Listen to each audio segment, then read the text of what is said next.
side to side, let's go. Let's go, let's move, side to side, let's go. Let's go, let's move, side to side, let's go. Let's go, let's move, side to side, let's go. You smell lipstick and my Valentino white. Let's go!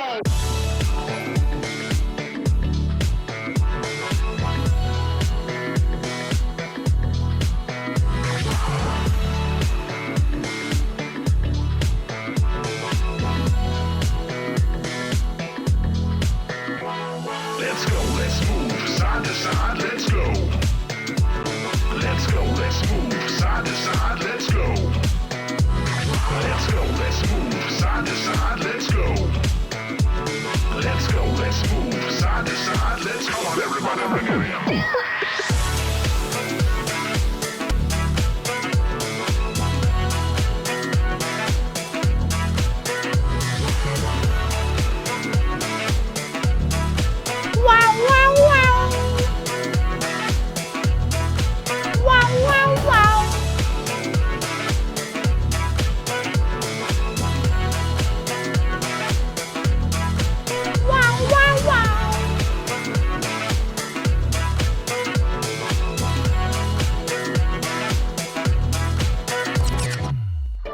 Hello!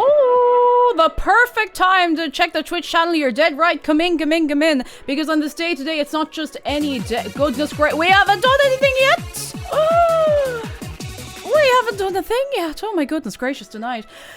Did you know what day it is? It's Wednesday!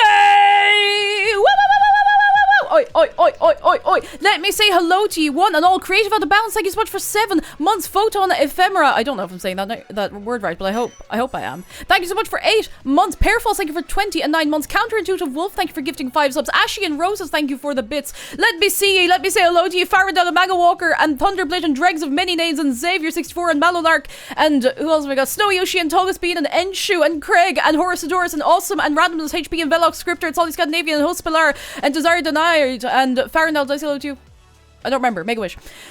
June Wanders, hello, and Cass Winters and Diamond Rhombus. I love that word, rhombus. Kit is cat, hello. Allurian says good morning, good afternoon, everybody, and good evening if it happens to be evening. It feels like evening here, but it's not. Not yet. Creative Outbound says wow, wow, wow. Nuffy, hello. Kneecap Inhaler, hello. Enderman Gisselton, hello, hello, hello. Oh no, Sweet Peep says genuinely thought it was Tuesday for 30 minutes. Can we get a big shout out to it not being Tuesday, but thinking it's Tuesday? Because, I mean, listen, in fairness, how are we supposed to know what day it is, you know? How are we supposed to know what day it is any day of the week? There's a lot to be keeping up with, you know? Let's have a little chat, and then we're going to start into the game. I do not want to delay too long. Hello, hi, hello. Time is an illusion. That we can't, no, we're not going that deep. We can't go as deep as saying the time is an illusion or we're getting nothing done. I hope we're all absolutely vibing. We were supposed to play this last week and we didn't. Do you know why?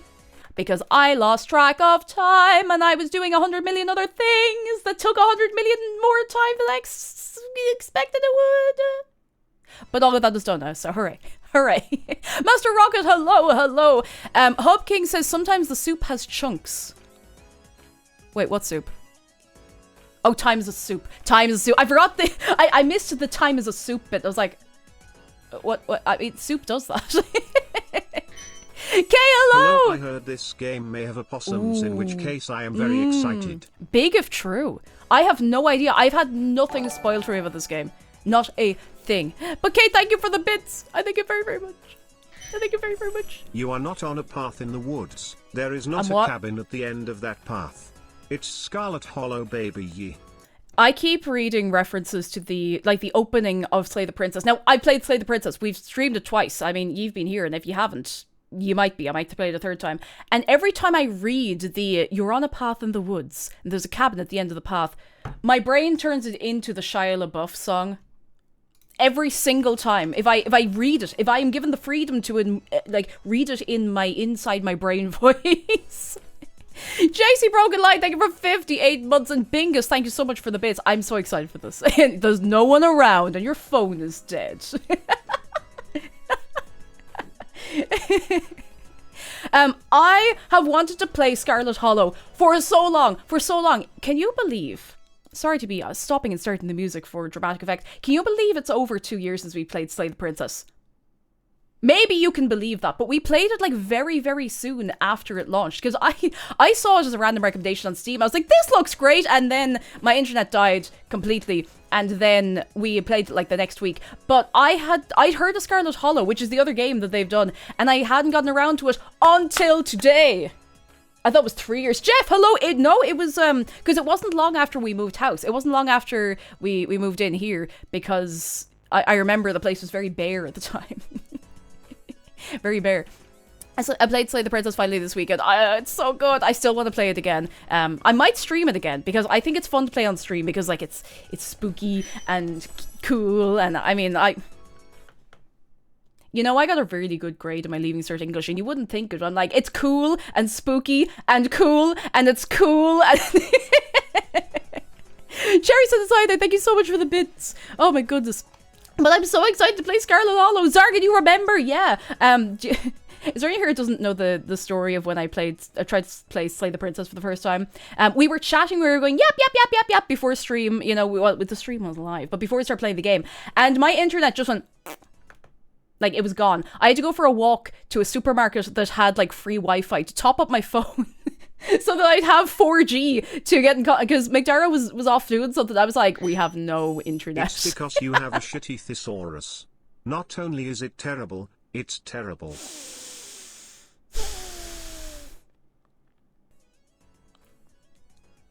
Yeah, well, fight me. God damn it. Jeff, thank you for the bits. I thank you. And Dad, thank you so much for the hype train and all. And Julian, hello. Hello. Pretty Princess Kitty has good news. You bought a house! Can we give it up for Pretty Princess Kitty? Congratulations on buying a house! Oh my goodness, that's huge. That's big and huge and big factual. And very factual. I'm so excited for you. Oi, homeowner. You know, Pretty Princess Kitty, you can't spell homeowner without meow, so I'm so happy for you. Oh, that's so cool. That's so cool. Oh, we love to see it.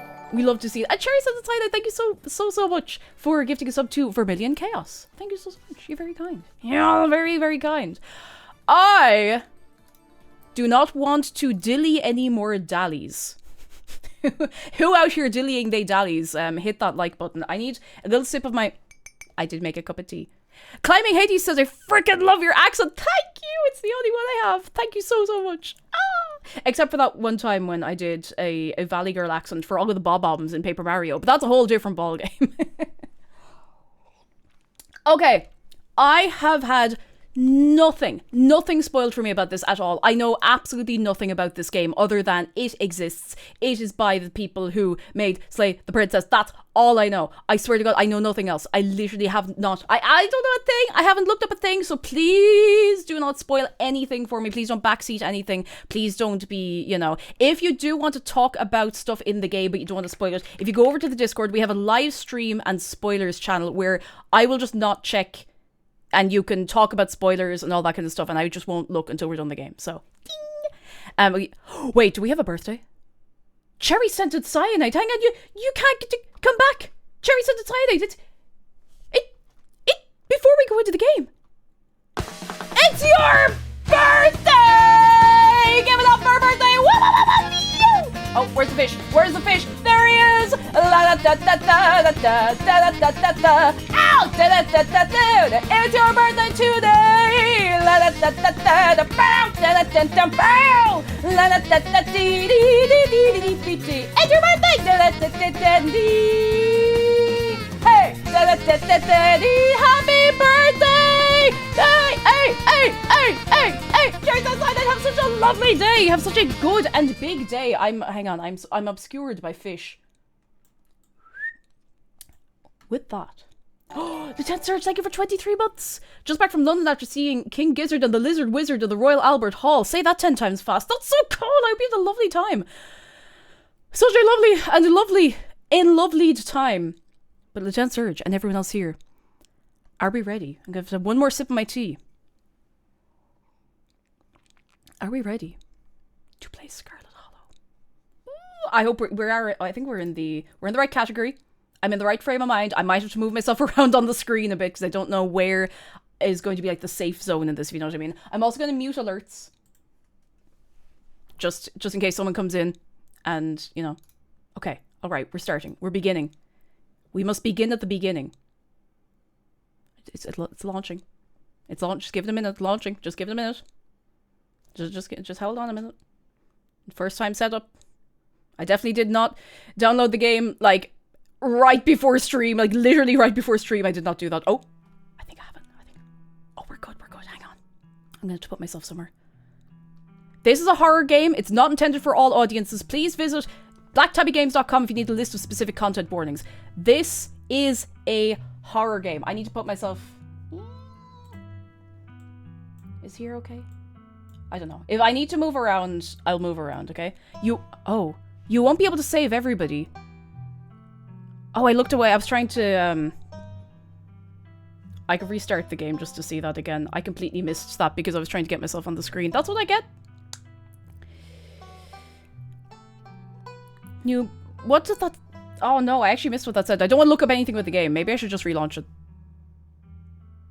Maybe you can still save yourself. Oh, desire denied, thank you. So you may not be able to save everyone, but you might not be able to save yourself. Oh, maybe you can or maybe you can't. Ooh, maybe I like not knowing which. Let's get the volume right. And we go into preferences. Ooh. Okay, let's see. Let's see. High contrast text box. I might throw that on just for readability. The music is so... Ooh. Ooh. Ooh. Accessibility. I might leave on flashing images if that's okay. If we find that it's a bit too intense, we can turn them off, but I kind of want to get like the full experience. So please do be aware there might be flashing images into your eyeballs while watching the stream. So... Oh, hang on. Is this the... Oh. Self-voicing. No, I think that's all okay. Oh, they have Open Dyslexic as an optional typeface. That's actually really nice. I'll leave it on default. I think everything else should be okay. We're in full screen. Skip toggles. After choices, transitions. Hang on. Skip toggles. Unseen text. After choices, transitions. Hang on. I'm just going to leave that as it is. I'm just not going to touch that. I'll see what it's like without high contrast, just in case it's not a big deal, but we can always come back and change things, okay? Okay. Alright. One sip of tea. And Zargan says, if you spoil our backseat Scarlet Hollow, you will be hollowed out and filled with loose teeth. Ooh, gnarly, but, you know, effective. I'm also going to make the text box like a little smaller up in the corner, if that's okay for you. You're still there, don't worry. You're still there. Okay, I'm ready. I'm ready. I'm ready. Are we ready? Before we go, oh, there's a good news from Noffy. 2 years after having adopted him, I finally been able to pet my cat Link's little head for the first time. He's comfortable. He's comfortable. Aww. Can I get the hollowed out and filled with loose teeth anyway? Might fix my joint pain. I mean, ideally it wouldn't make it much worse, you know? Biological Hunter also has good news. I wanted to say I'm proud of myself because I caught a southeastern myotis, a cute and small bat last night at the site I set up and instructed, and I got a slow motion of her taking off from my hand. Gang, slow motion takeoff video of a bat in Discord. Oh, Biological Hunter, that's so cool. I'm so excited for you. Now, are we ready? How is the volume versus my voice? Can you hear my voice comfortably over the music? Now, I imagine this will fluctuate a fair bit, but I can change this up or down as we go. I'm just going to talk for a minute. Do I sound okay? Do I sound alright? We can always change it if need be. Otherwise, I'm just going to go straight in. All good? Excellent. Let's start. Your name is... Cake. You live in the city of...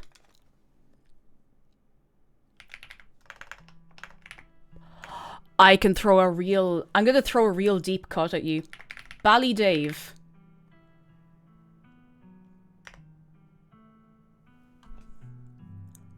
Him, they, them, she, her. Does not impact gameplay. Do like that. I do like that.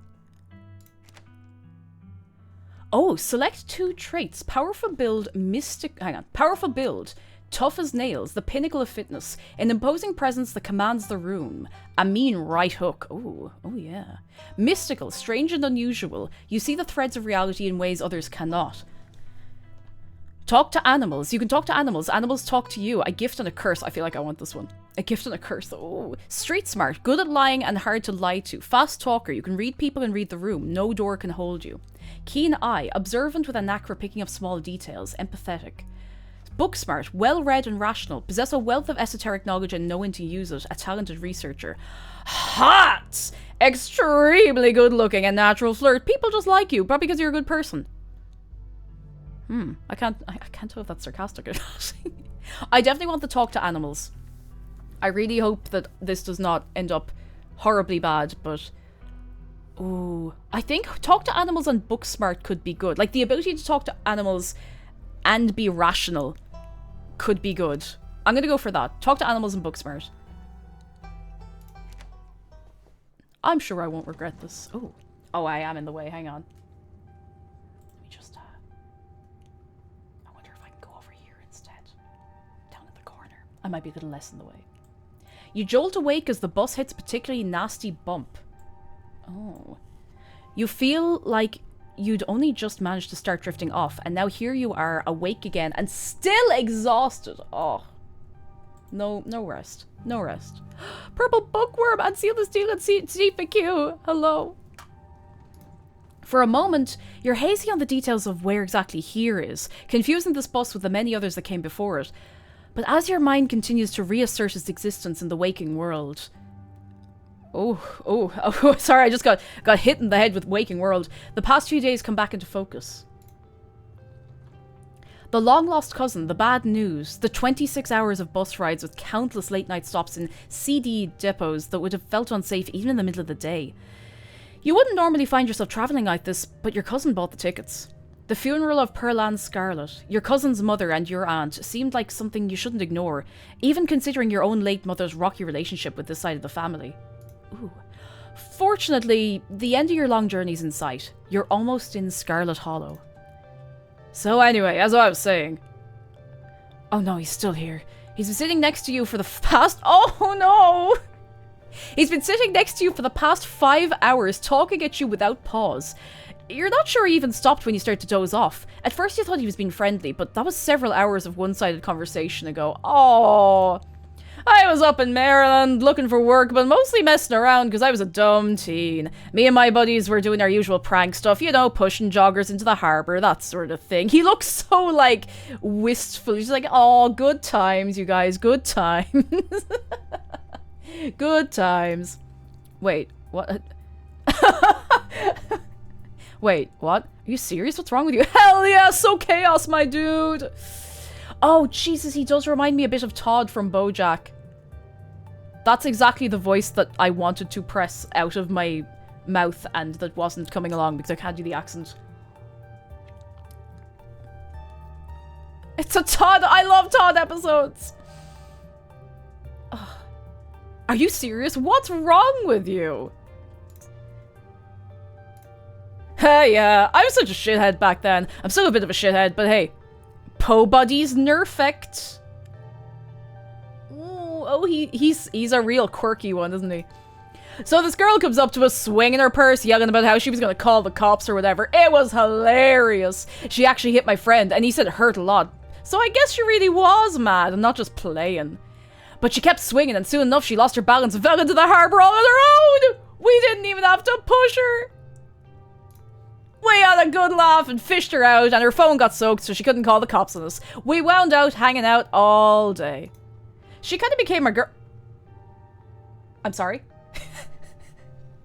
She kind of became my girlfriend after that, and we've been on and off for about a year, so it's pretty serious. So this guy, dating advice, make someone so mad that they fall into the harbour, fish them out, and then you'll have a very, very serious... on-off relationship for about a year. That's how it works. Though, about 5 months ago, she tried to break up with me, like, for real. And geez, you ever get so mad you want to, like, kill somebody? Oh. Yeah, I feel like killing someone right now, actually. No, not really. Oh yeah, all the time. Never follow through with it, of course. Why are you telling me this? You don't know me. You do not know my swag or my story. You don't know me.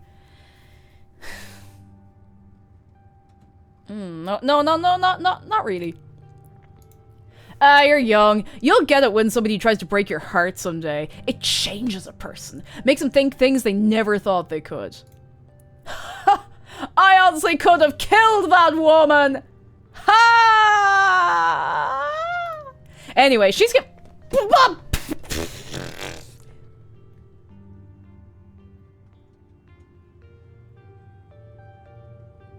It's been on and off for a year. Anyway, she's giving birth to our son right now, so I'm trying to get up to Virginia to be there for it.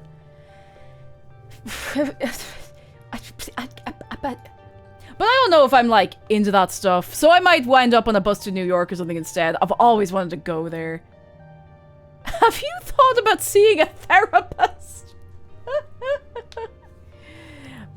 Your girlfriend's giving birth right now, and you're thinking about ditching her to go and have fun in New York? New York after she tried to break up with you and you threatened to kill her? Hey, now, I never threatened to kill her. You just told me you did. Okay, maybe over text, just a little. But fatherhood's scary. Plus, her mom is there, so it's not like she's alone. Her mom doesn't like me much. I wonder why. So I probably just make things super stressful.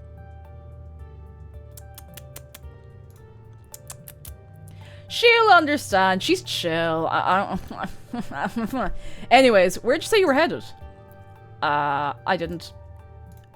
No need to be nasty. I was just asking. Not like I'm gonna follow you off the bus or anything. So, if you aren't getting off at my stop, then you must be headed to Scarlet Hollow, right? Or the Holler, as they call it in these parts. That's the only other stop until this bus turns around. I ride it pretty often, so I'd know. Almost nobody ever goes up that way, though. Come to think of it. I had a couple of buddies who went up there to work in the mine. There's a coal mine up there in the Holler, you see, and there's always a job listing or two on the boards around here.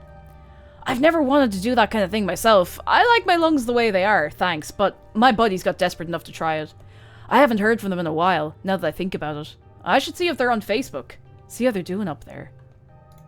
Hope they didn't die! Ha!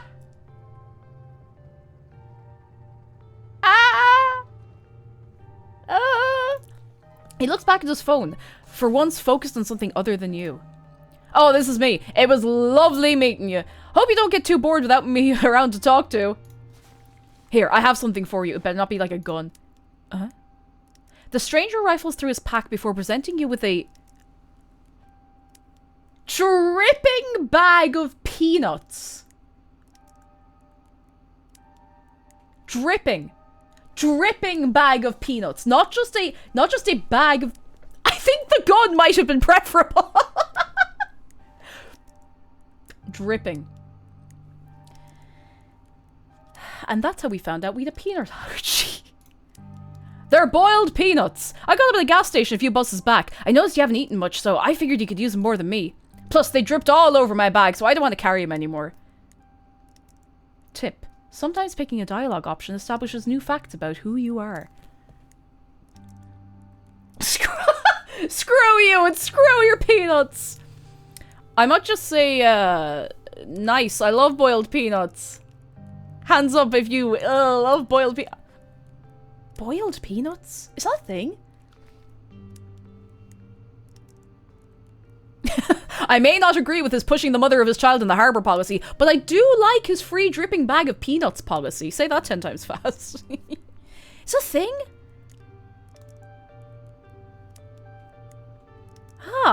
Let's just have... I mean, peanuts are nice. You take the boiled peanuts. Oh, they made like a little weird noise. Nice! I love boiled peanuts. Glad they're going to a good home. And with that, I leave you. Safe travels, friend. Wait, his shirt. Wait. I wanna... Yeah. Can we please take a moment for this guy's t-shirt? I've only just kind of noticed it. I wanna... And he's like on all fours. Yeah. This is like something I'd see in TKO. Is that what it's called, the game? Yeah! I'll tell you, feed this very good because it's all too... Tarstock. I wanna, yeah! Oh, now we're alone now. And just like that, the stranger's gone. Maybe you can finally get some sleep. Next stop, Scarlet Hollow, end of the line. Almost there. Almost there. Oh my goodness. The bus finally comes to a stop. Its brakes squealing as it deposits you in front of the Scarlet Hollow bus station. The sign at least reads bus station, but calling it that feels disingenuous. At best, it's kiosk. Though for a small town like this, you're amazed there's so much as a road, let alone a bus that drives on it every week. Zargan says, first time I ever heard it, the accent made it sound like bald peanuts.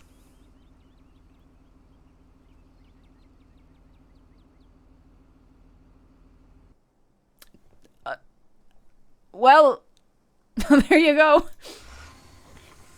Why did I read that out? The driver quickly shuts the doors behind you and starts the engine, kicking up dust clouds as he pulls away, eager to leave you and this place behind.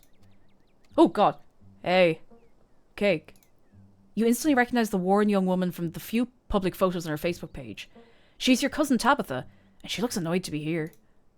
I've offered her the boiled peanuts. Looks like somebody needs a hug. I feel like we should probably give her... We could just give her the boiled peanuts. I'm like, I wonder will she... yeah, can I offer you a boiled peanut in this trying time? I feel like this will either make her incredibly angry or she might see the humor in it. Want some peanuts? I got them from the bus. You hold out the dripping bag, offering it to your cousin. What? Put those away. Why would I want your... Why would I want your wet peanuts? Now come on, let's go. I don't want to spend any more time down here than I have to. Your cousin turns and motions to an old BMW parked near the bus kiosk. You follow her, clambering into the dusty relic. This is a horror game, by the way. The real horror is the bag of boiled peanuts. It doesn't take much driving before the only signs of civilization are the car you're in and the road you're on. Tabitha remains in icy silence as she focuses on the road. I guess she didn't like the peanuts. Oh, dialogue options labelled Explore can usually be taken without advancing the story. They can impact relationships and unlock additional story paths, so choose carefully. Yeah, Kilvana, we have to get the peanut ending. Okay, how are we holding up? I guess we're both members of the Dead Moms Club now. So the funeral... I can't believe we've never actually met before this. I want to know more about why we've never met. I mean, it's not that weird a thing to not meet cousins if there's like a lot of distance, but I want to know. I can't believe we've never actually met before this. You have your mom to thank for that. Or had, I guess. Oh, I don't know what my mom did to piss off the side of the family, and I know you're going through a lot right now, but that comment was unnecessary. Oh, is there bad blood between us? I don't know why my mom left or what kind of grudge she had against the side family, but I'm sorry, I wish I'd known about you. I'm gonna go with this one. I don't know why my mom left or what kind of grudge she had against this side of the family, but I'm sorry. I wish I'd known about you. Whatever. What's done is done. But we don't know what's done. Ooh. So, the funeral. It's on Sunday, right? Yep. Like I told you. Jeez, that's almost a whole week. I got here a little early. Bus only comes on Monday. Oh, there's literally one bus a week. It's not like one bus a day and your man, the bus driver, is here every week. It's one bus a week. Oh. How you holding up? Fine. Phew, good to hear. Good job. Don't say anything ever. But if that ever changes, I'm here for you, alright? That's gonna sound really, like... Is disingenuous the word? I mean, like, I hardly know her.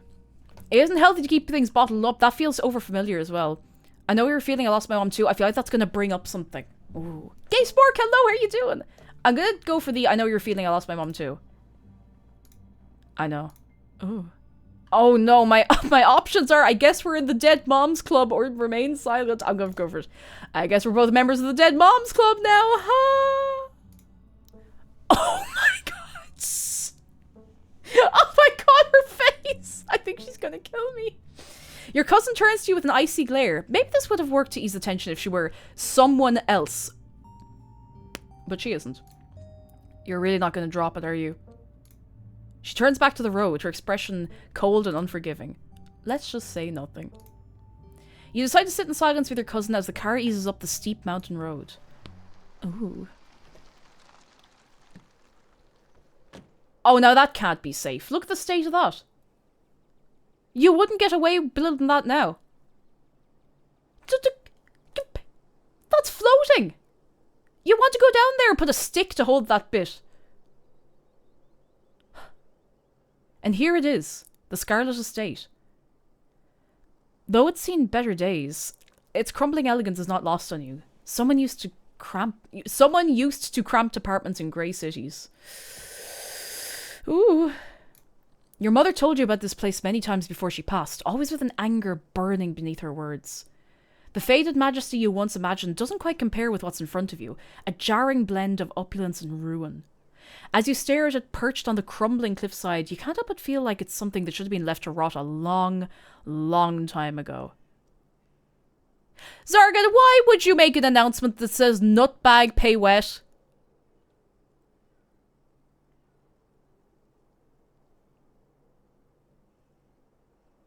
Well, I mean, that's what the announcement thing is for, and that is important, and it would be terrible if only one person saw that. So now that we've all seen it, how are we all feeling? How's the vibes in chat? Many people are saying this, you know. Many people are saying this, and at the same time, not enough people are talking about this, you know. Worse. I'm feeling worse. Hap. Yay! Hap is good. Bad. Alright, okay, we'll see what we can do about that. This is why Zargan's a mod. I'm glad you understand. Yeah, if it didn't get out, it would have gotten worse. Like this building. Oh, it's very sideways in here. You're hit with a blast of dusty air as you step across the threshold and into the foyer. Foyer. Everything in this room has been here for much longer than you've been alive. Each object cemented in place with layers of dust and cobwebs. You can hear doors creak on their hinges and the aches and moans of ancient floorboards as the house itself sways in the wind. Did you hear that? Did you hear that? Because I heard that. Oh my god, don't do that. Welcome to our family's humble estate. Unfortunately, due to the current state of the house, only a few rooms will be safely accessible during your stay. I wouldn't go wandering anywhere else if you value your limbs. The floors have been known to give out. If you know what's good for you, you'll stick to your room, your bathroom, and the kitchen. And hallways, I guess. I love your voice for Tabitha. I mean, she is giving a real, like, I guess, if we have to do this. But only the hallways you need to use to get to those places. No other hallways. If I see you using any other hallways, you're out. I'll show you around so you know where it's safe to walk. You can leave your bags here for the time being. I think she'll kill me if I say this. The architecture here is breathtaking. Pushes up glasses, chateau-esque style reminiscent of the Biltmore estate. I think she would actually throw me out right now if I said that. Cool, thanks. So you live here, it's beautiful and clean. That's a lie. This place is falling apart. I thought y'all were loaded. Can you afford to fix this dump? I just want to say, so you live here. Because I feel like that's a bit rude. But look, I think she already doesn't like us. So you live here. Oh my god, her face. Yeah. And I'm letting you stay here for free. So mind your manners. Or did your mother not teach you about those?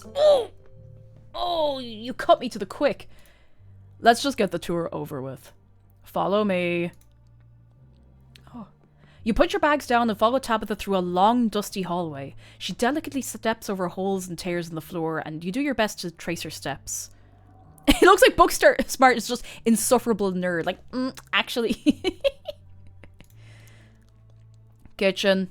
On Wednesdays, a woman from town comes in and does the cleaning. Her name is Janie. Oh. Oh, there's like a little hamper of stuff here. Oh, there's a cat! There's a black cat in the background. Everyone say, hi, cat. Hi, cat. Yeah, it's like a what you call, like, a, not condolences, a sympathy gift basket. Is that what I'm looking for? That's an old fridge, General Electric. I wouldn't recommend socializing with her. She'll talk your ear off. If you need any food, there's fixings for peanut butter and jelly. Oh, you spoil me. Don't touch my mac and cheese or my ice cream. Those are off limits.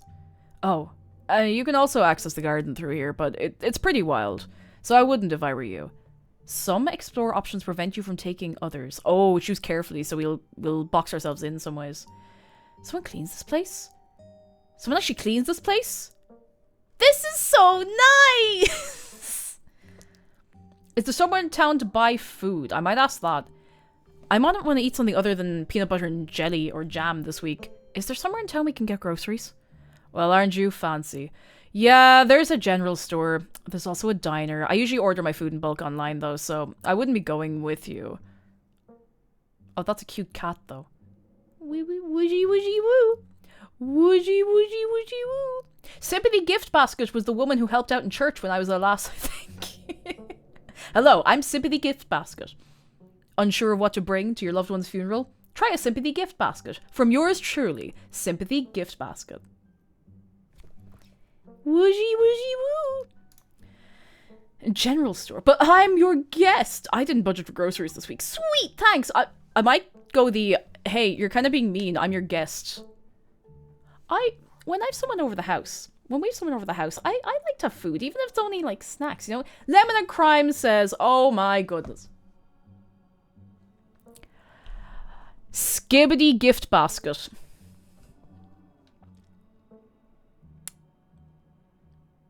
Don't kill Lemon and Crime. The real punishment is having the message seen by all. But I'm your guest. Aren't you supposed to take care of me? I am. Hence the PB&J fixings. They should get you through the week. Oh god, imagine having nothing but peanut butter and jam sandwiches for the whole week. I think I'd go mad. And like, don't get me wrong, I think peanut butter and jam or peanut butter and jelly or whatever we want to call it, it's nice. It's very good. But I feel like after the first day or two, what if it's just dripping? What if I have to make peanut butter out of the dripping bag of peanuts? Not gonna lie. Wouldn't mind. That's fair enough, Jax. Oh. Someone cleans this place? I mean, she's being mean to me. Maybe I should be a bit mean back to her. I'm sorry, someone cleans this place?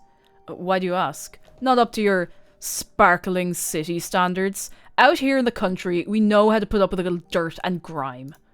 She doesn't look happy about it, though. Like, alright. But what if I want ice cream? Then you can buy yourself some at the general store. If you touch my stash, I will know, and there will be consequences. She sort of... I mean, she's an adult, right? She's an adult, she drives a car, she kind of talks...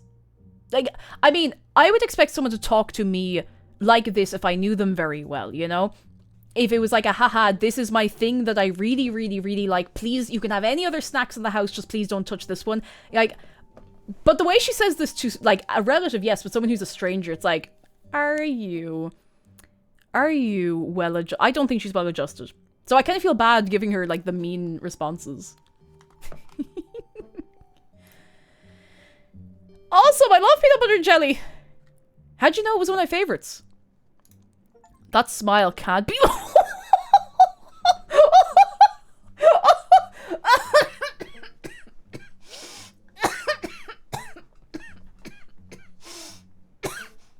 I'm sorry, excuse me.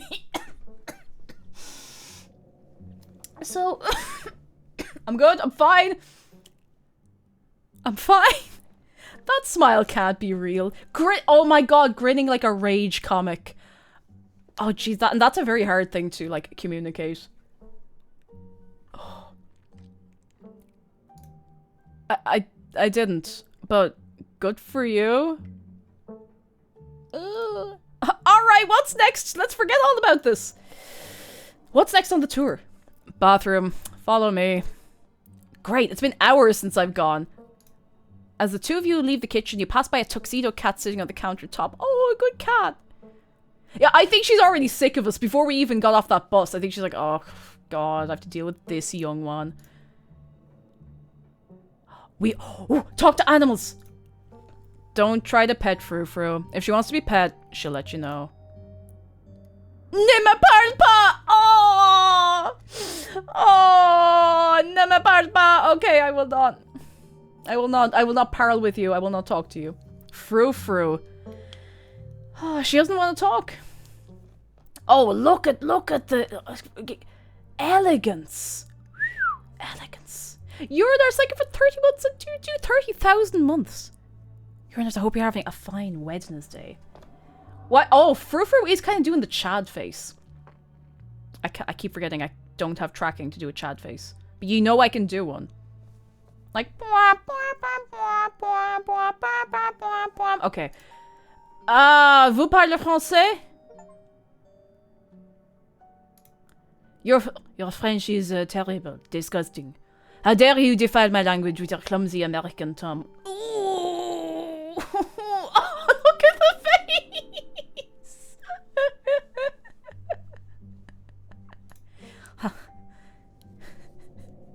Aha, very funny. Her name sounds French. Stop wasting my time and let's finish the tour. You once again follow Tabitha through a long, dusty hallway. Maybe after a few nights it'll get easier to navigate these spaces, but for the time being, you feel lucky to have not fallen through the floors. Also, we got an achievement for talking to the cat. That you can only get that particular line of dialogue or like option if you have if you can talk to animals and if you're book smart. So you're book smart. Guest bathroom. Not much to show. It's a bathroom. I'll wait outside. Do what you must if you must. Is that a wine glass? That's a toothbrush in a wine glass. Oh, it's one of the high up cisterns. I actually think these are kind of cool. They're a little scary. We used to have these, you know literally the bit of the water is high up from the... Sorry, I forgot how to explain things. Yeah, there's also wine in the wine glass. We'll get to that in a minute. But in my school we had these because it was a super, super old building. They're both super, super old buildings.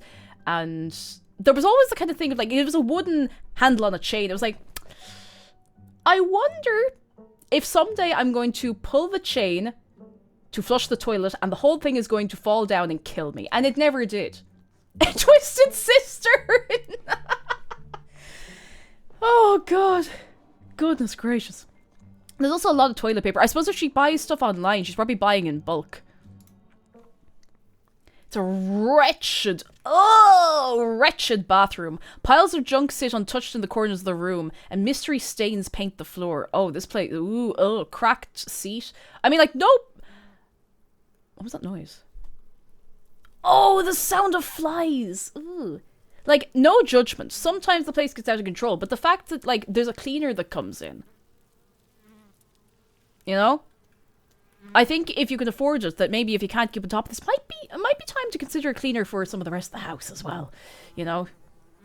Take a bit of the pressure off, if you can afford it. Don't forget, a big PSA reminder for the people, don't forget to empty the little bin in the bathroom. Don't forget. Even if it's just full of little cardboard tubes or whatever, go empty it. I'll never sit on that toilet. This is the worst bathroom I've ever seen.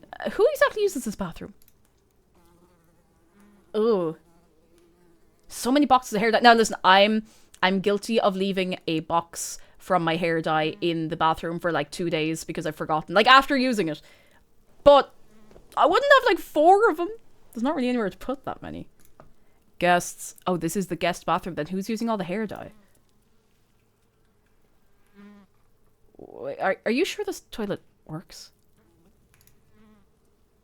Dinmaker, thank you so much for the raid. Come in. Can we get a big wave of welcome for Dinmaker? I hope you're having a fine Wednesday on this day today. Come in. Hi, how are you? Come in.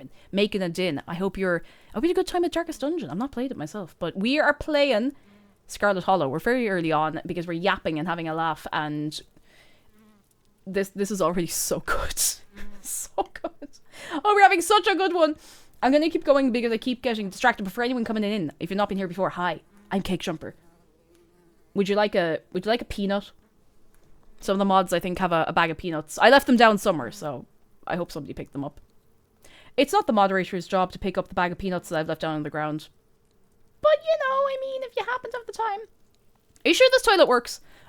Yes. Why wouldn't it? The water bills get paid, therefore the toilet works. Now do your business so we can move on. But it's so crusty. It's fine. Don't be so dramatic. Never mind. Okay, let's go. Oh!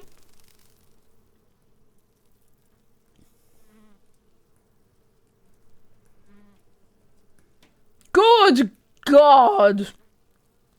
Scram, fellas, the jig is up. Oh God, we can talk to bugs. We can talk to bugs. I'm eating breakfast, not anymore, you're not. Bugs skitter from the bowl as you lift the seat. You're good, actually. Go on, use the facilities. A toilet's a toilet. Sure, it could be cleaner, but your business he's doing, and this is as good a place as any. You do what you must to rejoin your cousin out in the hall. Before she kills us.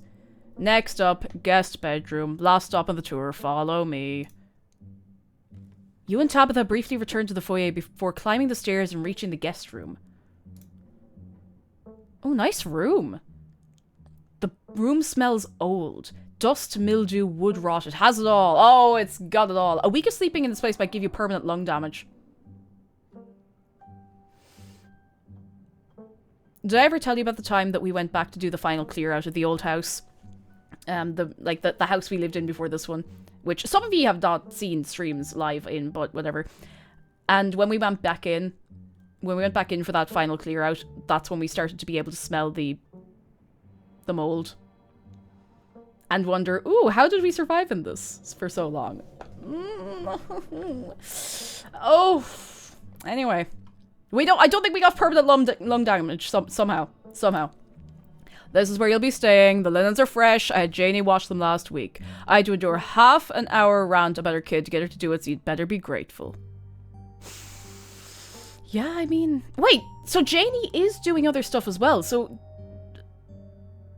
I suppose she's just not cleaning everything, which, like, yeah, fair enough. Didn't make her go, you've got a raid and run, go, look after yourself, and have a great time with your Pathfinder. Ooh.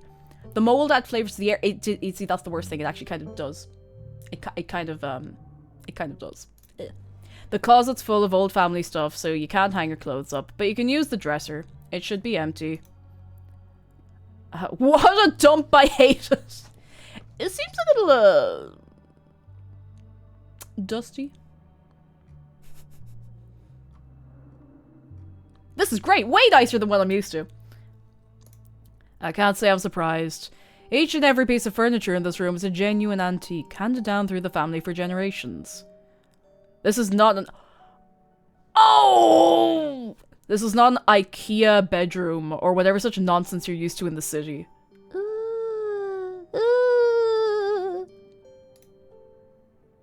Who used to sleep here? When?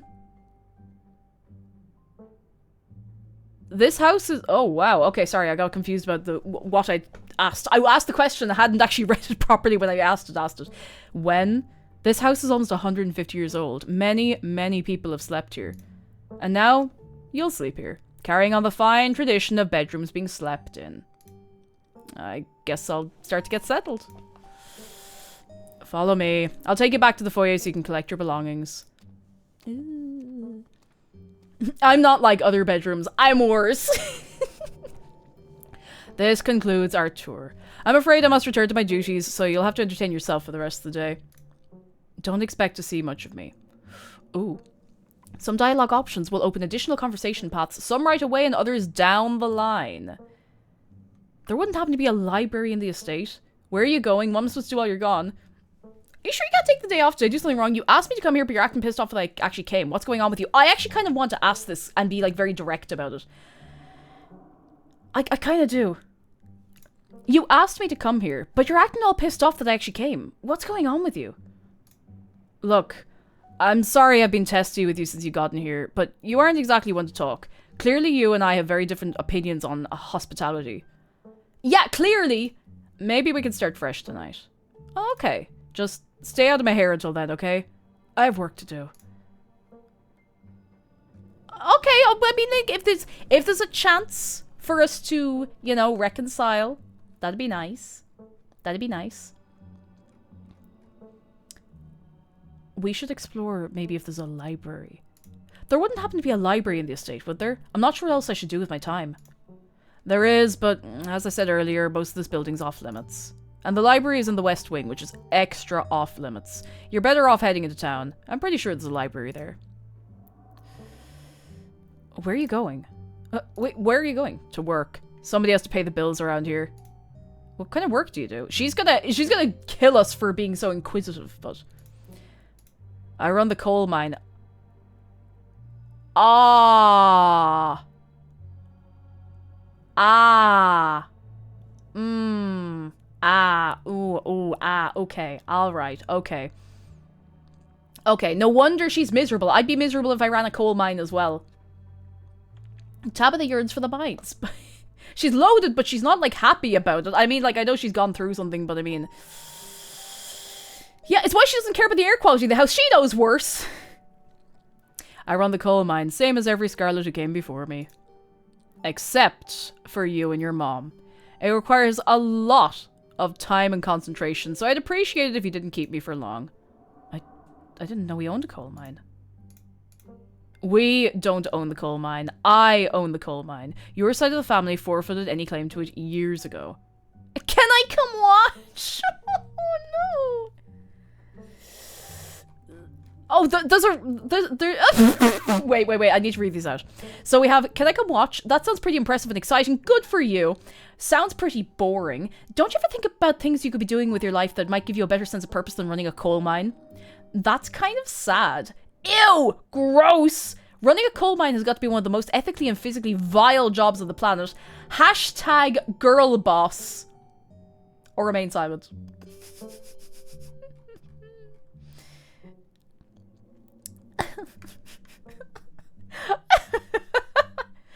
Can I come watch?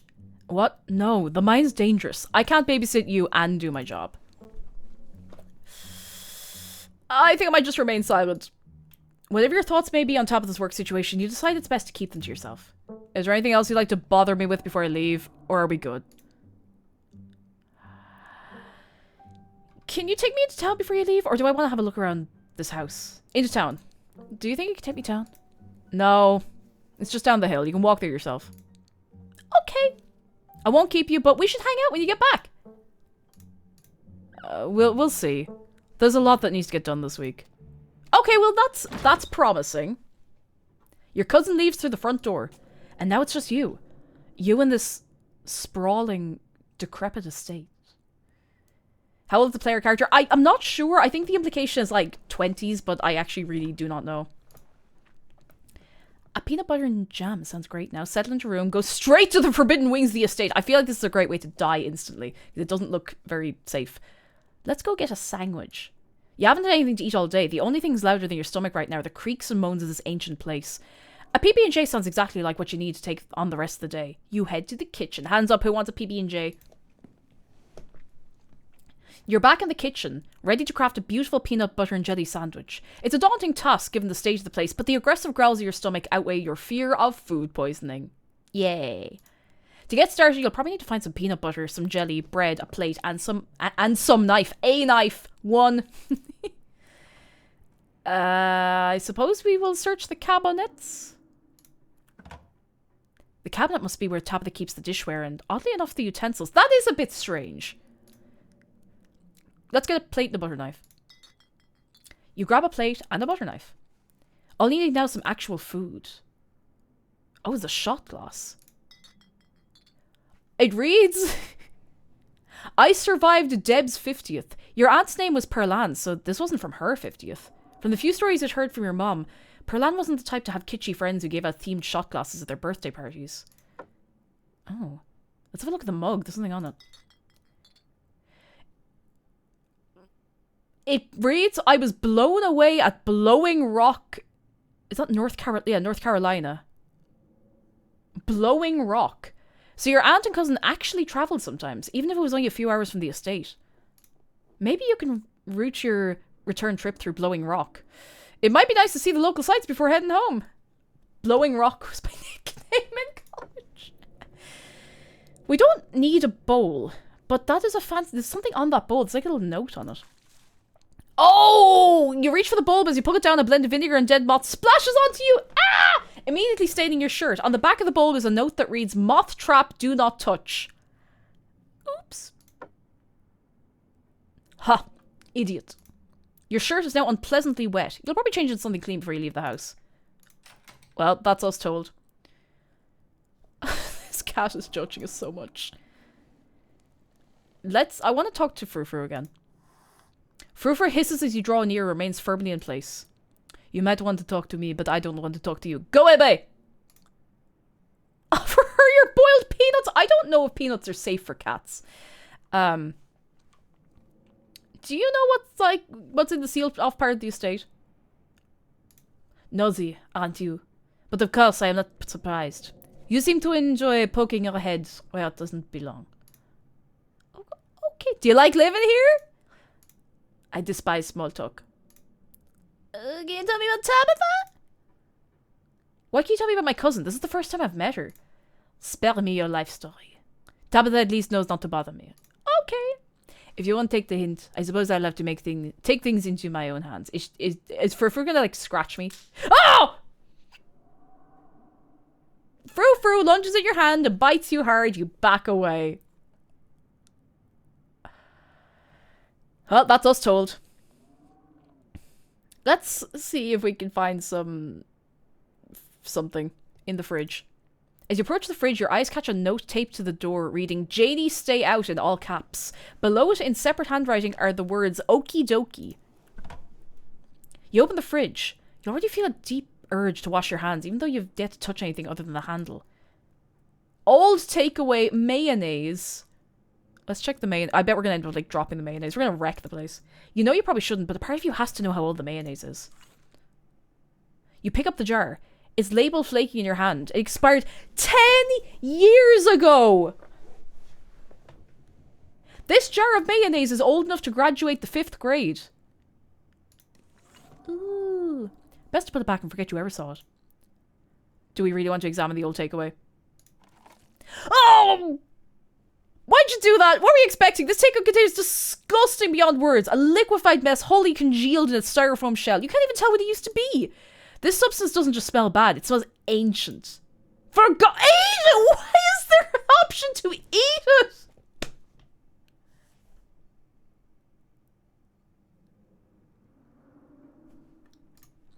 What's wrong with me? What kind of horrible goblin would do this? You think to yourself as you dip your hands into the goop. It's thicker than expected, all spongy. You scoop some into your wretched claw of a hand and slowly bring it towards your mouth, allowing its musk to permeate your senses before the slime fills your mouth. It tastes like rot, like the smell of decaying mulch and burning leaves and fish heads festering on the beach. It feels even worse, like your mouth is full of slugs. You can almost feel it writhing in there, though perhaps that's just your own tongue, convulsing in disgust at what you've done. Swallow it! I'm spitting it out. You spit the glob of slime into the sink and rinse your mouth out for what seems like half an hour. Though your tongue burns slightly and a slippery film still coats your teeth, you start to feel clean again. Tu me dégoûtes. Did something break in that tiny brain of yours? Yes. Your body shudders, thanking you for freeing it from what would surely have been a dark fate. What have we... No, I don't want to take your ice cream. Take the jelly. Lucy's jelly. You reach for one of the unopened jars of grape jelly, carefully checking its expiration date. You breathe a sigh of relief when you realize it's recent. This was either purchased specifically for you, or jelly's one of the few things in this kitchen Tabitha actually uses. All you need now is some bread and peanut butter. Better close the fridge and keep looking. I'm not grabbing the ice cream. You return to the kitchen and close the fridge behind you. Let's check the pantry. Fake grade, hello! That's a great question. I'm not sure yet, but we're going to find out in good time. Tabitha sure loves her mac and cheese. Oh my god, yeah, mac and cheese and mac and cheese and mac and cheese and mac and cheese and mac and cheese and mac and cheese. That's a lot of mac and cheese. Take bread. You pick up one of the non-moldy loaves of bread. Great. One step closer to a satisfying snack. All you need now is some peanut butter. Let's take some peanut butter. Is it pronounced GIF or GIF? The king of nut butters. And only 3% of each jar is mashed up cockroaches. Ooh. This is the last ingredient you need to make your PB&J. Time to get to work. I'm not touching the mac and cheese. Are you the gal that made the Uma Musume steak cake? Yeah, that's me! Hello! Arfgator, come in. How are you? Come in. I hope you're having a fine day on this day today. It's pronounced Jeff. Maybe it is, but that's none of my business. It's none of my business if it is or not. Close the pantry. Let's not get ourselves in any more trouble. You close the pantry door as best you can and turn back to the rest of the kitchen. I kind of want to go out into the garden, but I mean, like, we're hungry. We still haven't eaten. I feel like if we make the sandwich, we might lose the option to go out into the garden. Scorch, hello! How are you doing? Come in. I want to check out the garden. I think we'll still be able to make the sandwich. Oh. This garden was reclaimed by the wilderness long ago. It might not be very safe, but who's to stop you from venturing deeper? That's a good question. This game does have save states. Let's return to the kitchen. You close the door behind you and return to the kitchen. And I'm going to save here and then go back outside if it lets me. Just in case. Just in case. This is where you get taken by the Fae and never seen again. Oh, we can't actually go back outside now. That's okay. That's okay.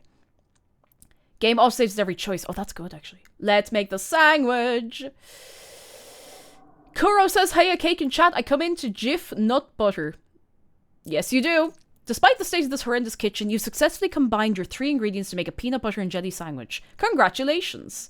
You can now feed yourself.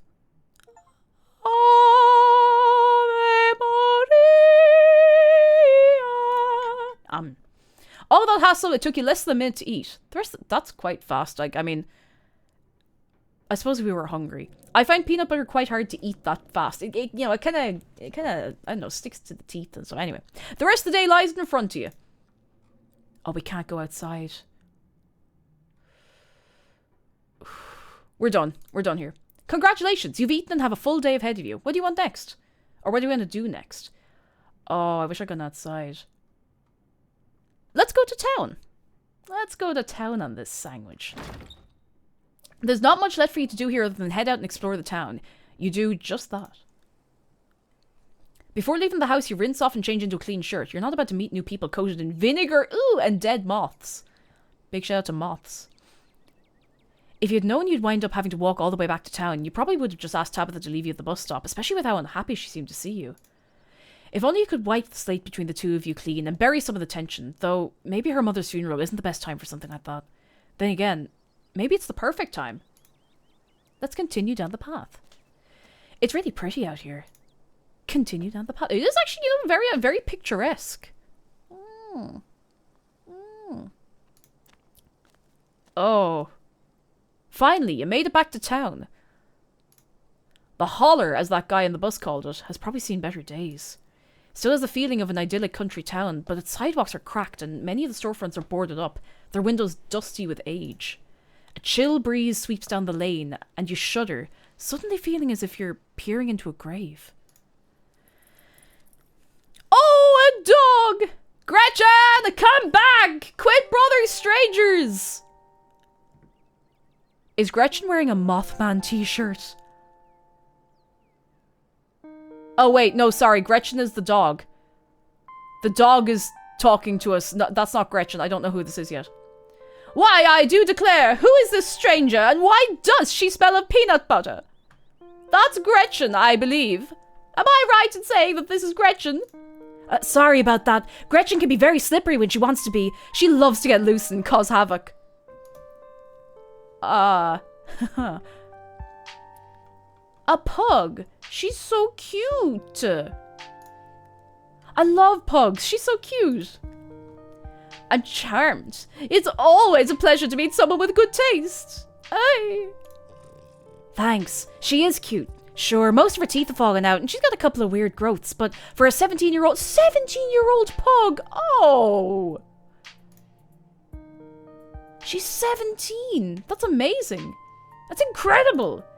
It sure is. I'm hoping she beats the current record holder and makes it to 19. Or better yet, 20. The more time we get together, the better. Isn't that right, Gretch? Oh, I plan to be around much longer than that. I wouldn't dare to leave you all in your lonesome Stella. Stella. But what am I doing? I got so caught up in the excitement of meeting someone new that I entirely forgot to introduce myself. I'm Stella. It's not often I see a strange face up in the holler. Every now and then there's a new crop of coal folks, but you don't look dusty enough for that. She blushing. You aren't in town for the funeral, are you? The Scarlet funeral?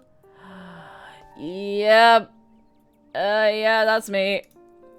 I just got into town today. Wow, I didn't think there'd be anyone else coming. Are you staying with Tabby? How's she holding up? Upon mention of your cousin, Gretchen mutters under her breath. One of these days, I'll get that Tabitha to pet me. One of these days, Tabitha. Tabitha, you wretched woman, you will pat me on my little pug head, you will. I haven't seen her since Pearl Ann passed. Or for a while before that, now that I think about it. I'm sorry, did you say Tabby? I can't imagine Tabitha ever going by something so casual? Cute? She did back when I knew her better. It's been a while. I hope she's okay. Is she always so... you know... rough around the edges? Yeah, that's Tabby for you. I wouldn't take it too personally. I'm not sure what it says about her state of mind that she's still her same old grumpy self. It'll probably be good for her now that you're staying here. Even though she'd probably never admit it. Oh. Are you two friends? I was probably closer than most people had gotten to being able to call her a friend.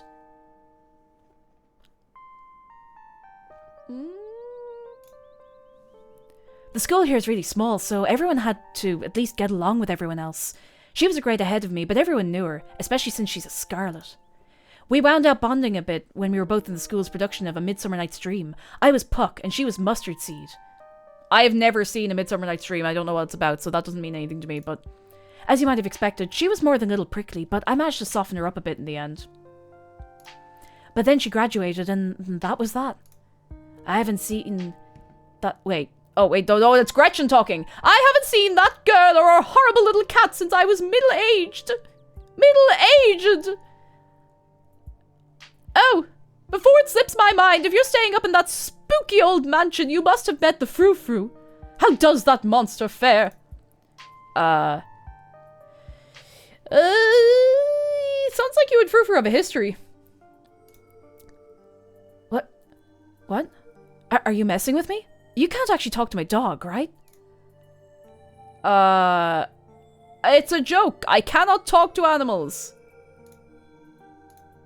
Yeah, of course. That'd be ridiculous. You and Stella maintain silent, awkward eye contact. Oh, we certainly do. Next time you see that devil, please send my regards. And do let her know that not only do I still draw breath, but I still very much plan to outlive her. Ooh. Ooh, animal rivalry. Oh, if you just got to town, you must be starving. I was just on my way to the diner for a coffee, and they've amazing biscuits. My treat. Yes. Yes, sure. Yes, why not? Awesome, let's go. We made a friend. Oh, wow, there's loads of people in here. Oh, your man there, he's not doing too well. The pleasant aroma of greasy I can't talk. The pleasant aroma of greasy breakfast food hangs heavy in the air. In contrast with the empty, lifeless atmosphere of the family estate, the diner is filled with the comforting din of human life. Ah. All of which grinds to a sudden halt as the patrons realize that strangers entered the establishment. That's us! Hey everybody, I'm Cake! Let's just say nothing. Let's quietly slide into the nearest booth. You slide into the nearest booth pretending you didn't notice everyone in the diner gawking at you like they'd just seen Bigfoot. Bigfoot? Bigfoot. No need to be shy. They don't meet many strangers. It's kind of a big deal when someone new wanders into town. Especially since, well, they probably all know what you're here for, and by extension, who you're related to. That is very small town, in fairness. That's a very, very small town thing. Even if you don't know anybody, it's not easy keeping secrets in a town this size. Hey, Stella. I went ahead and fixed you up a coffee. They quietly place a cup of coffee in front of Stella. And here's some bacon for the little lady. For me? For me? Gretchen sniffs the bacon and digs in. Tip, you can hit the H button on your keyboard to hide the text box at any time. Oh, so we can... Oh! Wait, I'm in the way. I'm in the way. I'm so terribly in the way. Hang on till I be less in the way so you can see Gretchen. Oh! Yum, yum, yum. Oh, yeah. Oh, yeah. Oh, marvelous, delicious. Yum, yum, yum, yum. Having a great time. Ah, anything for you? The name's Avery. I'll be taking care of you today. I offer them the boiled peanuts. Ooh. Order a biscuit and a coffee. Can I have a biscuit and a coffee, please? I heard they were really good. Best in the county. Avery pours the fragrant brew into the empty mug in front of you. They linger after pouring your coffee, turning to you nervously. Oh, and, I'm sorry for your loss. Oh, everybody does know who we are, kind of. But everyone knows who we are without knowing who we are, you know, that kind of way. Before you have the chance to respond, they're gone. Glad you took my advice with the biscuit. You won't regret it. Anyways, the funeral's not till Sunday, right?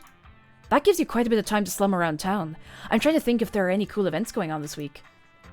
There's always the reading adventure up in the library, which is supposed to be for little kids, but I do it every month anyway. You're dead right. Oh, and I'm pretty sure Avery is throwing a party Saturday night, so that's a fun thing to look forward to. And there's the weekly Sunday potluck. That should be right after the funeral too, so it'll be a special occasion. Oh. Is the potluck like a church thing? Cool, sounds neat. Let's ask if it's a church thing. Is the potluck like a church thing? Would it be weird for me to come if I'm not a member? No, the Sunday thing's coincidental. It's actually hosted by the library. Not too many people go to the church around here, if I'm being honest. Isn't this like the rural south? That's gotta be unusual. I know, we must seem like such heathens. But there are plenty of God-fearing folks in town, they just aren't the biggest fans of the local church. Well, the building's okay, but the pastor's another story. There's just something a little off about the guy. A little creepy. You'll get what I mean if you ever meet him.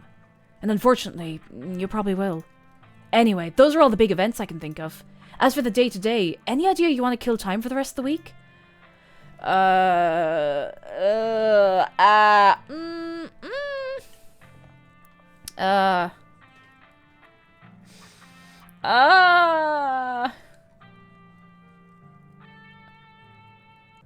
You mentioned a library?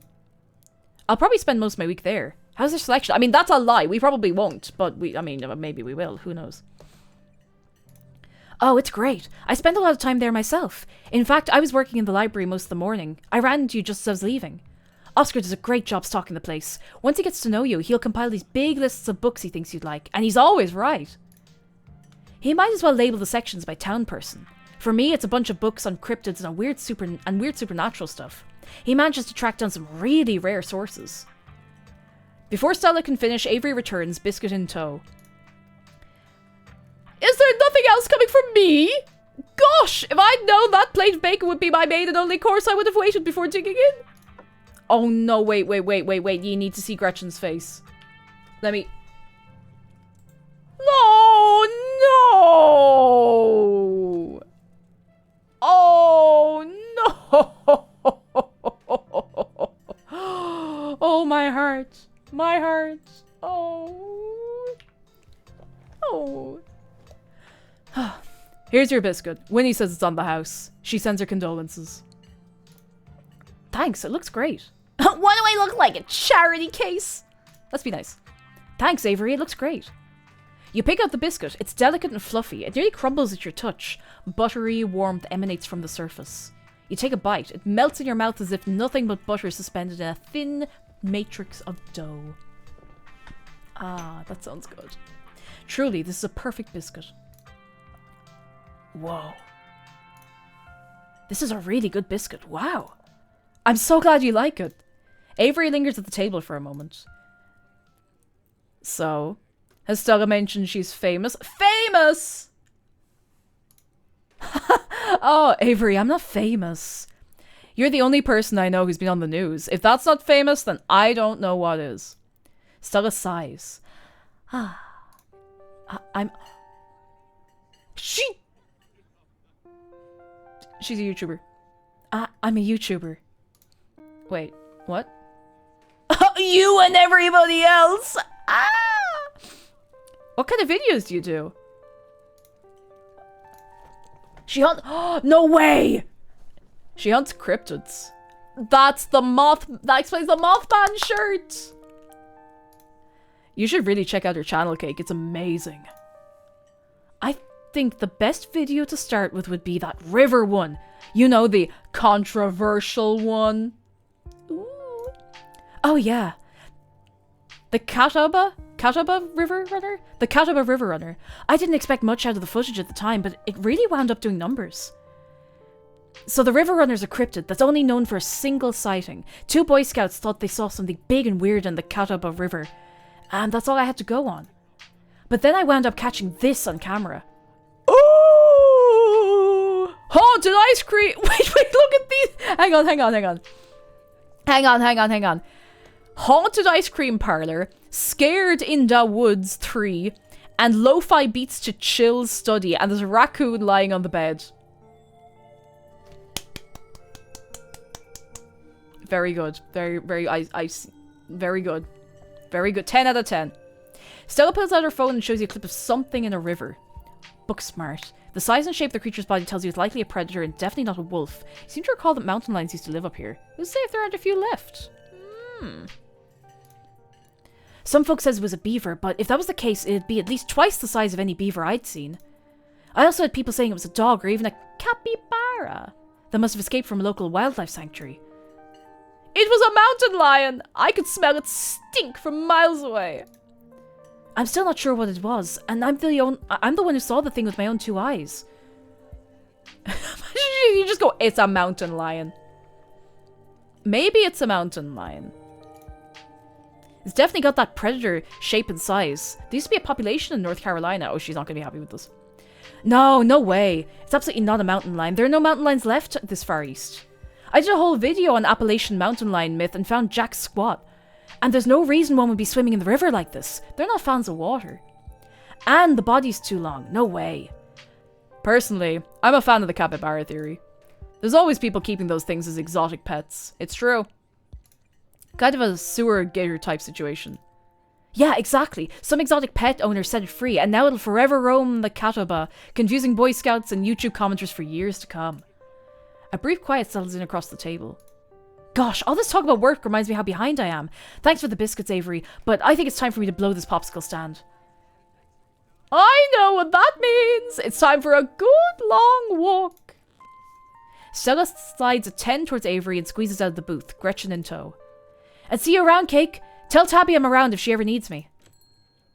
I should probably get back to it myself. Hope you have a nice day, Cake. Everyone's very nice to us. You know? You're alone in the booth. Stella already paid, but that doesn't mean you can't leave a tip. Should you, though? Should we? I mean, it's America. We probably should leave a tip.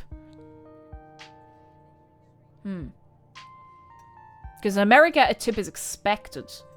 A tip is not like, oh, this was above and beyond service. It's expected, so... I see, yeah, the head on your... He's watching us. This guy here, he's watching us.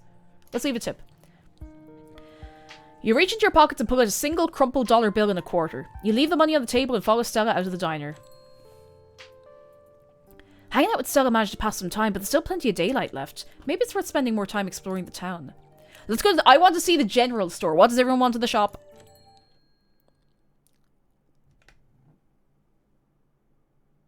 You wander into the quaint little general store.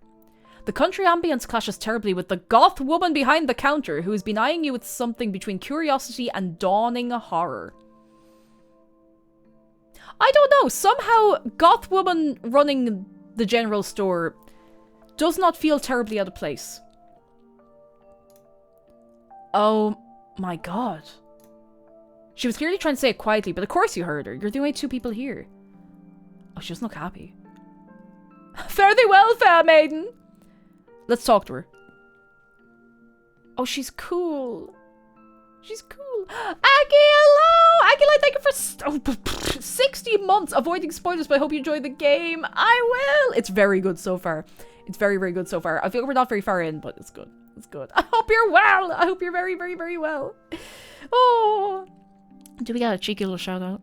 Thank you, thank you. Ah, you're on it. You're on it. Hi. Are you looking for something in particular? Oh, every time we talk to somebody, we get the chance to offer them boiled peanuts. Charles, thank you so much for 13 months of your prime. Thank you so much. Okay, let's see. Point to her and say, a witch! Hi, I'm Cake. I'm meeting everyone in town. You seem too cool to live here. I don't have any money. Do you have freebies? Oh, wait. Local artist. Oh, hell yeah. Oh, we like that. Wait, jewelry by Janie. Janie is the one who comes over the house. The housekeeper, cleaner. She makes jewelry.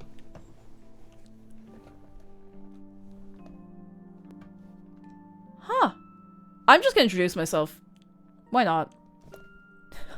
It'll be awkward, but it's actually, it feels like the less rude of all of the ones here. Hi, I'm Cake. I'm meeting everyone in town. Oh, sure. I'm Kanika. Thanks for giving me the chance to pretend I didn't recognize you immediately. You're probably gonna get that a lot. The recognizing, I mean.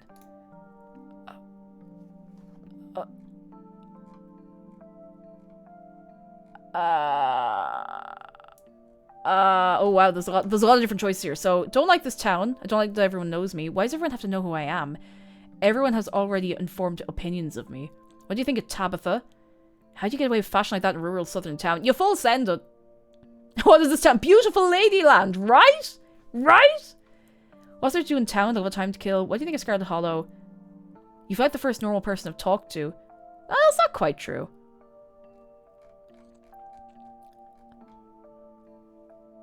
I'm afraid that this will be like aggressive if I say, why does everyone have to know who I am? You know? So what do you think of Scarlet Hollow? Do you want me to be honest? Or do you want me to sound like a tour guide? If you want me to go tour guide mode, it was nice trees in the autumn. Though, so does the rest of western North Carolina. If you want my honest opinion, I think this town's rotting from the inside, and it's only a matter of time until it finally breathes its last. Ooh. Ooh. But again, nice trees in the autumn. I appreciate her being honest.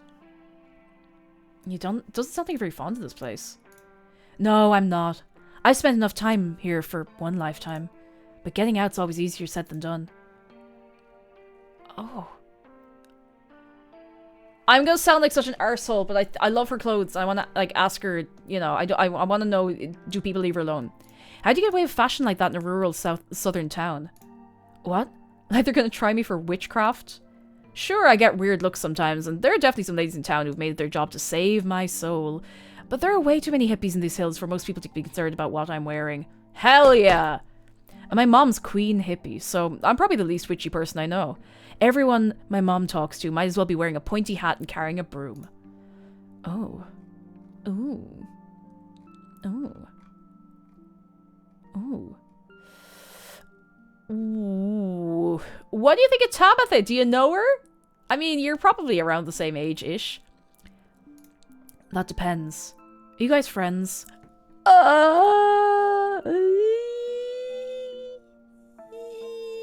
I don't know. She's being mean to me.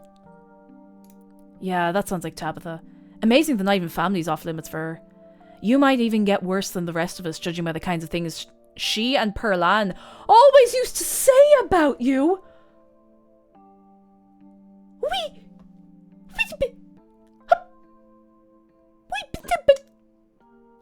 never even met her before today. Good luck with her this week. I mean it. Oh. Why does everyone have to know who I am? It feels like everyone's already formed opinions of me. I'm gonna say this one. Wait, hang on. Wait, no, my aunties talk about me. What'd she say? If you really want to know, that you and your mom were stuck-up city people who thought you were better than the town. That your mom was a, you know, for having you out of wedlock. that it's good your mom left because she was going to drink away the family fortune. She would just say anything. Oh. I like Kanika. I like Kanika because, like, we've literally just met her. She's telling us what I can only assume is the truth. And, you know, she would just say anything is, like, she's not putting a lot of, legitimacy on anything she's heard. It's like, oh, she just says anything, you know? I never believed a word. Yes! I never believed a word of it because I heard what she always said about my family too, and I knew nothing that came out of her mouth was worth anyone's time. I think most people in town knew that. Okay, that's a big that's a big reassuring thing. However, Tabitha's not most people. I'm sure she believed it all. I don't envy you having to spend the whole week with someone who thinks so poorly of you. Oh no, yeah, that explains then why Tabitha is like. It explains why Tabitha is so weird because, like, she doesn't have any other point of reference. And she's just generally difficult to be around anyway. Oh. Oh. Oh. I don't like that everyone knows. I don't like that everyone already has formed opinions of me. I know exactly what you mean. Everyone here has known me since I was a baby, so it's like I'm a perpetual teenager to them. You're lucky your mom got out before you ever had to deal with that. I'd better get out too before I become one of those old fogies sitting on their porch telling grown adults about something they did when they were 10. Ooh. I should probably get something while I'm here. Oh, sure. Chips, beverage. Oh, we could get our own ice cream. Let's get our own ice cream. You quickly head to the fridges, grabbing the nearest frostbitten pint of ice cream before making your way to the register.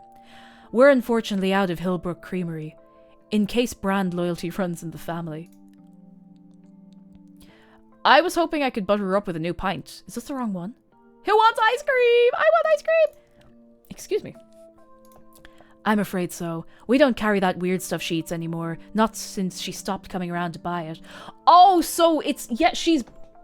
so she orders all her stuff online. But not like local delivery. Kind of... She's not like... She's not like Deliverooing it from the general store. Like, she's buying all her stuff off Amazon and not going to the local shop. Oh. Oh. Even though they actually did have it and all. And we finally managed to sell off the last of it a couple of years ago, thank God. Oh. Oh. Oh. What's there to do in town? I've a lot of time to kill. If you're looking for something exciting, you definitely came to the wrong place. The only restaurant we have in town is the diner. The only real place to hang out is probably the library. There's a gas station, for what that's worth. And there's a bar, but it's not exactly a place you'd want to go. It's a dive that's always full of minors. They don't ID on the door. They've had to start serving fruit juice boxes. I'm pretty sure someone at the diner's throwing a party this weekend, in case you want to go to a weird house party with a bunch of strangers the day before a funeral. If I were you, I'd just wait out the week, read a book, and hope the days pass quickly. Then go back to your life and forget you were ever here. Oh, I really like her, and she's not wrong. Can I buy my ice cream? Okay, can I buy my ice cream now? Yeah, sure. Kanika takes your money, completing the exchange. I feel like we left a little coldly, but I don't really know what else to say to her, you know? You step back from the counter, return to the empty town outside the store. I feel like we were in there for a year. She's really nice. Like I like her. She's very real. And what I mean by that is, like, she's not like, yeah, it's fine, you know, we make do, blah, blah, blah. She's like, it sucks. The Scarlets suck. Here's why. I'll tell you candidly, you know? Warped also says, growing up in a small town with everyone knowing you more than you know them and feeling trapped, yeah. Like, it's, I can only imagine it's such a weird feeling. Wonder what flavor you grabbed. I want to know what flavor we grabbed as well. I actually don't know. It looks like the sun's finally starting to set. Maybe you'll see if a sleepy southern town like Scarlet Hollow is a vibrant nightlife another day, but for now, you feel ready to head back to the estate. You can always trust the local goths to keep it real and look out for you. And if they don't keep it real and look out for you, well, at least you tried. Let's go back to the estate. You return to the dirt road, beginning the trek back up towards the estate. Nice walk. As the sun sinks deeper into the horizon, the sky is flooded with orange and pink hues, the shadows around you darkening and stretching out over the path. The mountains seemed to make night come quickly here, their rounded hills blotting out the dying sun prematurely, casting the valley of Scarlet Hollow in an eerie autumn twilight. Oh. You've had a long day. Between travelling and meeting all these strangers, the dusty bed that waits for you back at the estate is starting to sound very appealing. There's a sound on the path behind you. You turn back to the road, but find nothing. You still seem to be alone. Hello? Is someone there? The thing takes a bold step from its hiding place, revealing itself and fixing you with a wild-eyed gaze. It's a mountain lion, and there's something horribly wrong with it. It becomes you. Becomes it. Becomes you. So much for Stella's insistence that the modern Appalachian mountain lion's just a myth. It takes yet another step towards you, drool leaking from its slack mouth. A blood that runs and runs and runs, becomes itself, becomes nothing. It looks like rabies, prion disease, a bad bag of chicken nuggets. A mountain lion can run up to 43 miles per hour, nearly twice as fast as the fastest known human athlete. A gardener cannot tempt to empty soil. Don't eat me, I'm all bones! Whoa, cool, a mountain lion. Start filming. You're sick, let me help you. I could bring you food, please don't eat me. I kind of want to try and help it. You're sick, let me help you. Not sick. See everything clearly. Ooh! It dashes forward with surprising speed, ears back and claws glinting. There's a heavy thump as it connects. Uh-oh. You find yourself tumbling forward, pitching over the side of the road and rolling downhill. It's disorienting. You find it to be almost impossible to stop yourself. The incline too steep, every attempt ending in more scratches and bumps from the rough terrain of the mountainside. You finally land with a breath-stealing thump in a small copse of trees, battered and bruised, bleeding from the thorny shrubbery, but not dead. Your eyes are closed. You need them open. It doesn't bother trying to hide now, leaping down into the clearing with killing intent in its wide yellow eyes, ready to finish what it started. And then... the evening air is pierced with the sound of a gunshot. The mountain lion's gone in a flash, leaving a thin trail of blood behind it as it disappears into the dark woods beyond the path. As you gain your bearings, you realise your ice cream's gone. You must have lost it in your fall. Damn. Nearly had the thing. And I nearly had you too. Who the hell are you and what are you doing out here looking to get shot? Would you like some boiled peanuts?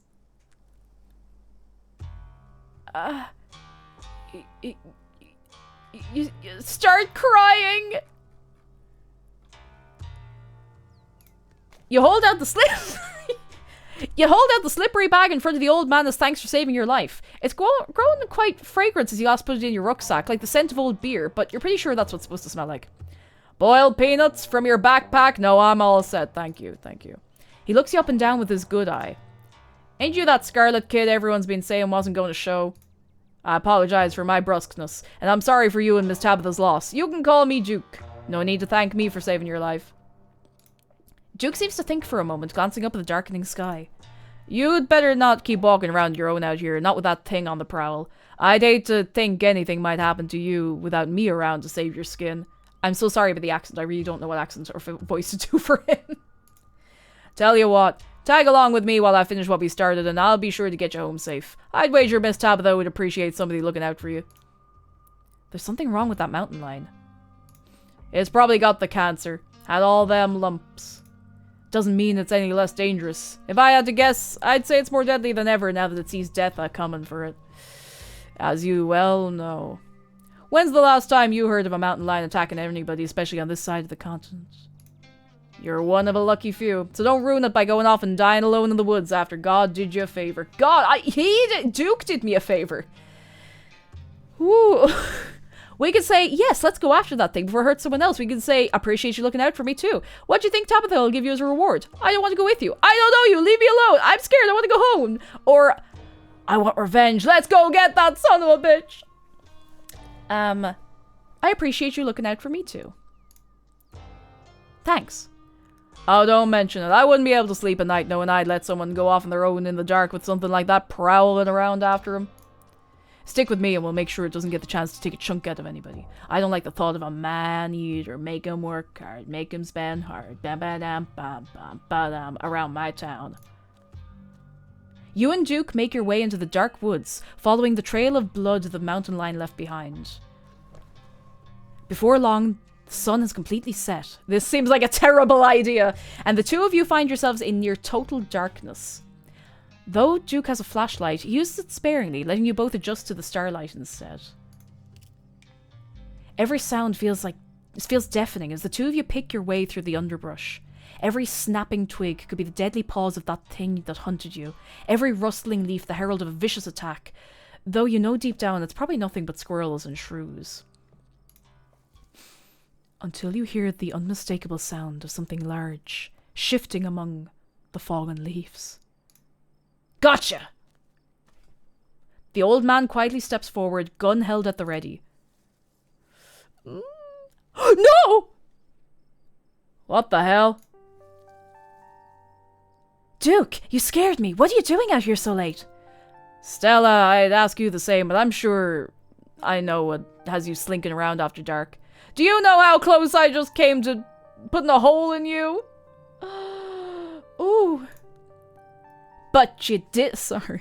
you know that thing, but you didn't. But you didn't. No harm, no foul. Hey, Cake, weird to see you out here so late. Does Tabitha know you're with Duke? And you stink of mountain lion. Oh, what a smell. And there's something else mixed in there. Something fake. It could drive a dog to madness. It makes me want to bite and tear.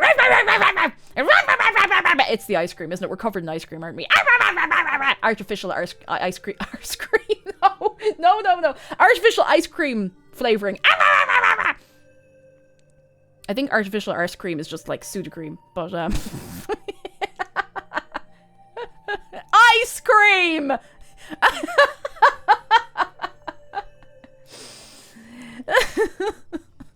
She thrashes in Stella's arms, but Stella holds her close, stilling her frenzied attack. Whoa, calm down, girl. You know, Cake. Oh my, I do apologize. How unladylike of me. I simply can't stand the smell of those things. I swear, it gets so hard to hold on to her when she gets like this. Sometimes it feels like she's only geriatric when she wants to be. That's true of dogs. Sometimes. Oh! It's alright, little lady. You're safe so long as you got your mama looking after you. Oh. Unlike you, Stella, if you decide to keep on doing whatever it is you're doing out here, I think you'll find these woods ain't agreeable tonight. Cake here had a run-in you wouldn't believe. So you just go on home and save all this for some other night. Wait, a run-in? What kind of run-in? Was it supernatural? Was it supernatural? Was it super hulock? What if it was super hulock? Which would be worse, if it was supernatural or super hulock? Squeeva, what the hell is going on here? Same as usual. Same as usual. How's this one been interested in playing Slay the Princess? It's good so far. We've only been playing for like, not even 2 hours, like an hour and a half, but it's good. That's good. How you doing? Come in. Not the super hulock! Like I said, you won't believe it. Now put that dang camera away. I was attacked by a mountain lion. You know, the kind you said didn't exist in these parts. I don't want to make her upset. Oh, you would love this thing. It was some kind of cryptid. Why are you acting like he doesn't mean what he says? Take this seriously. It's Danger Rouse. Danger Rouse. I was attacked by a mountain lion. You know. Oh no, she feels bad. She's like, oh, oopsie. Oh, I see. She's been trying to fill your head with her nonsense too. It's not nonsense. It's... Don't you get started, Stella Richmond. Oh, full naming her. Ooh. Danger Grouse. Danger Mouse. Penfold. Who upfolding they pen?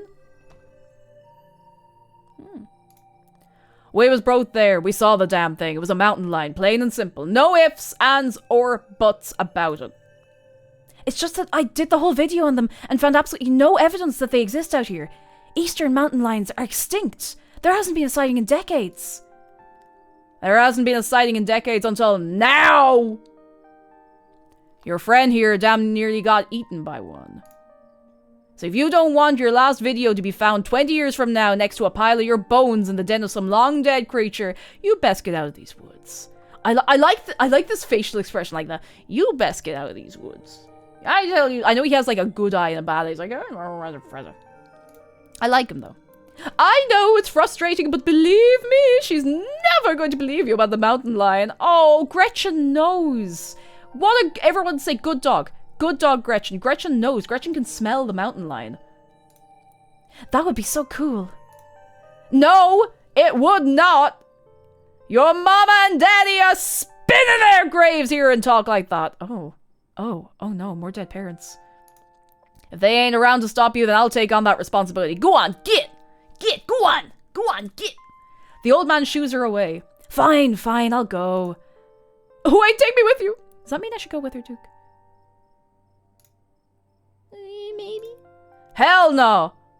There's half a chance she winds up in some kind of situation on her way back. Miss Scarlet would have my ass if she knew I'd let you get into a situation. Who out here in situations?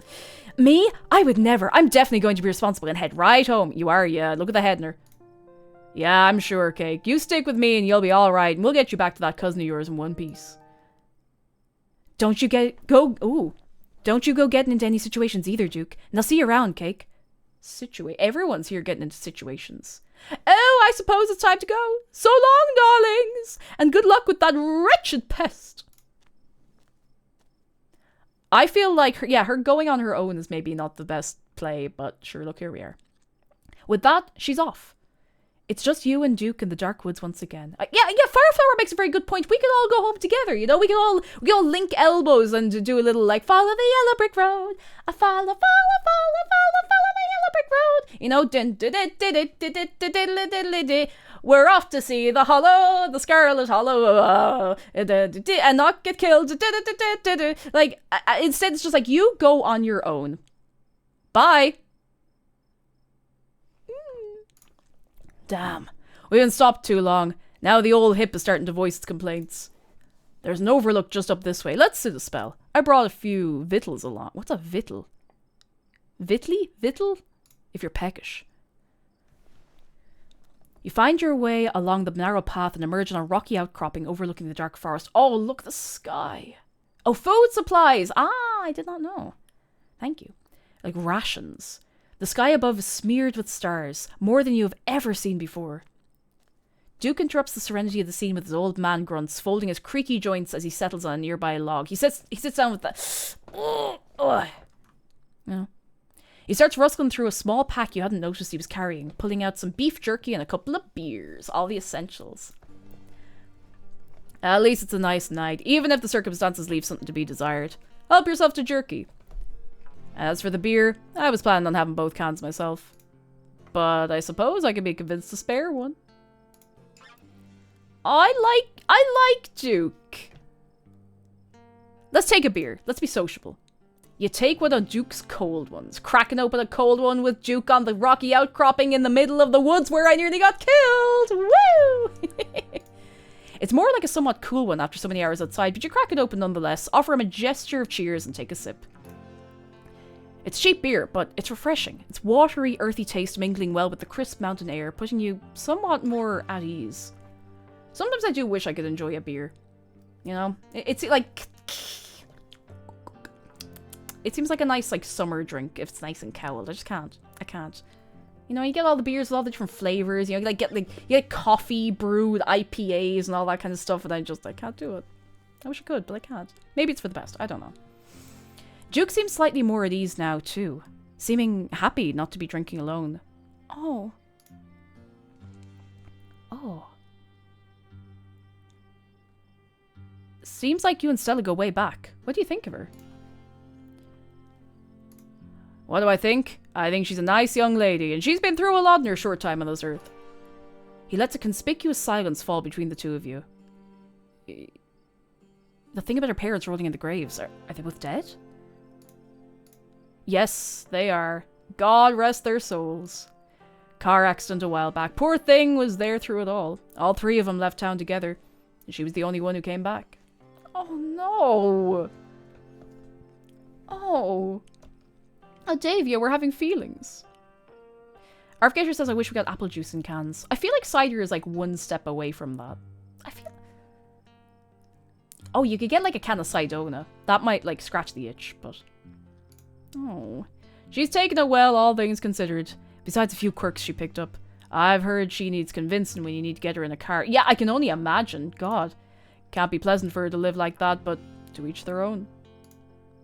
You seem like you have more to say about her. I wouldn't usually be one to talk ill of anyone behind their back, but, I've said this to her face. May as well let it be known. She's on thin ice with me. She heard I was talking about the mountain lion that's been after my chickens, so she did a whole video about him. Asked me all sorts of questions about what I seen. Only to turn around and No! No, she clickbaited him!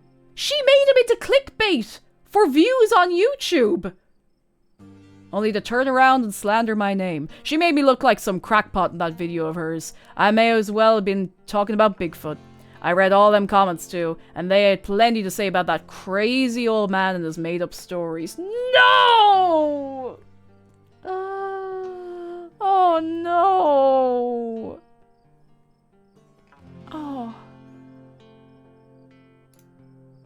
But lo and behold, now you've seen it too. And she turned around and did the exact same thing to you as she did to me.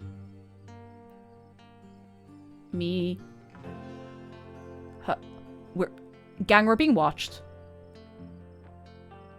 Don't worry about it, it's fine. Oh, yellow. I'm sure it's fine. Don't worry about it. It's fine. Tharek, thank you for 18 months of your prime. Once again, sub, anniversary and actual sub renewal date don't match up. Yeah, that happens with me occasionally on Twitch. It's very weird. But, all the same, thank you very much. Whatever way around it hits. Thank you so much. I hope you're having a good day. Maybe it's, maybe we drank the beer that makes you see eyes in the bushes. At least you ain't plastered across the whole internet. Oh, no.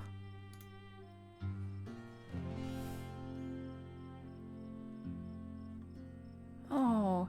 Why is she doing this in her first place? Do you think her YouTube career is even viable? Ooh.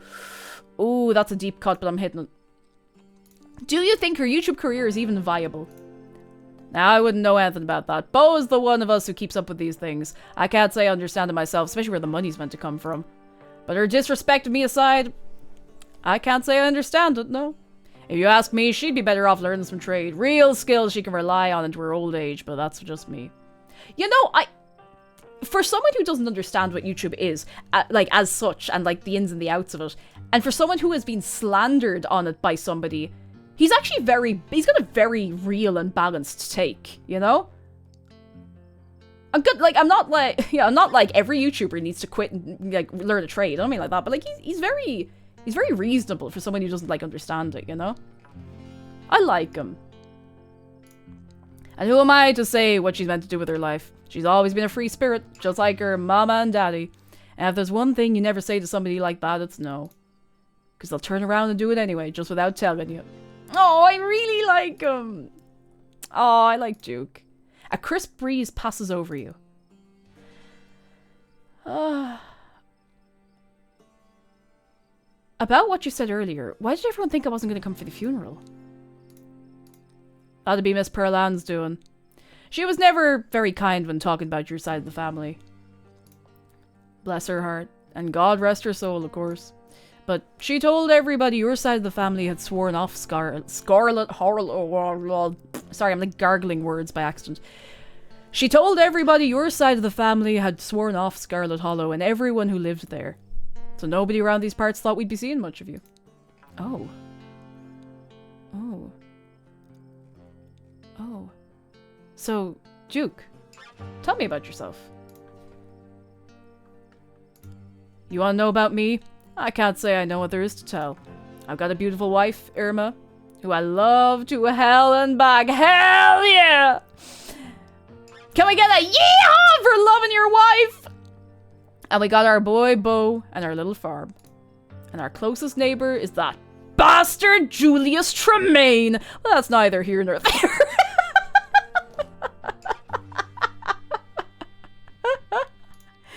Tell me, what's the biggest pumpkin you've ever seen? Oh, what?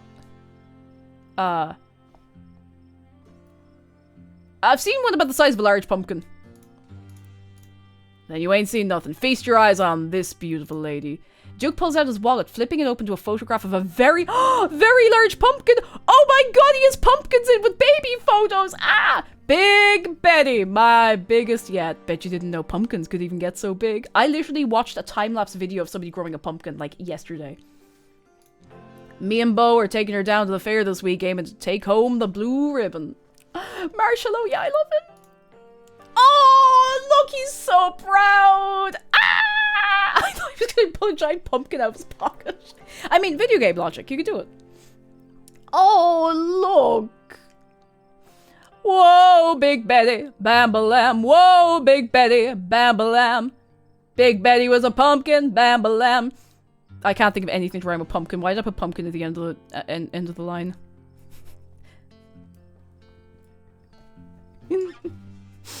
Oh. Big Betty. No, was it Big Betty? Big Betty was a gourd, bam-ba-lam. Oh, she matured, bam-ba-lam. Whoa, Big Betty, bam-ba-lam. How'd it get so big? How are you getting it to the fair? Ooh. What a pumpkin. She's gorgeous. I want to ask how it got so big.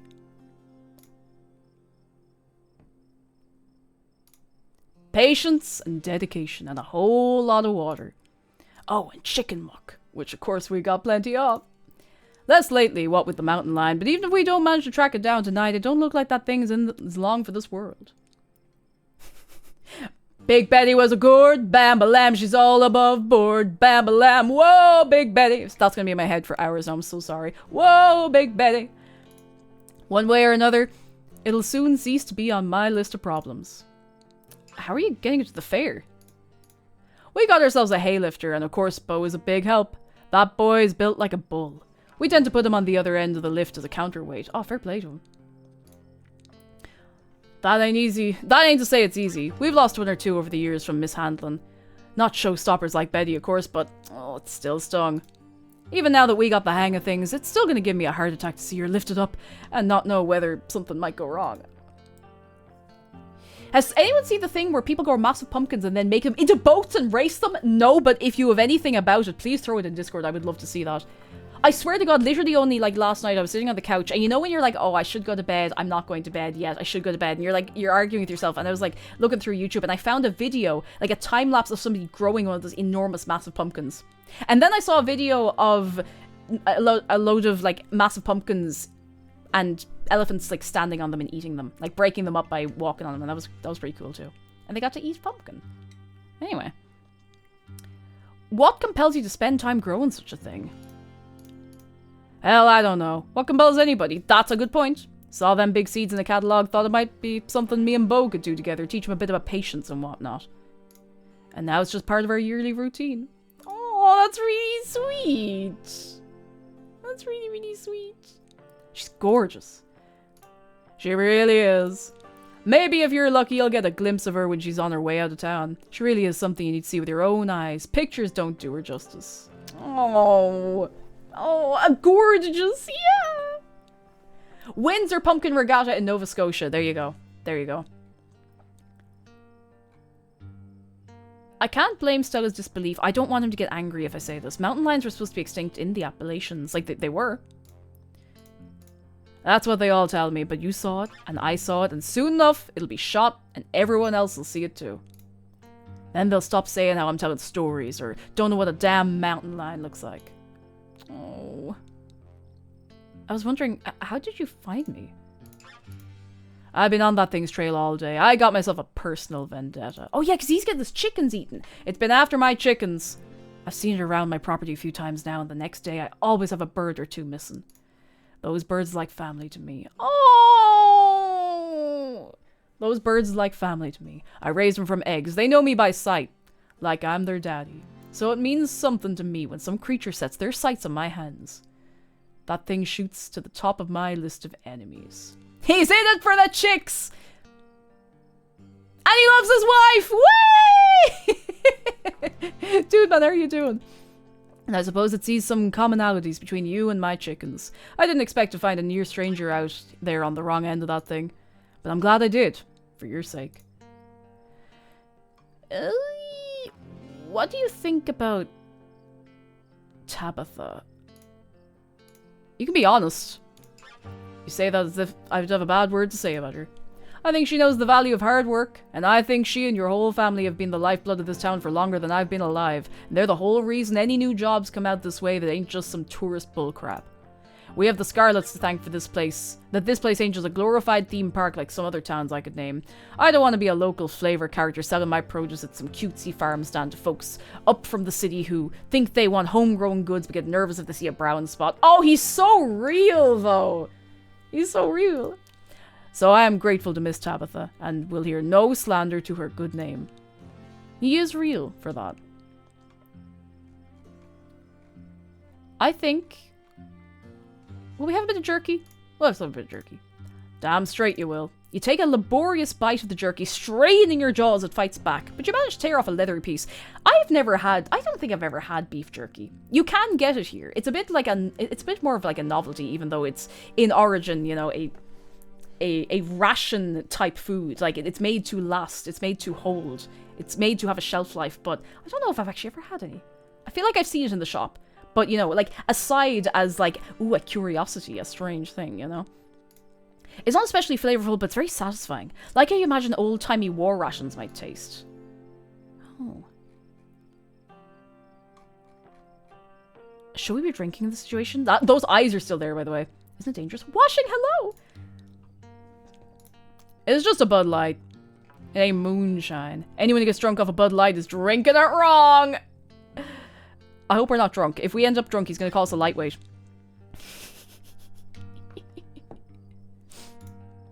I find it helps keep my aim steady. Lowers the nerves just enough to shake the tremor out of my trigger hand. This reminds me of there was a politician in Ireland once there a few years ago. I say a few years ago, probably like 10-ish years ago, who was like, sure, you know, I mean, in fairness, if you only had the 1 or 2 drinks, you'd be fine to drive home. Sure, there'd be nothing wrong with that. Sure, you'd only have the 1 or 2 or maybe even the 3 drinks, so you'd be fine to drive home like that. Sure, there'd be nothing wrong with that.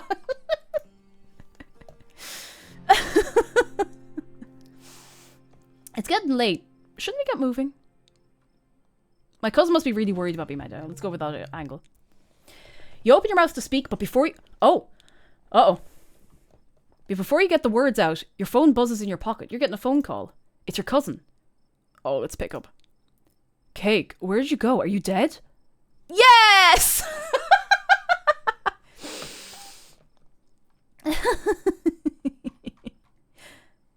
Yes! I'm dead! Haha, you're so funny. God, your reception's awful. You're in the woods. Did you manage to get lost? Who's that? Is that Miss Tabitha? There's a sound... Oh. There's a sound nearby. A scuffling. And then... Huh? What in the... Look, I don't know if you know this, since the big city only has trees with little fences around them or whatever, but wandering around the woods at night is dangerous. Get back to town now. Oh. Don't you worry, Miss Tabitha. We'll get Cake back to you safe and sound. I'll be sure of that. Tabitha, I promise everything's fine. I'll see you back at the estate. Everything does not sound... I see it. I see it. Oh my god, a chicken? For just a moment, I would like to bring back a club classic. Where is it? Where is it? A club classic. How do I do like a chicken voice? I see it! Ah! It's sweet and kind. A bed of flowers. A nice wind. A gentle gardener. Ah! That must be my Bertie. She's still alive! The call ends abruptly, the bad reception finally giving out. The old man takes a step towards the tree line. That does not look like a chicken to me! Get your thieving little hands off her! Duke charges forward, flashlight in hand, crashing through the brush. Please don't... Damn, that thing is fast. Which way did it go?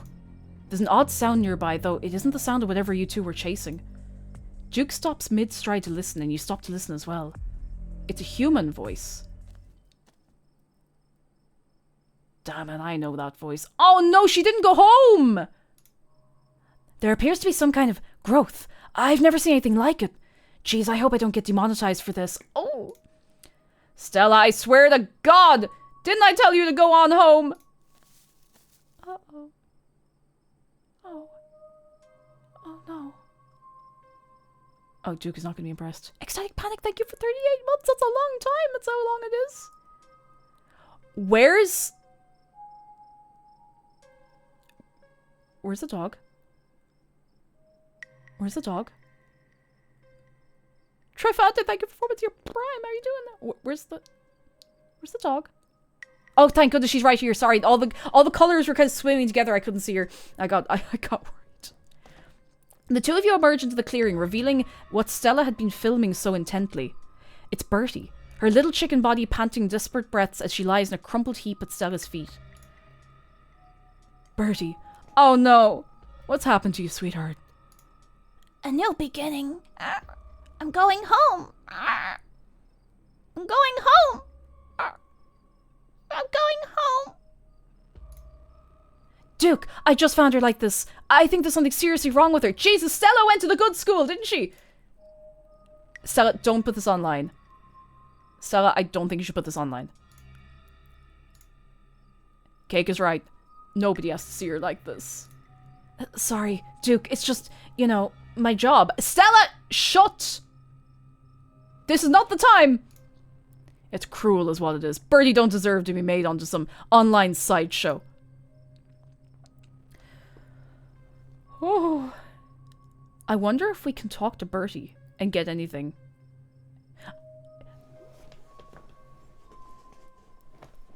We can explore with talk to animals.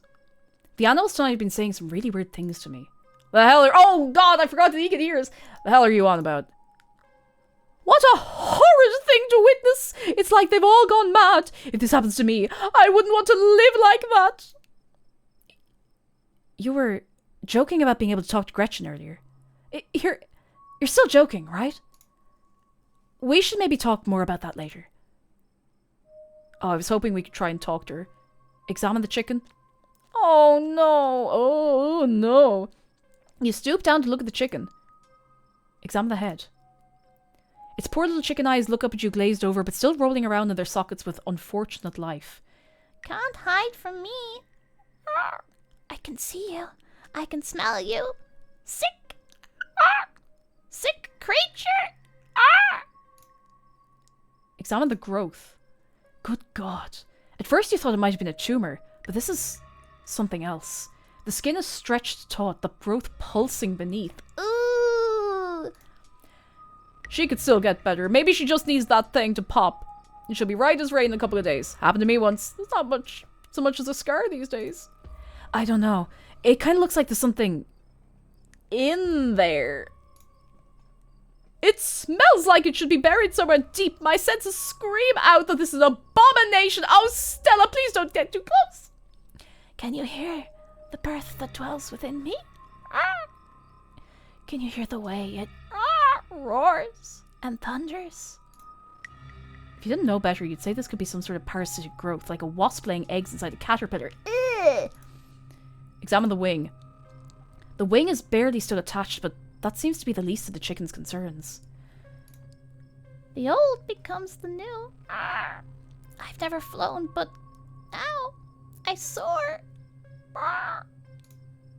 Whatever got a hold of her busted her wing up too. Little bastard. Yeah, what a bastard. Having investigated to your heart's content, you step back and give the bird space. Your spooky chicken voice is incredible. Thank you. Have you seen anything weird out here tonight, Stella? I mean, yes. The answer is going to be yes, but I want to know what she's seen. I sure did. There was a deer that looked an awful lot like Bertie does now, with a big lump. I thought it was cancer, but now I'm not so sure. I got some great footage. You'll see it once I have the chance to edit the video. Stella! This is not the time. This is not the time to be thinking about your YouTube subscribers. I didn't get a good look, but there was something off about that mountain lion earlier too. This shit better not be contagious. Oh. This is just like the mountain lion. As you, Duke and Stella, take stock of the situation, a sound begins to wrap around you. Oh. Gently at first, barely a whisper, but then a guttural moan, and then another, and another, until suddenly you find yourself surrounded by a chorus of groaning misery. There's something out there, all around us! I can smell it! There are so many of them! I think we should get out of here. Agreed. We've all had enough excitement. Come on, Birdie, let's get you home. Are you guys hearing this? Stop filming, Stella! Yeah, I know we're in, like, a life or death situation, but can you make sure to like and subscribe? And can you yell, make sure to like and subscribe into the camera? Thanks!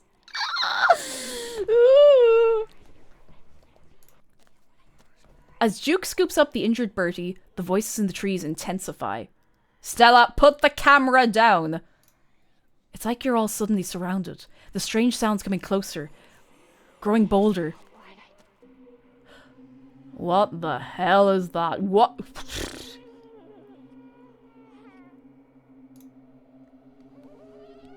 The gardeners come to mend and nurture. Let me blossom and sprout. Let me become. Don't you step another foot closer or I'll shoot. Don't think I won't. Oh. Oh. Oh. The man hesitates and the thing steps forward, fixing what seem to be eyes. Its eyes on Bertie, tucked under Duke's arm. Stella! Stella, there's another one! No! No! You and Stella turn just in time to see another of the creatures slithering out from the from the bush. Gretchen, no! Oh my god! What's going on over there? As Duke glances back, everything seems to happen at once. A patter of unnatural feet and then chaos. Duke grapples with the thing as it grabs at his shotgun, pushing the barrel out of the way as it grasps for Verity with oddly jointed limbs, while Stella stares in shocked silence as if paused, watching as the other creature attempts to wrestle Gretchen into the darkness, her desperate cries going unheeded. Shit! Shit! Get your grubby little hands off my bird! Oh god, no! No, we have- oh my god, no! No! Oh no, we have to choose!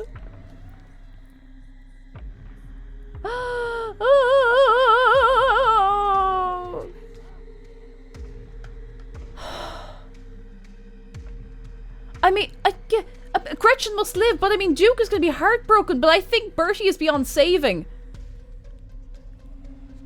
That's my worry. I think Bertie is way beyond saving, and I think Gretchen it will be fine if we can get her. Oh no. Choices in choice game. Gretchen stands a chance. You die for Gretchen attempting to snatch her away from the thing's misshapen hands. Okay, my hero! Ooh! You manage to grab her, but the creature isn't deterred. It rears back on its hind legs, its mouth opening, whispered tones sliding out alongside something sharp and unnatural. But then there's the deafening blast of Duke's shotgun, and suddenly, it's gone. Ooh. Comrade Attacker, thank you so much for 9 months. Thank you so much. Duke? Blood! Blood! My heavens, I smell blood!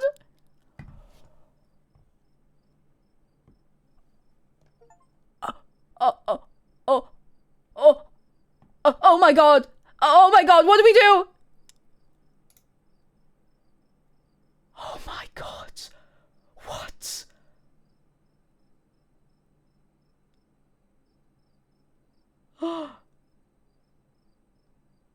This is the first day we've been here? Okay, first things first. I grab Gretchen. There, step 1's done. Gretchen's safe. Great. Okay, step 2. What? What's step 2?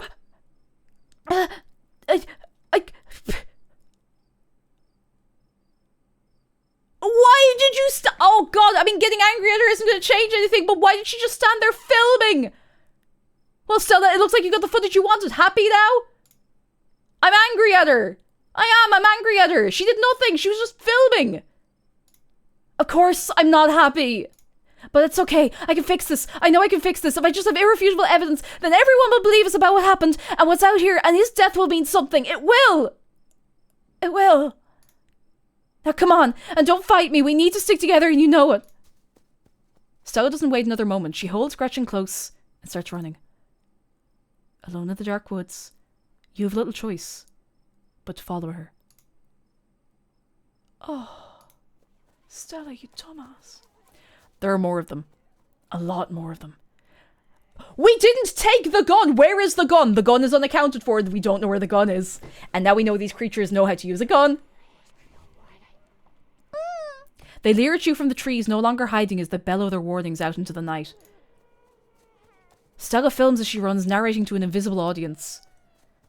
We're being pursued, I think, by these weird things. It seems like they're all riled up from what just happened. The two of you come to stop at the edge of a clearing. Oh my god. Okay, we seem to have found a nest? Or a crop circle. But, of animals? God, that smell. The air here is flavoured with rot, a pervasive stench rising up from the spiral of corpses that patterns the rock. Bertie has been placed among them, her body laying still as the creature crouches protectively over her. Stars above! Is this wretched place where they wanted to take me? At the sound of the dog's disquiet, the creatures flow out of the woods and surround the clearing. Oh my god. Yeah, I don't think... That's the thing. You have a good point. Like, no one's going to believe us even with proof. They're going to be like, oh, it's doctored footage. You killed a guy and now you're trying to, like, cover it up, you know? Dead eyes peer out from pale, doughy faces, watching the two of you and the small, terrified dog. We need to leave. Yeah, I think I have enough footage now. The two of you take a few steps back from the clearing, then turn and start running together through the woods, driven by a deep animal instinct to get away from whatever these things are. They're everywhere! God, how many of these things are there? They reach out to you from between bushes and tree branches, grasping for anything they can get a hold of, their howls filling the night. We're almost there! You and Stella reach the main road, and the whispers fade back into the sounds of nature. It sounds like they stopped following us. I certainly can't smell that stench anymore. Yeah, how are we going to tell somebody that he's dead? I should get reception now that we're back on the main road. Let me find my phone so I can call the sheriff. You feel a buzz in your pocket. Oh god, we've so many missed calls. 6 missed calls from Tabitha. And 13 text messages. Whoa, I think I'm in trouble. I'm just gonna call her. Oh, straight to voicemail. Text her that you're okay. Your message sits unread. Oh, feck. I think I'm in trouble. That's a lot of texts and missed calls from you-know-who. Tabitha, we're sorry, don't be mad. We were running for our lives. Maybe Tabby's just worried about you. But first things first, let's call the police. Stella pulls out her phone and dials. Hello? Earl, it's Stella Richmond. I'm up the mountain on the Askina Trail. Duke is dead, Earl! Shotgun. It happened right in front of us. There's something in the woods. Okay, yeah. Yeah, I think we're okay, but hurry. Jesus, Earl, who's gonna tell Bo? I guess now we wait. Oh god, we have to wait until the police get here. It takes a little while, but eventually a patrol car arrives at the scene. Out of it walk 2 officers. Sheriff Hugby, a friendly older man, and Deputy Franklin, a serious man wearing sunglasses, despite it being the middle of the night. See? Right there. A thing jumps out of the woods and then the shotgun goes off. What in Sam Hill?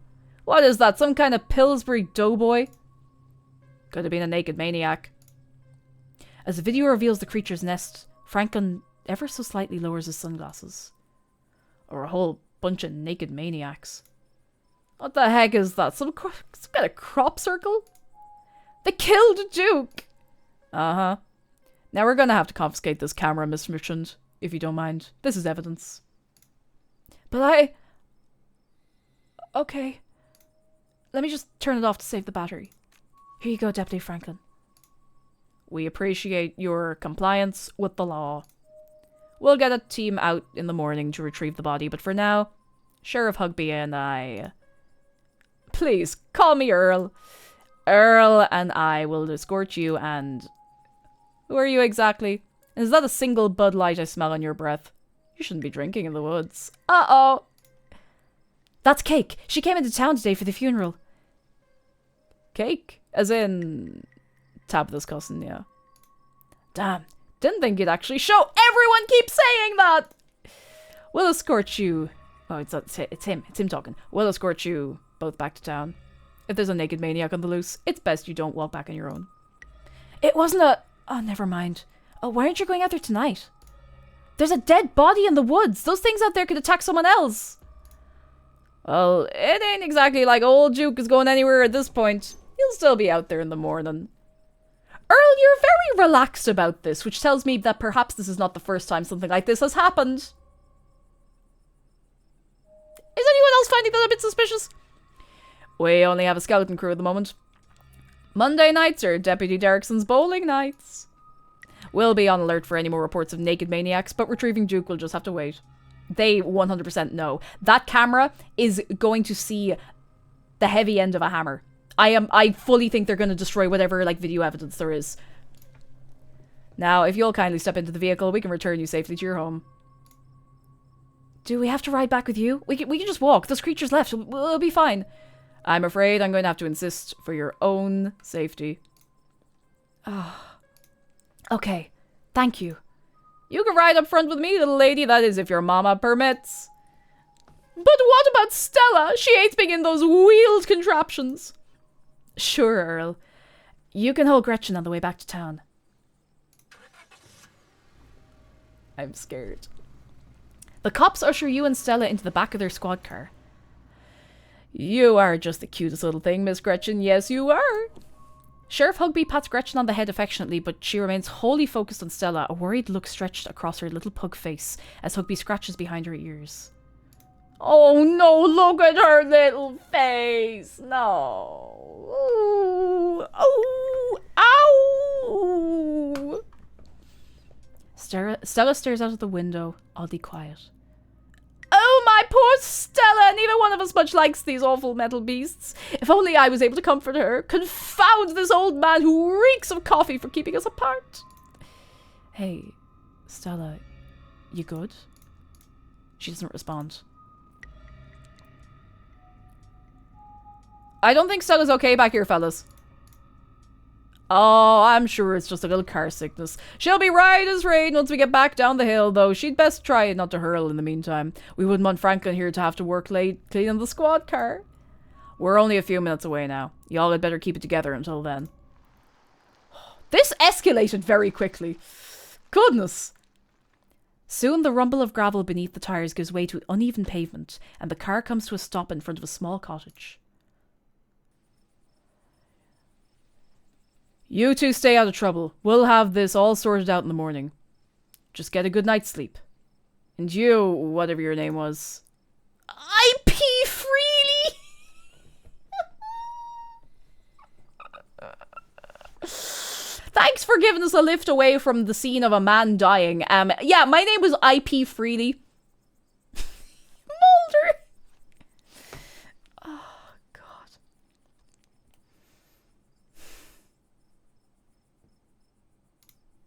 I.P. Freely. Sure. You're in town for the funeral? Good. Don't you go leaving before then. I imagine we'll need to ask you a few questions about everything you've seen tonight. Stella, keep an eye on her for us. Make sure she doesn't get into any more, trouble. Y'all have a good night now. Bye-bye, Gretchy. And y'all have a lovely evening. If any bugaboos give you trouble, you know how to get in touch. My God. Here you are. Back in town. Away from the woods. with no one but Stella in sight. Oh, holy shit. Okay, so I know it's late, but I'm wound up. I know I, for one, need answers. It's a long shot, but my friend's mom is a weird hippie lady. She knows all about local wildlife and local myths and legends. Maybe she'd have some idea what those things were. We were supposed to get home! Oh, wonderful. She always stocks the finest dog biscuits just for me. I could really use one of those about now. I say we go over and show her what we have. We don't have anything. They took the camera. Didn't they? Are you with me? Oh! We're going to be killed. We're going to be killed stone dead. Where have you been? I've been waiting in town forever. Were you that lost? Tabby, great. We were just headed over to Sybil's. You should come with us. A lot happened out there tonight. It'll be better to explain it all at once. Tabitha, I want to go home. Please take me home. I feel like if we abandon Stella, I feel like she's going to end up dead. Somehow. We should just tell her the truth.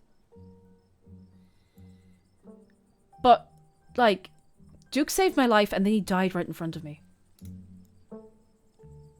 I know Stella doesn't want us saying that, but I mean, I feel like the more lies we tell, the worse it's going to be. Or the more complicated things are going to get, you know? Wait, you're serious? Someone died? Yeah, the cops dropped us off down here. Well, if you already got the cops involved, I don't see what you think Sybil is going to do. Give you some weird tea about it? Doesn't sound super helpful to me. It was the circumstances. There were things out there, Tabby. I can't even describe them. Like doughy gnome things. Oh, I see. So she's gonna give you the secret gnome knowledge.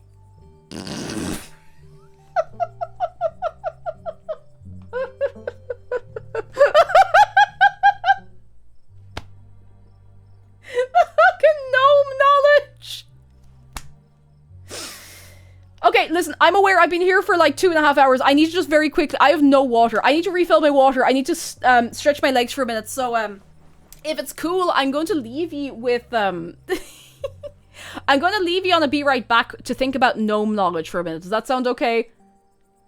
Alright, think about some gnome knowledge. You can make up some gnome knowledge if you'd like. I'll be back in, like, I don't know, a minute. I need to stretch leggies and get water. And then drink all the water. Which will then necessitate, or, you know, necessitate, is that the word? It'll make me need another break.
If Bud Light is so great, why haven't they made Friend Heavy?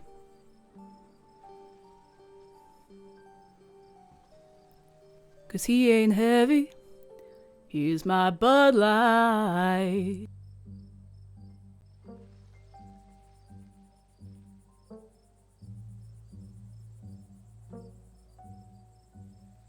I am here. I don't actually know why I re-muted after that. Huh. So, much has happened. Much has happened. I don't know why I went here instead of here. Much has happened. I have water. I've refilled the water bottle. Are we ready to continue? Because either way, we're gonna go. We're gonna go. We're gonna go. Gnome knowledge! That's where we left off. I was like, I'll leave off at something significant. Gnome knowledge. That you get at Gnome College. Cake, I don't think we need to waste our time with that. I'm tired, and it sounds like you're tired. We're going home. I'm gonna be honest, I think Tabitha kind of has a point. You know, I'm pretty beat. I think, you know, day one, I think I'm okay without answers. Take me home, Tabitha. I'll make sure to catch you up on whatever Sybil says, Cake. Here's my number. Let me know when you get back so I know you're safe. What, so you're friends now? You'd better not make problems for me all week, Stella. Tabitha doesn't wait for Stella to protest before starting back down the road towards her old BMW, towing you along with her. See, I am a little worried about leaving Stella, but I'm also like, how long? How long are we going to get dragged along with this? And who else is going to end up dead? Let's go.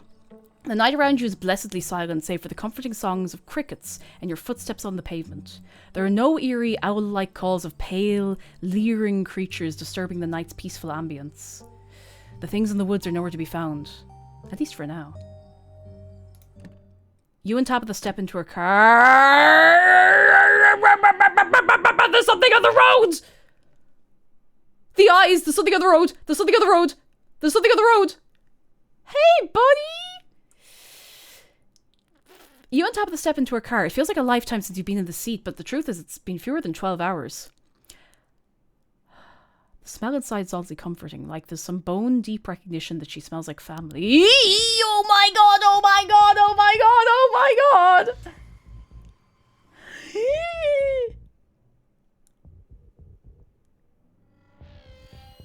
Oh my god. Your cousin reaches for headlights. It's Duke. Cake. Welcome home. The figure steps out of the light, disappearing back into the darkness of the woods. There's something wrong with this town, Tabitha. Every town has its quirks. You only have to be here for a week. Don't freak yourself out, and you'll be fine. You both ride in silence back up to the estate. Quirks?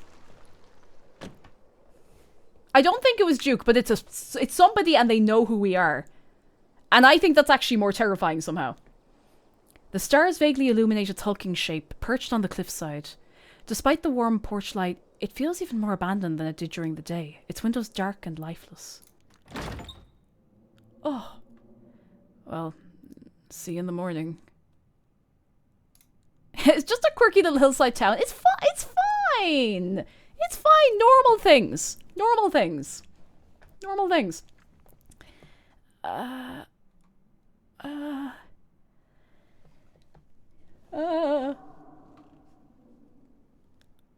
You're pretty dismissive of that Sybil lady. Is there anything I should know about her?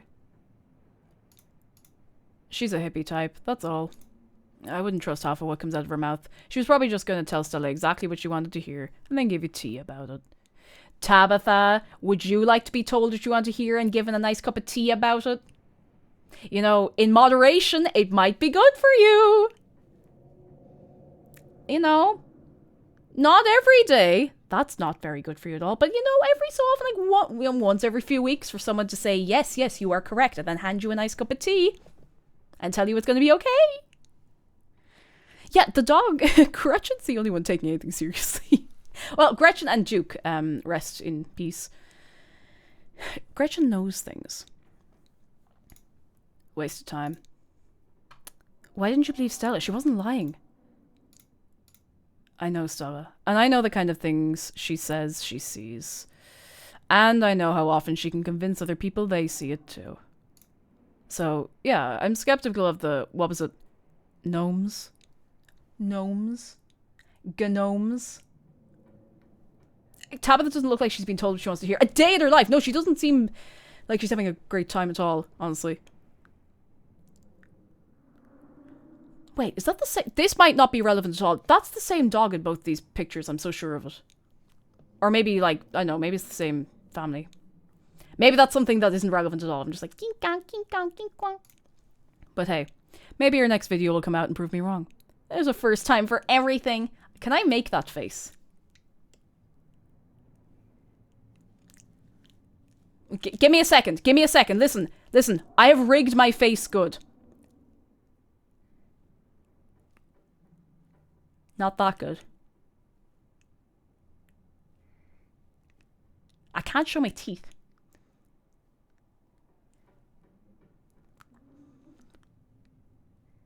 I can't do it! Close enough! Close enough! Close enough! The teeth will move with the move. Ah! I saw them too. Do you believe me? I believe you even less than I believe Stella. Oh, wow! Okay. At least I know she can mostly tell the difference between local wildlife and fictional creatures. Emphasis on mostly. You might as well be telling me there's a monster under your bed, but hey, it's not like you have to worry about it for much longer anyway. When the week is over, you won't have to concern yourself with whether or not there's something in the woods. She says that like she knows there's something in the woods. You sure you don't want to stay up with me for a little bit? We could talk. I've done enough talking. Good night. Oh, we lost her. Tabitha doesn't so much as wave goodbye before heading up the stairs. Ugh. You follow suit, climbing up the creaky stairs to your own waiting bed with its ancient, dusty sheets. As you start to drift off, you remember that Stella asked you to let her know when you got home safe. We'll call her. You pull out your phone and call. Hey, how are you? She sounds a little different, a warble in her throat. Did you make it back all right? Tabitha and I saw some weird stuff on the way back. A miner, I guess? He knew my name, said some really creepy stuff. That's scary, man. I think I've got some interesting leads too. We can compare notes tomorrow. Until then, get some rest, alright? I'm glad you're safe. From the relative safety of this uncomfortable bed, the events of the past evening seem like something that happened to someone else. Though you can still clearly picture the terror you felt in those moments, for now, you're safe and you're warm. Eventually, the sun will rise and chase away the monsters and make them seem like nothing but bad dreams. Maybe tomorrow, if you're lucky, you'll wake up in the normal world and have a boring week in the mountains with your sour-faced cousin. It's a nice thought, but deep down, you can't help but worry that things will only get worse.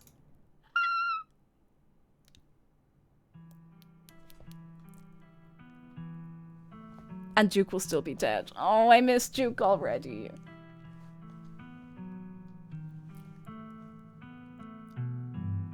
Oh.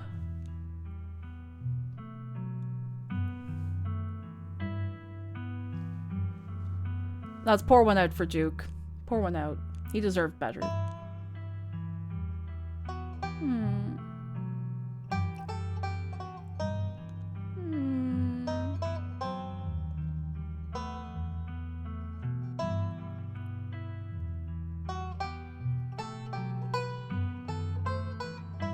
Oh no! Oh no, is that Bo?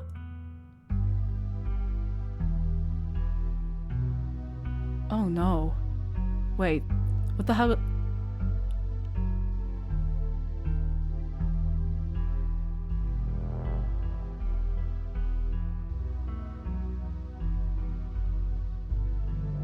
Oh, the eyes!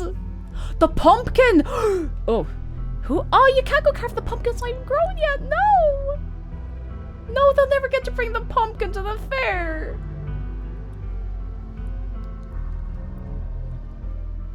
Big Betty, yeah.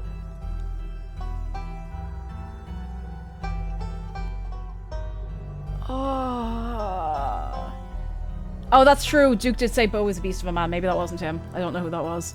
Look at that. Oh, that door frame.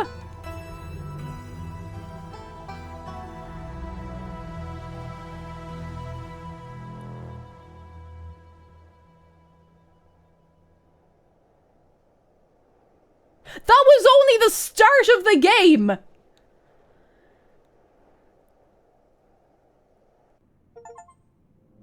That was episode 1!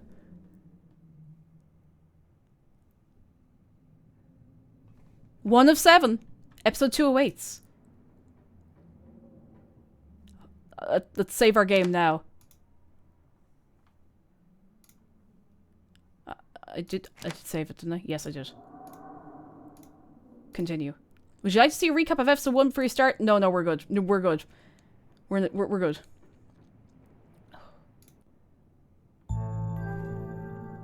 You open your eyes. The sun's risen. The birds are singing. You're still alive. And for now, you're safe. Your gaze wanders across the room to the window and the woods beyond. You wonder if the monsters are lurking there right now, just beyond the trees, ready to pounce as soon as you leave the crumbling estate. A familiar unease settles into your gut, tangling into a knot of anxiety, wriggling as the events of last night play out in your head. You can't help but remember Duke, slumped against a tree, pieces of him scattered across the clearing. You're not sure if you'll ever feel okay again after what you've seen, but you can't stay in bed forever. That's good advice, I guess, yeah. Hunger pulls you from the clammy depths of the mattress. Note, you can refresh yourself on the events of previous days by using the journal in the quick menu. Ah, that's what that is. I want to poke around the closet. She said there's a load of clothes in there. Oh, people are saying that episode 5 releases in February, 6 and 7 together later that year. Oh, so we will get to revisit this over and over. I mean, like, as it comes out, you know. Oh, that's actually very exciting. Let's poke around the closet. After what you went through last night, the last thing you needed this morning was somebody's foot fungus in your Burger King burger.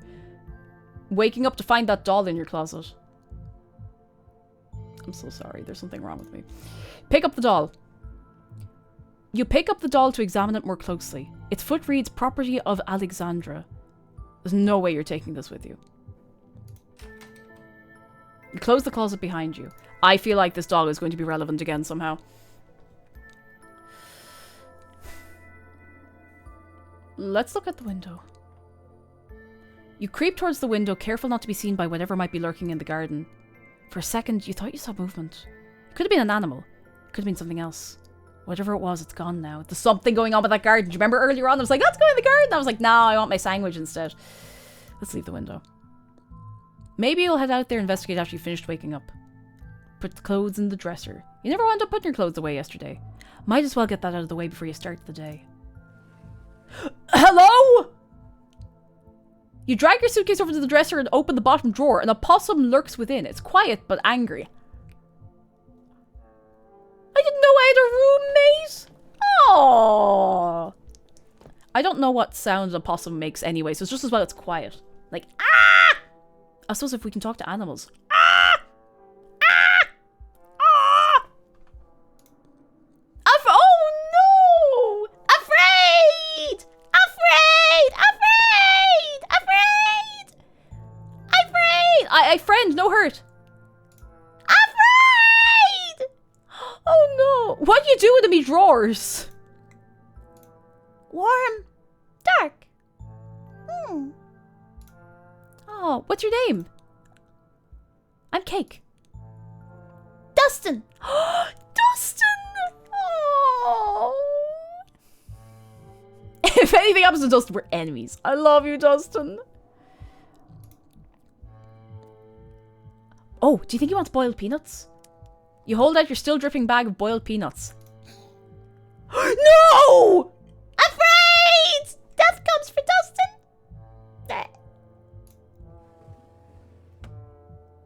You close the drawer. You might as well leave Dustin be. I think he's probably okay. I think he's fine. I think he's fine. He's just being dramatic. He's just trying to ward off predators by pretending to be dead. I think that's what possums do. I don't know. I've never seen a possum. We don't have them over here. You open the top drawer next. It's empty. As good a place as you'll find to put your clothes. Okay, thank you for the bit. Take a bullet for Dustin. I love Dustin. Based on the state of the house, you wonder if you'd been better off keeping your clothes in your nice clean bag, but there's no going back now. Let's text Stella. It's probably a good idea to check in with your new friend. You can't imagine she's holding up very well. Yo, what up? Oh shit, it's me. It's me, the stranger that you're friends with now. Yo, Stella, what up? Oh shit, here come that stranger into town and we both saw a guy die last night. What up? Let's not do that one. Let's ask her how she's holding up. It might take her a minute to get back to you. In the meantime, let's get dressed and head down to the kitchen. Time to start your day. Oh, Dustin's nice and comfy in there. You're back in the kitchen. Frou-Frou eyes you from her favourite spot on the counter. Her pupils dilate and her tail twitches. I see you are still here. Ah, how unfortunate. Have you noticed anything weird around you? Oh, Gretchen sends her regards! Huh? Ça sert par vitre jour? That creature has not yet returned to whatever vile pit of hell it crawled from. Oh. But yeah, some neck! The neck! Merde. Truly, Arras is not a kind god. Have you noticed anything weird around here? Excuse me, ma'am. May I pet you? I believe we have been over this. That filthy pair of hands will not befall my fur. Hey. The police called last night. Uh-oh! I guess you and Stella were serious about that old farmer guy. Oh, old farmer guy. His name was Duke. Tabitha. Okay. Whatever. They didn't say he died, but... Huh? They didn't say he died, but they did say he didn't go home last night.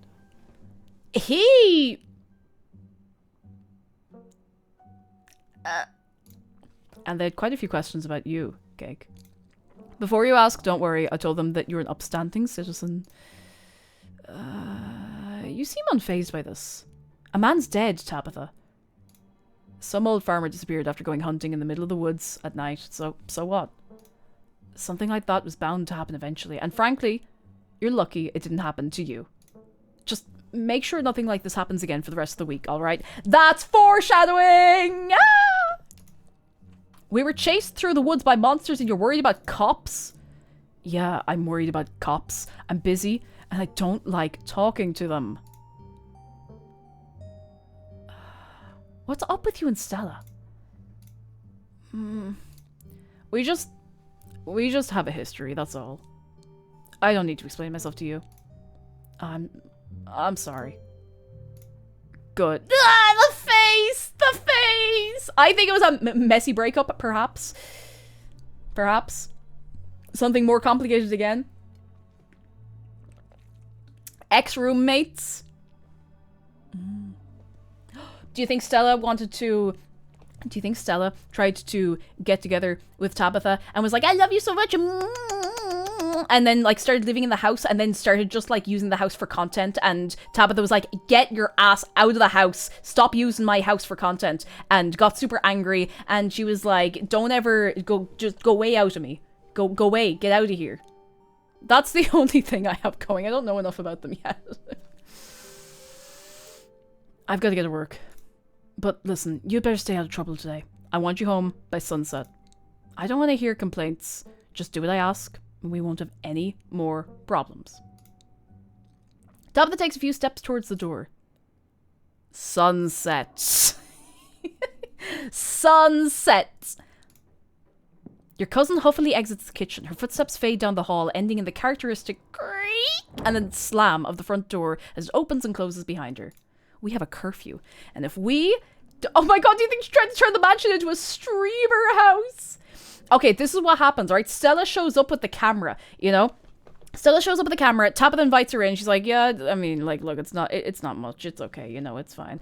And Stella, like, turns on the camera and is walking around pointing at everything and keeps walking around singing Luigi's house, budget mansion. Like, and you had the floorboards like squeaking and creaking under her, and Tabitha's like, will you please stop that? And Stella looks at her and goes, Luigi house, budget mansion. And Tabitha's like, I am going to throw you out. And Stella's like, come on, lighten up, have a bit of fun. She's like, Luigi house, budget mansion. And there's like a really weird creak out of floorboard, like it's going to give way. And Tabitha's like, Stella, come on, I'm serious. You need to stop. You need to stop and don't go down that hallway. And so it's like, Luigi house, but it mansion.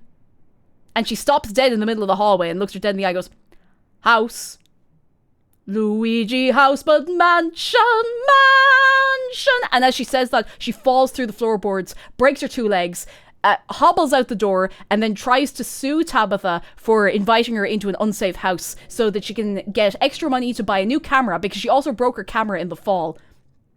And that's how she's still going on YouTube, because what happened is Tabitha was like, hey, can we please settle this out of court? This is getting very, very awkward. That's not good for business. So Tabitha's like, listen, look, I will pay all your medical bills. I'll just leave me alone. I'll pay your medical bills. I'll replace your camera. You never have to come into this house again. And I actually don't ever want to see you in this house again. And that's the history. Also, they were lesbians with each other. Once again, you were the only human in the estate. I'm pretty sure that's canon. Thank you. It seems you make a habit of bad first impressions, no? The cat chuckles mockingly. Hello? A text from Stella. Up most of the night on cryptid forums, but no good answers yet. Oh no, on the cryptid forums. Chugging coffee in library now if you want to join. Stella, I think perhaps after what we have both gone through, chugging coffee, not a good idea. But by all means, I have scones. Oh, she's got me. I'll be there in a bit, still waking up. And that's that. Time to start your day. We have one time. Oh, I want to go out into the garden. I'm just gonna do a little. I just keep wanting to do like a little save. I know it also saves at certain points, but I want to look at the garden. As your eyes wander to the garden door, you shudder, remembering the brief glimpse of something you saw from your upstairs window. I'm sure this can't go badly. It was probably just a raccoon, but the uncertainty of what you saw gnaws at you and compels you to investigate, if only to prove that it was nothing. Nothing. At the very least, you don't see anything now. Investigate further. You wander further into the garden, trying to pinpoint the spot where that thing had been lurking. If indeed there had been a thing to begin with. Ooh. Let's take it all in. The garden's peaceful, but undeniably eerie. Here, more than anywhere else, you're surrounded by the ghost of what this place used to be. It also looks like they have their own... Like, this looks like it should be like a cemetery or something up here. Yeah, because the gate is... Like, we're facing the gate and the name is legible from this side. If this was an entrance, the name would surely be on the outside. I might just be thinking of it too much. I googled and apparently frou-frou is the word for the rustling sound of silk or the adornments of 1900s women's dresses. Ah. Get this gal a lawnmower. No. This is an ecological heaven? Paradise? I'll see no mown lawns. A greenhouse sits in the midst of the overwhelming greenery, unreachable from years of neglect. Its glass clouded and cracked. Statues reach out from within seas of weeds as if begging to be rescued. And most strikingly, behind a pair of rusted metal gates, at the very peak of the mountain, it is a cemetery, I was right! It sits a graveyard. A graveyard. You can just make out a few of the headstones. Just. And the scarlet name carved deep and proud into their faces. That's true. It's a lot of grass for little, like, creatures to hide in and jump out on us, You just tidy it a bit and let it do its thing, And that's all you need to do. You notice what a good view someone would have of your window if they stood where you're standing right now. Let's check the ground for clues. Uh-oh. You crouch down, pushing aside the greenery to examine the soft earth. Whatever this is, it's fresh. A boot print. A big boot print. And what looks like some kind of Viscera. Your thoughts turn to the spectre from the night before. You snap a quick photo, just in case it comes in handy later. Let's keep it to ourselves. I don't want to send this to Stella. I feel like Stella's going to go into, like, super overdrive if we just, like, send that to her, you know? Catch my drift? You keep it to yourself for now. No need to cause any worry just yet. Okay, and we're back inside. Probably for the best. Time to figure out what to do with the rest of your day. Let's have some food so we don't die. Oh, it's only a graveyard if it's attached to a church. Otherwise, it's a cemetery. Oh. No. Stella might have scones to the library, but scones are later. PB&J is now. You quickly scrape together the ingredients and gobble up a delicious breakfast. And that's that. Whoa, wait, hang on. I need to read all of these out. So, we can head to town. After last night, you should make things up to your cousin. Screw going to town, try to clean the guest bathroom instead. That seems like a terrible idea, but we might be able to talk to the cockroaches. Tabitha's right. After last night, the last thing you need is to be sucked into more adventures. You're not going to leave the estate. You're going to do what you were told and wait for her to get back from work. See? That sounds boring. I'm just going to do another save here. I know I've overwritten the other one. That's okay. Is it me, says Levan, on the second day, peanut butter and jelly tastes better than on the previous day? You mean like if you make one and then let it sit there overnight? Like a stew? Would it not make the bread all weird? Oh, in the game. I'm so sorry. I'm so sorry. I've cast asparagus on your good name. I'm so sorry. Sorry. I'm so sorry. I'm sorry. I want to see what happens if we try to clean the bathroom. This sounds like a terrible idea. I think we should try doing it. If you're going to have to keep using that ungodly bathroom, you're going to at least make sure the surfaces have been bleached. You scrounge for cleaning supplies, finding a few dusty containers and spray bottles, none of which you recognize. They all feel like antiques, but they're the best you have. Armed with a rag and a trash bag, you set to work. It's a monumental task, and it nauseates you to think about just how many years of caked up dirt gunge and forward fluids you have to scrub away to return some semblance of normalcy to the bathroom. You get Kim and Aggie in here, and you could eat your dinner off the ground. Oh, you know, we actually did a decent job. That might be as much as you can do without a pressure washer. And renovations. But at least taking showers here won't make you feel dirtier than when you started. But your admiration of a job well done is interrupted by the sudden heavy thunk, thunk, thunk of a metal door knocker, the sound seeming to reverberate its way down your spine. Ooh. Someone's at the front door. Before you get the chance to decide whether or not to answer, it opens? Oh my god, who are you? Hello? Oh, I'm so sorry. I didn't mean to scare you. My name is... Oh, it's Sybil! Wait. Sybil was the lady who, we were warned... The one who tell you everything you want to know and give you tea about it. She seems nice. Everyone say, hi, Sybil! My name is Sybil. I'm a family friend. Just thought I should stop by to check in on you. Oh. Stella came by my tea room last night. She told me about what she saw out in the woods, and she showed me her footage too. She managed to sneak away. Ah, she did take the memory card. Oh. Okay. Stella's not an idiot. Apparently the police are just holding on to an empty camera. Didn't trust them not to erase the whole thing. I can't say I blame her. I brought some fresh tea. Let's settle in somewhere and talk. You and the old hippie make your way back to the kitchen. She gives one of Tabitha's few mugs a thorough rinse before pouring you steaming tea from her thermos. The smell is amazing. A nostalgic, earthy odour reminiscent of fall. Oh yeah, as if it was brewed with autumn leaves. Oh, we can offer her the peanuts! Oh, goodness. Oh, wait. Is this Kanika's mom? So you're Kanika's mom? Oh, that's right. You've met each other already, haven't you? She said you'd come around yesterday. And yes, she's my daughter. You may meet Miles at some point. That's my youngest. Though it's odd to call him that now that he's nearly an adult. It's just the three of us down at the general store. Oh. Oh. Let's take a sip. You take a sip of tea. It tastes not unlike a rotten log. I've had tea that tastes like that, but somehow isn't unpleasant. Like you're tasting a hike through dawn-dampened woods. It leaves a refreshing, citrusy aftertaste, like a cool breeze sweeping the leaves from the path the tea left on your tongue. We did also eat that mouthful of rotten food, that's true. I mean, anything has to be up from there, am I right?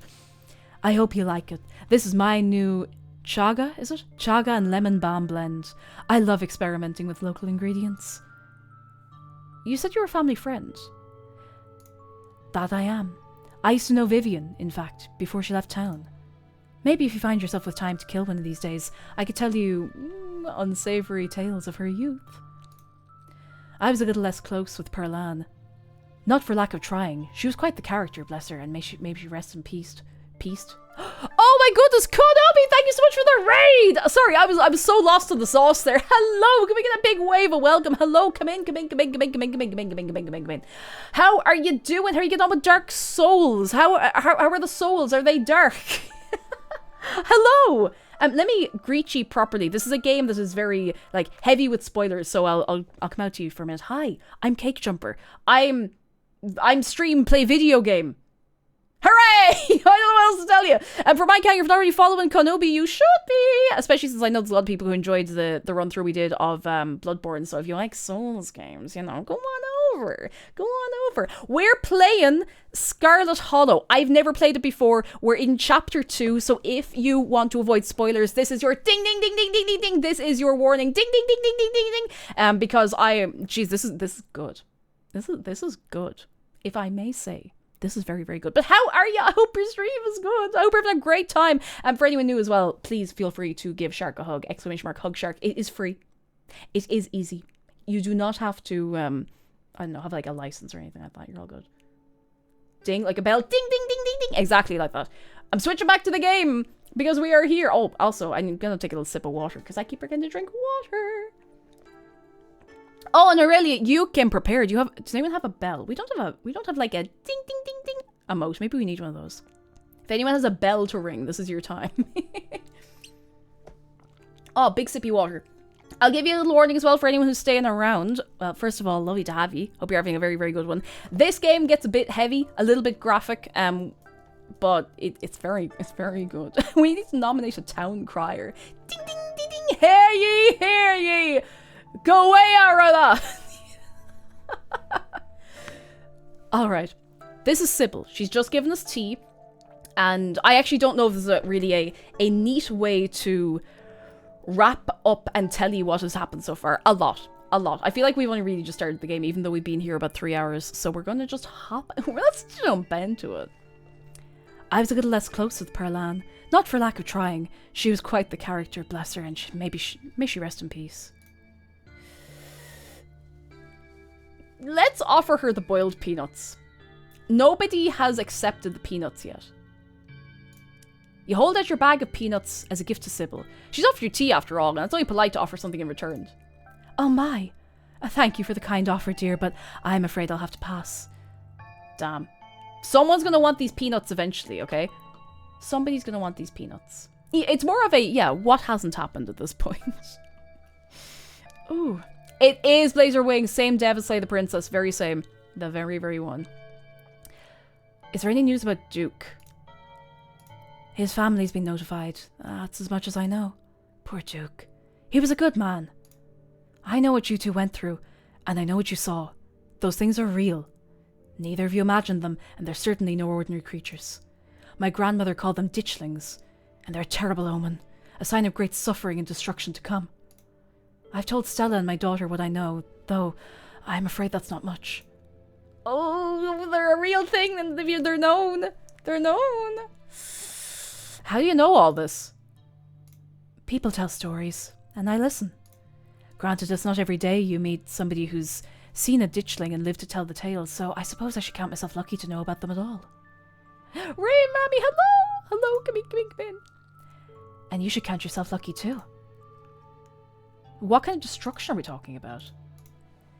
If you'd seen just one or two, I'd say it could be a bridge collapse, a bad accident, something tragic, but not devastating. But this many? Multiplying like they are, I couldn't tell you. So they're dangerous. Are they going to start attacking people? I mean, like, attacking people again? I think you misunderstand me. They're not dangerous on their own. Think of them more like birds flocking before a storm. They're neither a threat on their own, nor the cause of what's to come. Merely a sign that things are not as they should be. What happened to Duke was an unfortunate accident and nothing more. A consequence of the three of you seeing something that you weren't meant to see. I don't buy that because, that was a shotgun. That was a shotgun. Like, those things are, listen, those things are long. Those things are long. I don't know if it's physically possible for him to have turned it on himself. I don't think that's possible even in an accident. I think that thing grabbed the gun and used it knowingly and willingly.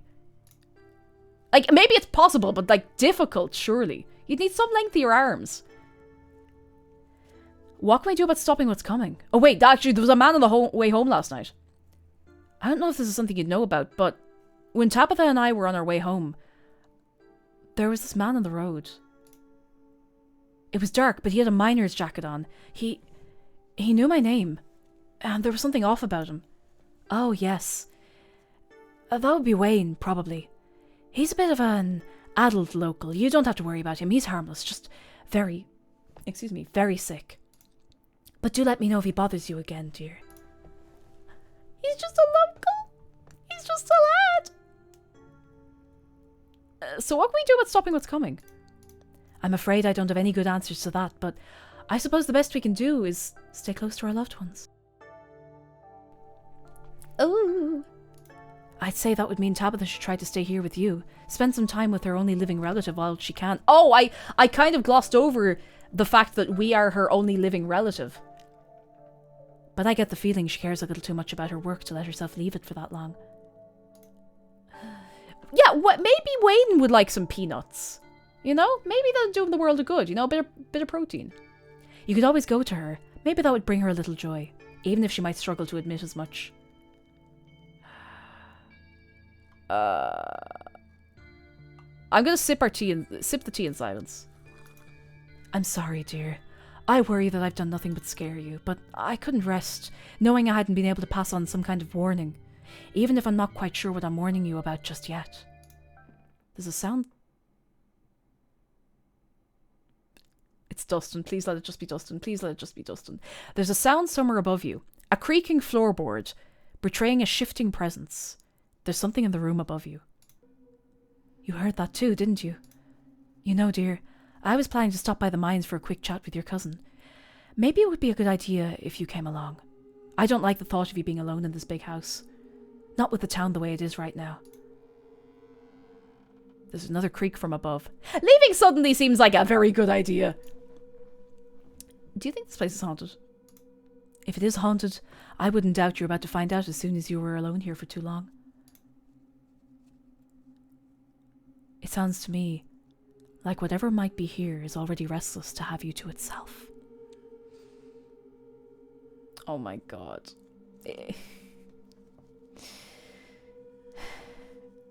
An invisible man sleeping in your bed. Dustin makes me feel good. Dustin makes me feel good, feel good, feel good. Yeah. Maybe we can. I don't actually know if we have a choice to stay. I don't think we can stay. I don't think we have any way to stay. Let's get out of here. Yes, let's. I like Sybil. Neither of you waits around to see if the sounds will continue. You quickly make your way back to the door and out into the inviting autumn air. Dustin. I'm not going up that path.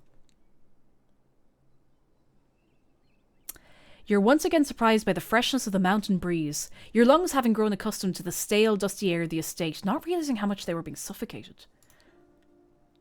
At least it's a pleasant day for a walk. There really is nothing like the mountains in autumn. There's something comforting about the woman's presence. She exudes a warmth, her smile feeling like kindly approval, even though you feel you've done nothing to earn it. Were you born here? How'd you end up in this town? My family has been in these hills for generations, possibly even longer than yours. Wait, if this is like Appalachia... Yeah, okay. Sorry, I was just like, okay, that I'm connecting a lot more dots about her and her, like, you know, knowing things and knowing folk stuff and all that kind of stuff. I played a bunch of this game and never got the visiting tea scene. So much. I've had no spoilers, but I've heard there's just so much. Which is really cool. My family's been in these hills for generations, possibly even longer than yours. I married into the general store, though. Before that, we were just your standard hill folk, kept to ourselves, fended for ourselves. That's why I know so much about the local flora. That kind of knowledge was vital for all the generations that came before me to survive out here. Do you know much about my family? Any history I should know about? Oh, yes. Everyone around here knows quite a bit about your family. You founded the town, after all. Oh! Your family and the history of this town are completely intertwined. Your well, I'm not exactly sure how many greats that would be. Some distant grandfather of yours started the mine, which started the town. The town near collapsed into ruin after the collapse of 1918, and once again your family pulled it back up. And now here we are. I'm not sure what else there is to say. What do you want to know? Like, the economic collapse, or... We've certainly had our fair share of those, but no. There was a mine collapse in 1918. The town lost so many souls that day. Men and boys. This was before child labour laws came into effect in these parts. We're Insomniac! Hello! It is! Hello, how are you? Come in. I hope you're very well. It's very good so far. Which, like, not surprising, because Slay the Princess is good as well, but, like, you know. If you are wary of spoilers, we're a little bit into it, so I'll give you the heads up on spoilers. But it's so nice to see you! I hope you're well. As if the collapse wouldn't have been bad enough, tragedy on its own, there had to be children involved. It seems your family avoided most of the blame, especially since they managed to pull the town back together afterwards. Hard to remember to be angry at someone when they're the reason you have food on your table. Ooh.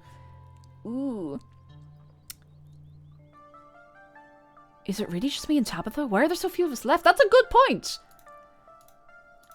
I suppose fate is crueler to some than to others. In a lot of ways, your family's been very fortunate. But the Scarlets have seen their fair share of death as well.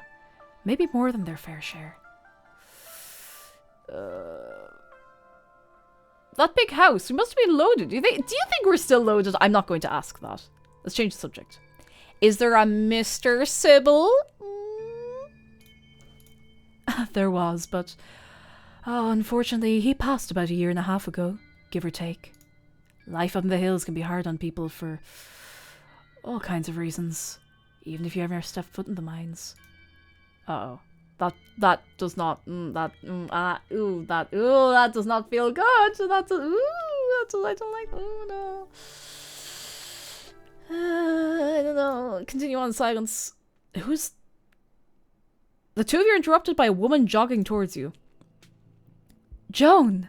Wonderful to see you as always. Have you met Cake? Sybil? No, we haven't met.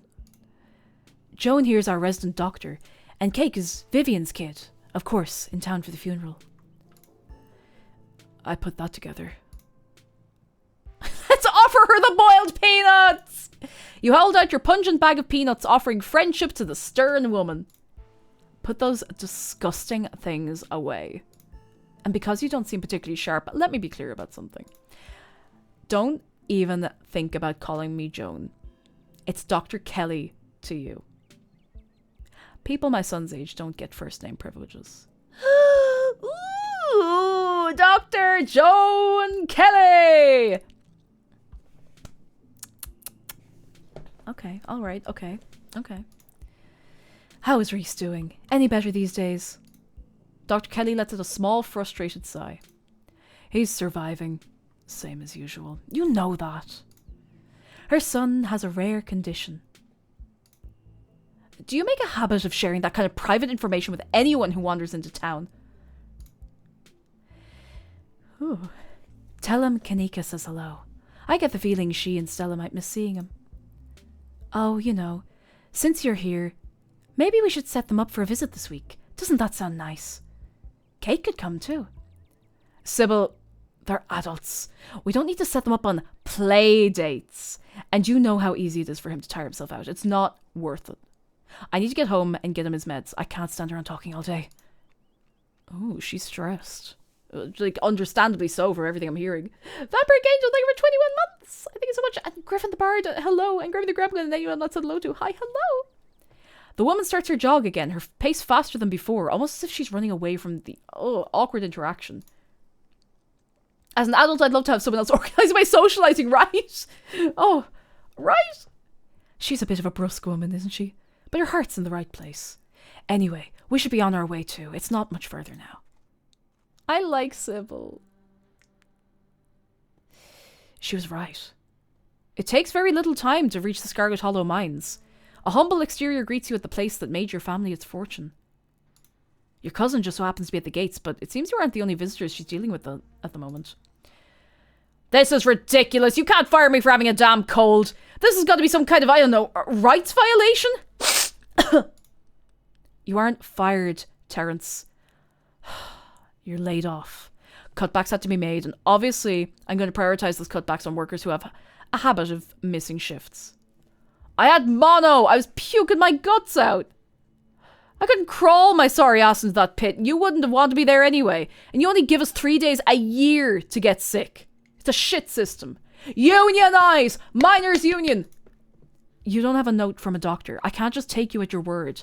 If you wanted extra sick days, you could have had them with the proper paperwork.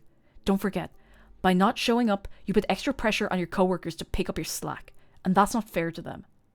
3 days a year is not very much. And if you have a tendency to get sick like that, maybe you shouldn't be working in a place like this to begin with. As for your lodgings, I'll give you 2 weeks to move out. Wait, is she also the landlord? The employer and the landlord? No! I need water. It's a mining town. Yeah, Hub King, it's a real mining town. Company housing, yeah, rock puncher. I mean, I'm like, oh, no. Yeah, lodging probably came with the job. Oh, feck. To hell with you and your damn mine, and the shithouse you've had me living in. It'd all be better off a heap of rubble. The miner kicks the dirt in a final act of frustration, but wanders off, leaving Tabitha standing steadfast at the gates. Sybil? Cake? What are you doing here? I wanted to have a word with your cousin here, and I had some business with you as well. Though it looks to me like you're busy. I wouldn't want to impose. Why don't you drop by the tea room sometime this week, Tabitha? Yeah, sure. I'll swing by tomorrow. Wonderful. I'll be on my way, but it was lovely meeting you, Cake. I'm sure we'll be seeing each other around town. God, she left very quickly. The woman finally leaves, and you're alone with your cousin once again. When you go to a funeral and discover your only living family is a capitalist mine owner landlord who basically owns the town plagued by eldritch horrors. If she starts studying law, she could be a Sybil Liberty's lawyer. Woo! Well, so much for you not intruding on my work. Come on. I guess I'll babysit you in my office. Whee! Do we get to spin in the chair? Whee! If you... Oh, whoa. If you see this girl, tell her to leave. And her little dog, too. Banned. What? Banned and danned. Banned. Stella is banned. Just don't make yourself a burden, alright? I have a lot to do today. I'm da boss. Oh, that's an empty peanut butter jar. She is da boss. She hasn't... Ooh, fly be dead strips. Oh god, I haven't seen fly strips in years. I don't like them. Fly be dead. I think there's a presence in your house, Tabitha. Who was that lady? Tabitha, this is urgent. Sybil said the things I saw last night are open. I'm pending doing something better. Could happen in town. What was all the layoff stuff about? That's nothing you have to worry about. Running a business isn't all sunshine and roses. In fact, it's almost never sunshine and roses. Ooh. Ooh. Who was that lady? I'm sure she introduced herself. Sybil. Runs the weird hippie tea room in town. Her daughter hates me. Honestly, I find her nosy and annoying. And I don't like that she decided to come up and see you without even asking me first. It's weird. Tabitha, this is urgent. Impending doom. Tabitha, this is urgent. Sybil said the things I saw last night are an omen of impending doom. Something very bad's going to happen in this town. I'm sure she'll respond fine to me saying that. Sybil says a lot of things. She's one of those tea leaf reading fortune teller types. I really wouldn't take her fake warning seriously. Don't get yourself all worked up over what some old lady told you about the end times or whatever she was going on about. I think there's a presence in the house, Tabitha. Presence? Like what? A ghost? Just because it's a creepy old house doesn't mean it's haunted. Not even Stella thinks it's haunted or she'd be banging down my door to film some video in my house again. And do you have any idea how much the medical bills were for her when she broke her 2 legs from falling through the floorboards? And do you have any idea how much it cost to replace her camera when she fell through the floorboards? Do you have any idea? The only thing that's ever haunted that house is Stella. And now that she knows that the only thing that's scary in there is the floorboards and the medical bills, she agrees it's not haunted. In a building as big and as old as the estate, there's gonna be noises. It shifts in the wind. Doors slam on their own. Get used to it. I don't need you running out here every time you hear a creaky floorboard. I cleaned the guest bathroom! You what? But... Oh no, I get it. She's a hoarder. She's like genuine, actually, like in a very nervous and needs help way hoarder. Oh no, I get it now. No, I actually, oh no. Oh no, I get it. No, this isn't a little anything. Like that is, oh no, I actually feel really bad for her. But there could have been important stuff in there. Sure, it was messy, but it's not like it was unsanitary or anything. What gave you the right to throw things away just because they looked like trash to you? Oh. Yeah, and she was person complex. Oh no. Like some people are just terrible. Don't get me wrong, some people are just terrible, but oh no. I don't appreciate people coming into my space and moving things around. Don't try to be helpful again. Got it?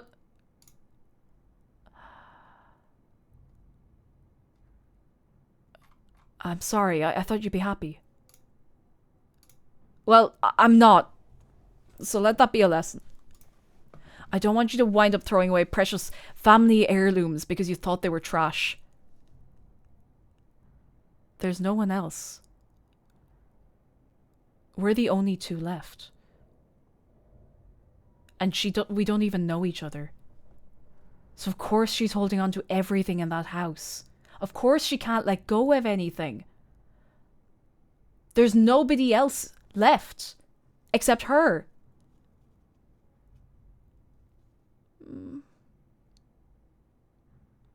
It's all fallen onto her, the business, the house, and now like everything because her mum's dead. Oh, Tabitha, I'm so sorry. Yeah, she's no one to ask if something's important or not. Exactly, she's no one to get like an opinion off of like, oh, is this important? Like, sure, the old paper rolls, but like there could have been like other little bits and weird things in there. And yeah, if her mum was the way she sounds like she was, that's gotta have done a number on her. Jedi, hello! Can we have some rice? A little bit of rice. Tabitha clears her throat, clearly still seething, but trying to cover it back up. I have to get back to work. Try not to bother me. I need to concentrate. She returns to her place behind the desk and proceeds to ignore you. As you settle in, you take in the details of her office. You're surprised to see a poster of what looks like Stella. She has apparently been banned from the mines. Stella isn't the only likeness captured on the walls of your cousin's trailer. On either side of Tabitha's desks are portraits of older people. A woman and an old-timey man. I think there's a painting of this guy in the hallway of the house, but I'm not sure. I feel for Tabitha though. Yeah, that kind of trauma makes you want to cling to everything. Everything. Like, it is incredibly difficult to deal with, you know? And, I mean, in her eyes, I mean, she's just lost her mum. She still has to go in and run the business. You know, she still has to take care of everything. She can't just take a day off because all these people's livelihoods are on the line. Oh. A shotgun hangs menacingly over the desk. Beside that, there isn't much else to see, except spooky cat, baby. A little spooky cat.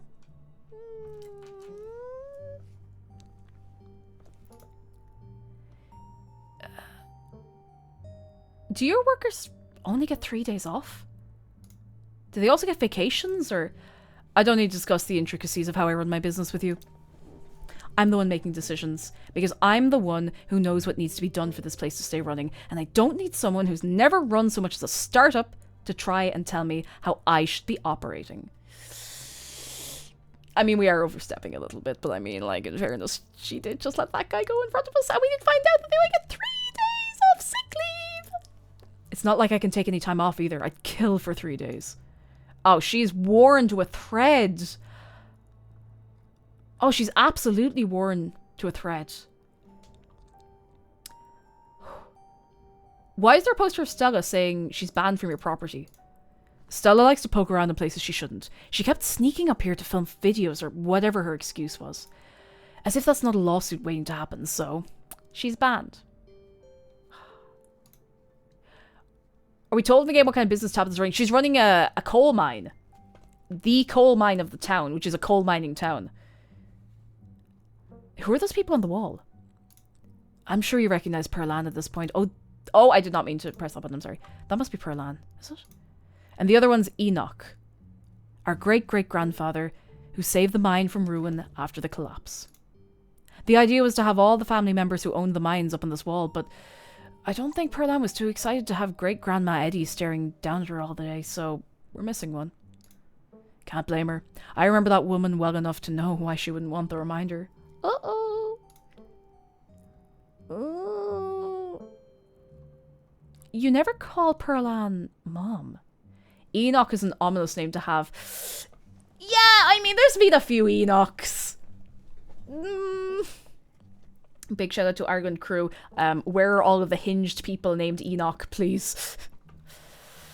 Oh, you never call Perlan Mom. Yeah, not for you're on. She never calls her anything but her name. I'm an adult. I don't cling to the dynamics of childhood. I mean, I would say it doesn't really matter what age you are. I'd say it's pretty normal to still call your mum Mum. You know? You know, maybe you'll refer to her as her name if you're talking about her to somebody else. But, I don't know. God, you really talk a lot, don't you? Maybe. Why is there a gun in here? It's Perlan's. She put it there to intimidate people. Always thought it was a little old-fashioned, but if it works, it works. You wouldn't have asked about it if I didn't leave an impression on you. Her face! You wouldn't have asked about it if it didn't leave an impression on you. I can't get over that face she makes.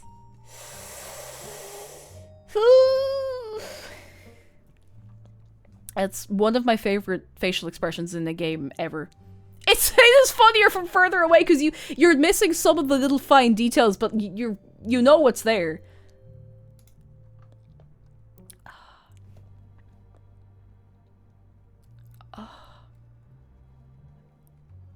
I feel like digging into more of this might be bad. I feel like she's gonna get super angry with us. I mean, I feel like she's already angry with us. Let's let her work. You sit for a few long minutes. Tabitha taps away at her keyboard. The pleasant bird song you're used to hearing as the constant backdrop of Scarlet Hollow has been replaced with the distant sounds of machinery, muffled as it is by Tabitha's thin office walls. Oh yeah, this is like a prefab. A trailer, prefab, whatever you call it. And then the sounds of machinery are joined by another sound. The angry rumbling of your stomach. The real horror. Yeah, sitting quietly couldn't be me. Gotta be tapping the foot. Gotta be crossing and uncrossing the legs. The PB&J was not enough to sustain you this long. You require more substantial sustenance. What substantial sustenance have we had today? I've had a chicken fillet roll and some little snacks. It was a good chicken fillet roll as well. Ooh, it was good. You hungry? I could pick us up something at this place to get food. Oh, I'm starved! What's a good place to get grub around here? I'll offer to pick us up something. I think maybe she'd appreciate us picking something up for her. Oh, I guess now that you mention it, yeah, I am hungry. The cafeteria has mac and cheese I don't hate. It's the building with a big cafeteria sign on it. Try not to get lost. I don't need you falling down any mine shafts. It's all piecing together. She only eats, like, 2 or 3 foods. She never stops working. She can't throw anything away. Her mom sounds like she was terrible. Oh, I feel so bad for her. You get up, leaving Tabitha's office, and once again stepping out into the fresh air. This cafeteria sign's not as obvious as Tabitha made it out to be. All the grey corrugated buildings look vaguely the same. You aren't quite sure what direction you should start heading in. Let's ask the miners. You approach the nearest group of miners. You could cut to the chase and ask where the cafeteria is, but you're here among the workers unsupervised. What's the harm in asking them if any of them seen anything unusual? I feel like they're not likely to talk. You got a reason to be bothering us. Oh,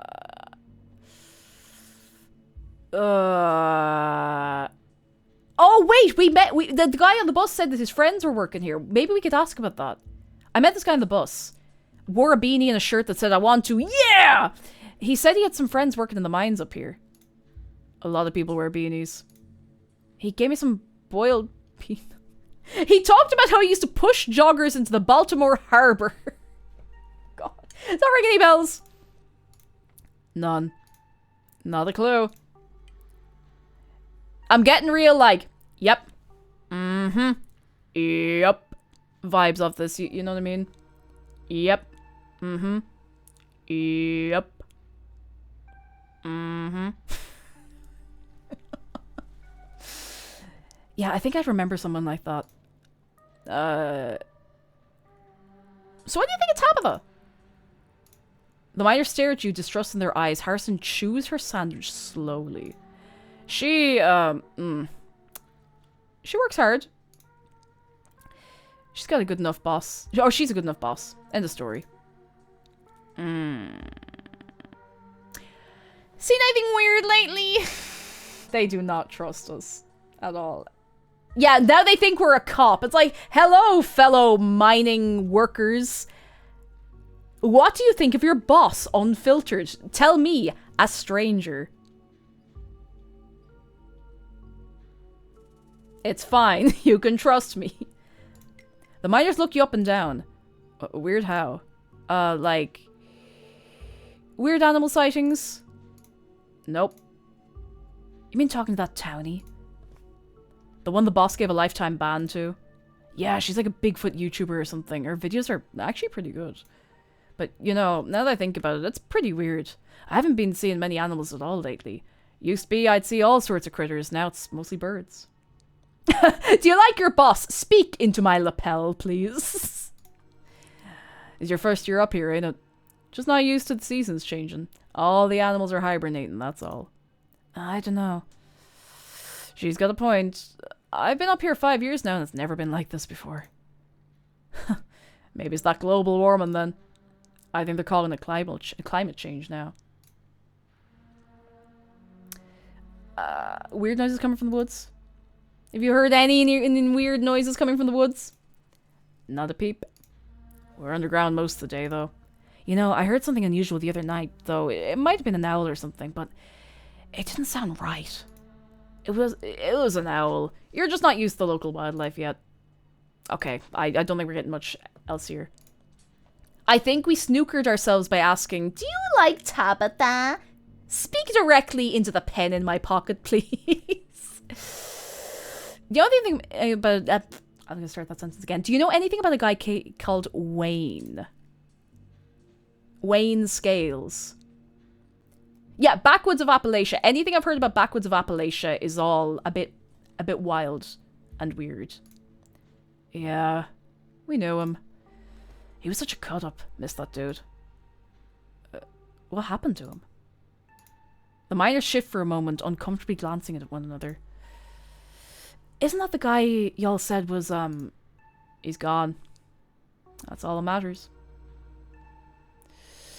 I feel like if we press them, we're never going to find out where the cafeteria is. But we're going to do it. What happened to him? Ain't our place to talk about it. Least of all, not with the boss's cousin. Yeah, you know what? Fair enough.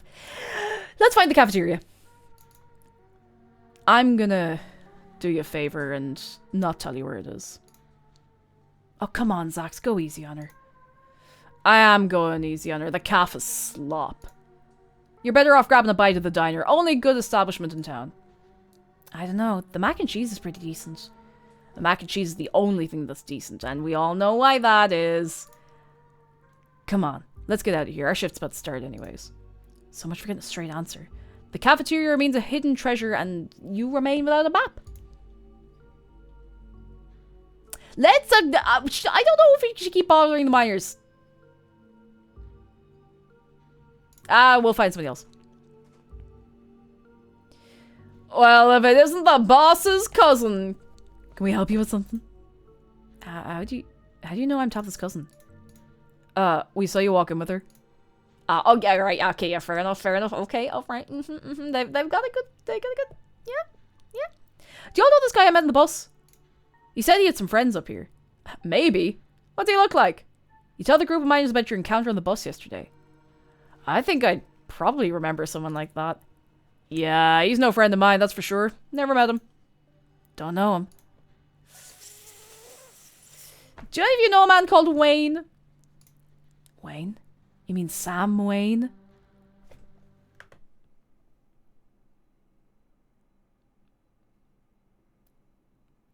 Sam Wayne?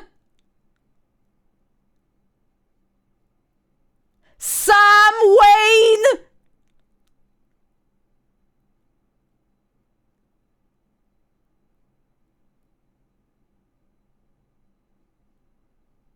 In the month of October in-game, Sam Wayne?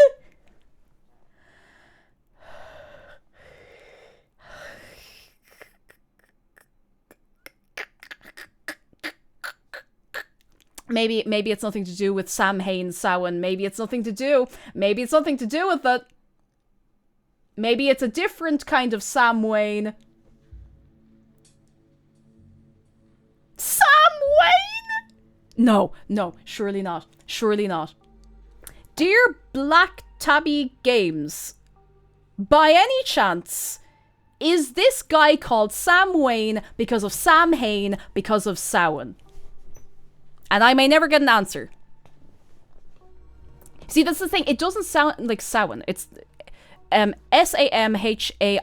is pronounced Samhain. But you know the whole Sam Hain thing? They probably would answer in fairness. Like, they're pretty cool, but... Sam Wayne... Samhain is also... Mina Hauna is the name of this month that we're in. November in Irish. Mina Sauna. Fucking Sam Wayne! Okay, alright, okay. I need water. The calendar, yeah, we're in October in-game. Which is Derifover. Derifover? I don't talk like that. Why did I say it like so awkwardly like that? But the festival of Halloween is Samhain. Iahauna. The night of Samhain. You know, lanky lad, mad you said that. I was kind of giving a dang old Wayne, you mean Sam Hain, you know?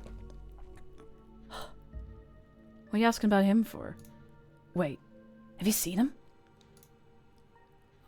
I saw him last night. Really creepy encounter, man! Let's be honest. Oh, thank God. Everyone thought he was dead. Now hold on, creepy doesn't exactly sound like Wayne, does it?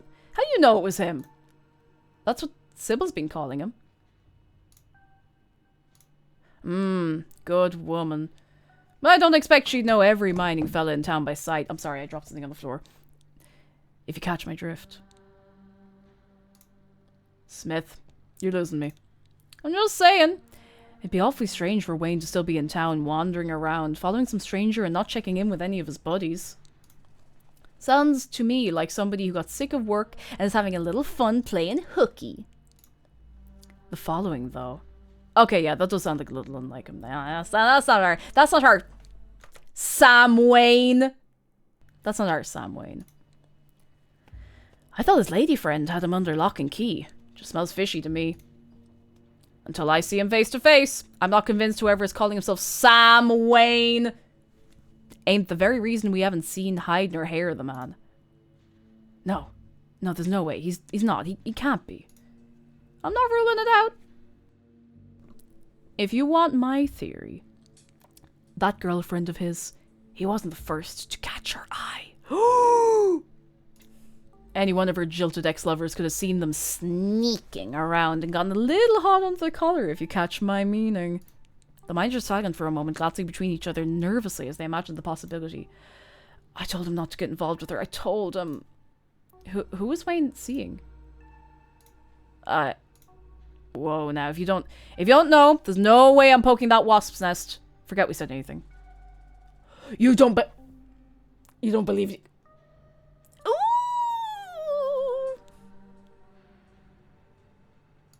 Yeah, I don't want to be next on the chopping block.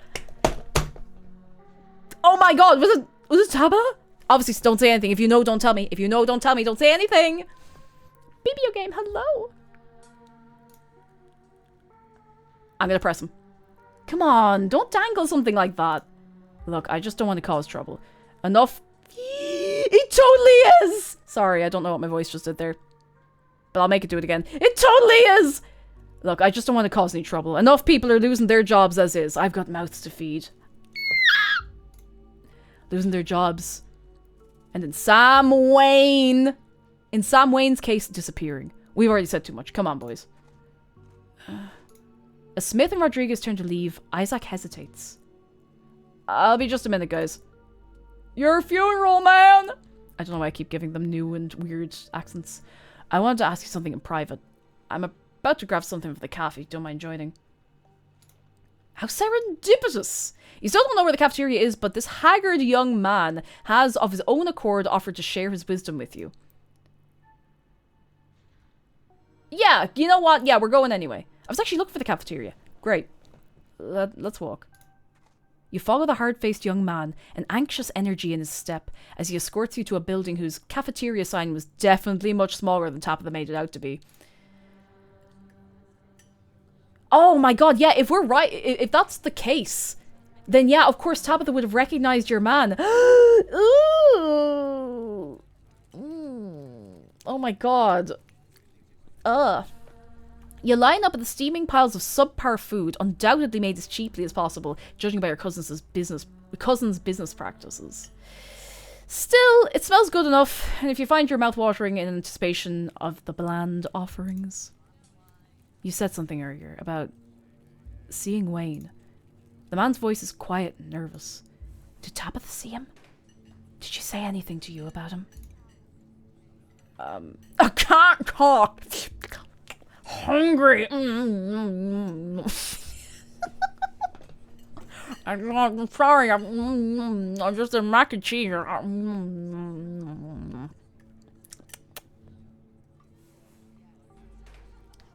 told you everything I know. Shit. Look. Look. Sam Wayne. Sam Wayne's a friend of mine, and he's been missing for over a week now. And I seem to be the only person around here who gives a rat's ass about it. And I'd be willing to bet the last person who saw him was...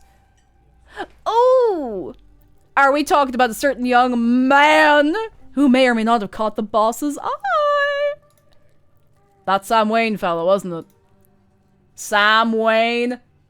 Whatever. If anyone asks, we never talked. Got it? I don't want to disappear, too. What's got that kid so jumpy? It's like you never heard of a guy running off because he got broke up with before. This has gotten so spicy. Yep, I've skipped town over less. Oh, it's my lucky day. They got the chicken and dumplings. What do you guys know about this Wayne fella?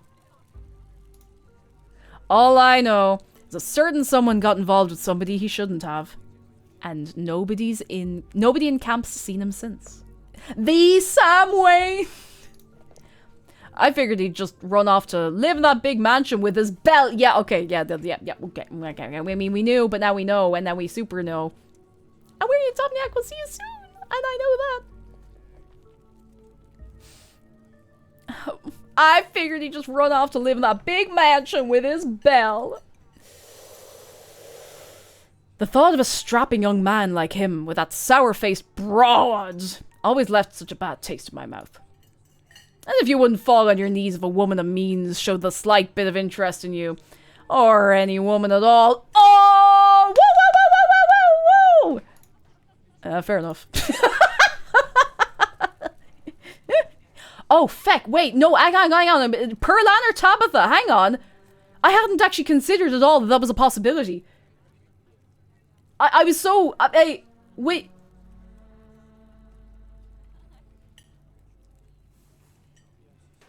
I hadn't... Are you talking about Tabitha? Or are you talking about Perlan? I mean... Like... Up until she died, and we don't know with the circumstances under which she died... Maybe she was okay up until she died? And she was like around and about and people would see her and whatever. Oh, I don't know. Are you talking about Perlan? Lord, no. Okay. Lord, no. Not even Wayne has some standards. Not that old lady Perlan. Not the old lady Perlan didn't have her day. You best get going. Wouldn't want that hot meal to go cold. Oh, listen, we just had to rule it in or out. I hope everyone enjoys their spiderweb dip.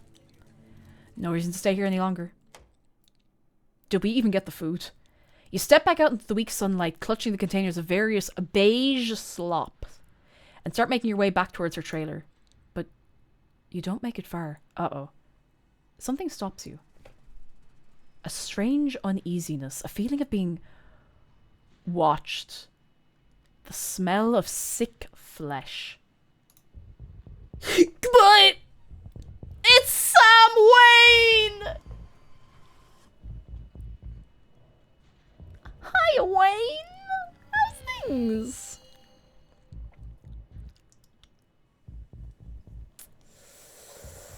There is a part of my brain that wants to give Sam Wayne this terrible, like, Darby O'Gill Hollywood Irish accent, but I actually do not think I can do it without getting sick in my mouth a little bit. Cake. I wish you could have stayed at the estate. It's dangerous here.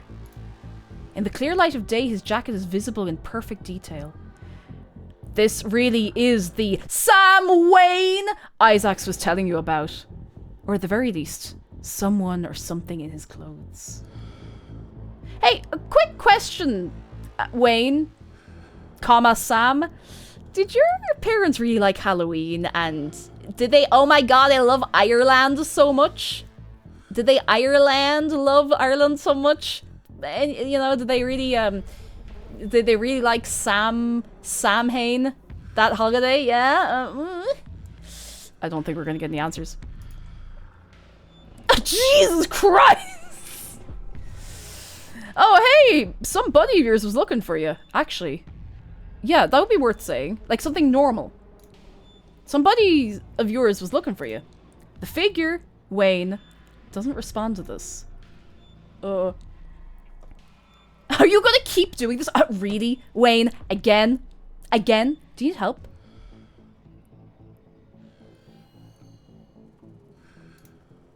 It looks like you're hurt. So, you aren't afraid of me. Good. Protect yourself before worrying over others, Cake. There are other forces at play here, trying to pull you in their own directions. They've already made things more difficult for us both. I hope you have the strength to survive what they intend to put you through. For both our sakes. I am the only person in this town who truly cares about your safety. Don't forget that. Even if it's already too late to stop what's going to happen. What's going to happen? I'll be watching you.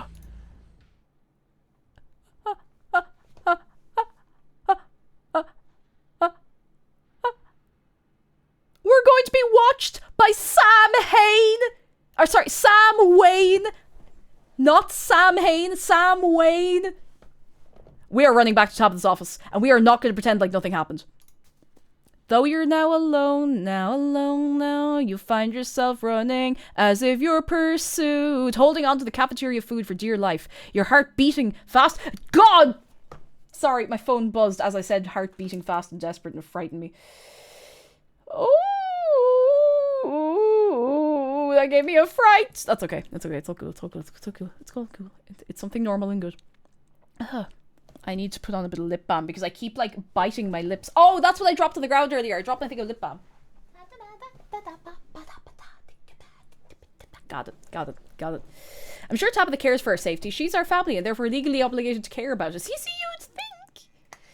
She probably doesn't want to be the only one left. That's a very good point. We need to tell Tabby, and we're going to call her Tabby, that we met the Sam Wayne. And I'm sure she's going to be delighted and absolutely terrified. I actually feel really bad for her. Tabitha meets you at the door. Took you long enough. What? Was there a long line? The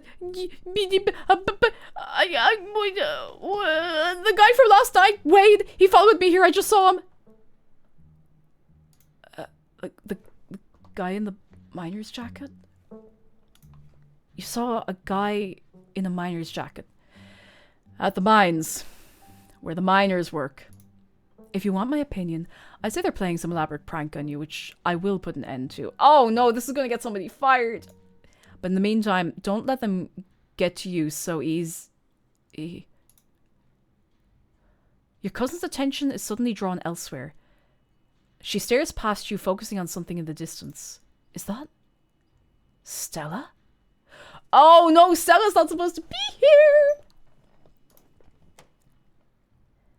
How many times do I have to tell her she's banned before she understands what that means? Uh-oh. Tabitha shuts the door and you both march your way down the hill. As you and Tabitha approach Stella, the two old-timers take notice and wander off. Tabby! Cake! Hey, I was just trespassing. Well, yeah, but I have a good reason this time. Shit. I knew we needed a lookout. Is there somebody talking to you through an earpiece? Kanika? Is that you on the other end? Stella hastily removes her earbud, muffling the other voice. Sorry, Tabby, it's just that Oscar's kid, Rosalina, has been missing since yesterday, so we decided to ask around if anyone had seen her. And while we were at it, we were also seeing if anybody had encountered these things we saw in the woods last night. Ditchlings that Sybil said are like little mothmen foretelling doom. Stella. And also, there's this guy called Wayne, Sam Wayne, who used to work here, and who Kanika says is super creepy and sick, and Stella! Yeah? Just stop. Stop talking. It's not like I was filming or anything. I'm barely here, I promise.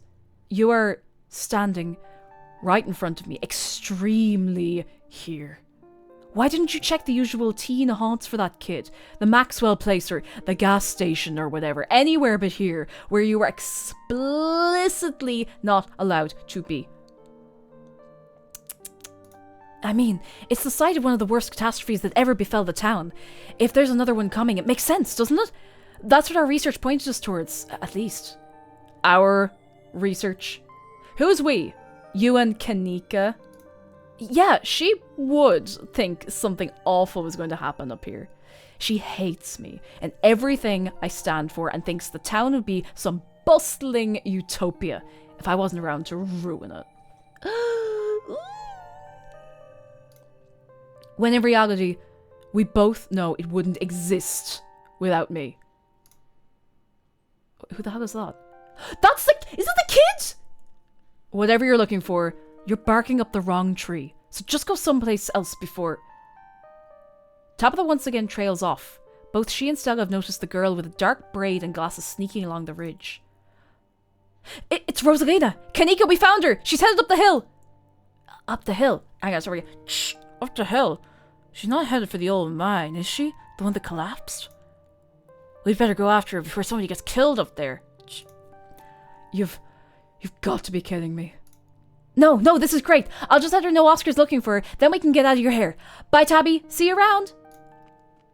Stella hurries after the girl, disappearing over the hill. I feel like that is not going to end up particularly well. Damn it. Oh, I'm never going to finish my spreadsheets. Nobody needs to be playing around in those mines. We'd better go break this up. This does not bode well. We're going into the mines. You can vaguely hear voices emanating from the boarded up entrance to the old mine. Won't somebody in this moment, won't somebody please think of the spreadsheets? And we're still carrying that mac and cheese. We never put the food down. The children do yearn for the mines, Bingus. You're dead right. Thank you for the bits. They went in? Does Stella have no sense of self-preservation? Oh yeah, it's cousin bonding time. Tabitha sighs.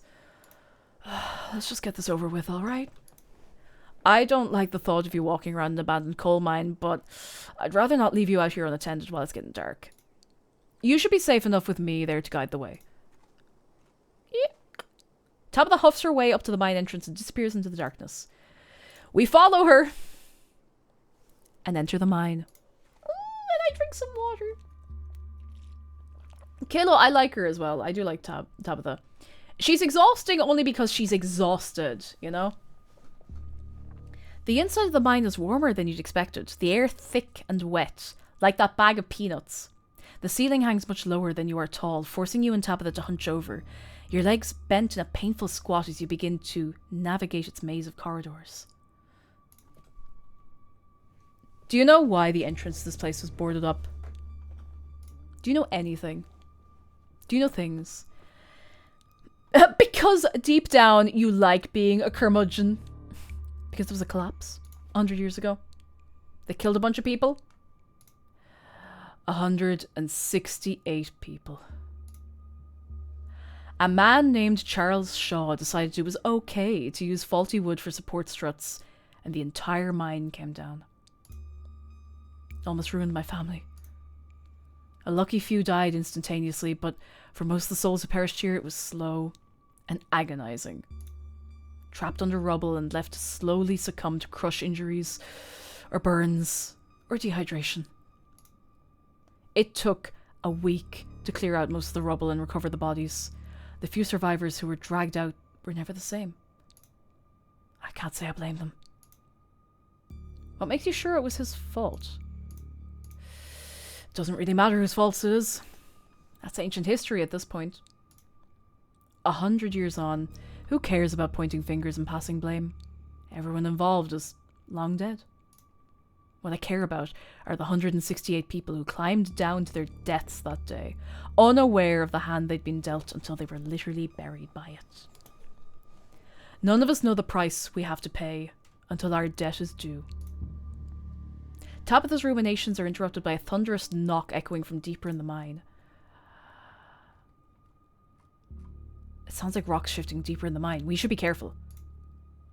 Big Yellow, thank you so much for the raid! Come in, come in, come in. Can we get a big wave of welcome? I'm going to tab out of this because big spoilers. Big spoiler time. Big Yellow, can we get a big wave of welcome for everyone coming in? How are you? Mighty Number 9. Why have I heard of Mighty Number 9? I don't know if I've played it, but it rings a bell. Hello, how are you doing? Hi, I'm Cake Jumper. We're play video games. We're playing Scarlet Hollow, and I've never played Scarlet Hollow before. We're in chapter 2, so I'll give you a big warning for spoilers. But what I'm also going to give you a big one of is a big shout to, if you were not all... Sorry, I've completely lost the thread of that sentence. If you're not already following Big Yellow, you should be. They're very cool. They're very funny. They're very cool. How are ye? Are you very well? If you'd like as well, if you're here for the first time, you can do !hug Shark to give Shark a big hug. And you might need it when we're going back into Scarlet Hollow. We managed to run a ranked match of the bad Mega Man successor in 2025. That's why I know that name. Hang on, I actually need to look this up. What was it? Mighty Number 9? Vince Vodka Cheese, great name. Also did the online. Oh. Mighty Number 9. Hang on. Mighty... Have I played this? No, not the Mighty Ducks 1 and 2. I haven't played it, but I've seen it. Yes, I've seen it. I've seen it, not played it though. It was at least a bit of fun. Which is always death and no one was playing except for me just to see how it was. Well, sure, why not? Sure, why not? Oh, goodness. I'm going to give you due warning. We're going back into Scarlet Hollow. We are in chapter, 2? We're in chapter 2, so if you have not played this yet and you want to avoid spoilers, ding, ding, ding, ding, ding, this is your warning, ding, ding, ding, ding, ding, ding, ding. And if you do know what happens, please don't spoil it for me because I don't know what's happening yet. Next. We are here. Also, if you do want to stick around but you're not familiar with the game, it gets a bit gnarly. It's a horror game. There has been gore, there has been, a lot of unsettling bits and bobs. So just be aware of it. And other than that, sit back, relax, get yourself comfy, and you'll be fine. It sounds... By the way, we're about to go into a mine shaft that has previously collapsed, like 100 years ago. So, like, no pressure, no fear, no nothing, it'll be fine. It sounds like rocks shifting somewhere deeper in the mine. We should be careful. Have you not been careful up until this point? Did I give you my whole tragedies of the past spiel for nothing? Come on. It came from this way. There she goes. I don't like the idea of letting her go off on her own. Tabitha hastens her pace and quickly disappears deeper into the mine. We have to follow her. You take a deep breath and follow suit. The deeper you progress into the mine, the heavier the air becomes. Coal dust hangs in the thick clouds around you, even though this place was abandoned over a century ago. Ugh. Hello and welcome to today's episode of Well, There's Your Problem, a podcast about engineering disasters. Today we're going to talk about the Scarlet Hollow mine collapse. We clearly neither of us listened to that episode before going in here, Echoing through the tight corridors, you and Tabitha can pick up snippets of a tense argument. Disdainful teen girl. I can't believe your dad sent people to follow you. That's messed up. I think that qualifies as harassment. You're right, Becca. It is messed up. I don't need him telling me where I can be. You could at least check in so he knows you're not dead. He loves you and he worries about you. He's really not asking for much. Come on, kiddos. There's some real spooky stuff going on in town right now. You shouldn't be hanging out down here. We're not kids. Yeah, we're teens. Teens. Well, you look like a bunch of kids to me. Are those... Oh! Scandal! Are those canned strawberry margaritas? Where did you even get those? Oh, I know that isn't you, Miles. It had better not be you. Yeah, whatever. It's me. What are you even doing here? Looks like we found our trespassers. I still can't believe that Stella managed to drag Kanika out here. She avoids me like the plague. Underage drinking in the mine shaft. What's the deal with you and Kanika? Like, no pressure. Let's put you on the spot when we're in a mine that could collapse at any minute. But what's the deal with you, Kanika? Honestly, I have no idea. I don't hold anything against her aside from the fact that she's always hated me. She probably just got jealous that Stella and I started spending time together. But that was years ago, so who knows? What do you think of Kanika? I think the two of us are more alike than she'd ever care to admit. Toxic Yuri? In my collapsing mine shaft? It's more likely than you think. I respect her, but don't tell her I said that. I wouldn't want to appear weak. No offense, but you were a bit rough around the edges. I think she just hates our family. She doesn't know our family. She knows me. Barely. I mean more in... She hates what our family represents. More in the sense that she hates what our family represents. Like, this town has a bloody history to it, and coal is a dirty business. It's dirty. It's dirty business. And that doesn't mean it's my fault. What am I supposed to do? Close the mine and let everyone lose their jobs?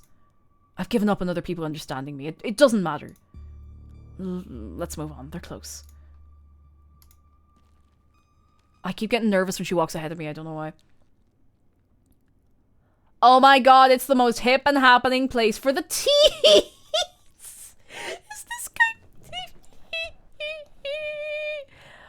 Okay, we have all of the mainstays of small town group of misfits and emos, okay? We have the check shirt and the jeans and the oversized runners. We have the Jack Skellington hoodie person. Like, there is always a person with a Jack Skellington hoodie. It is it's the law. If you live in a town, particularly like a small to medium-sized town that has a group of like emo misfit kids who hang out, someone always has a Nightmare Before Christmas hoodie. It's the law.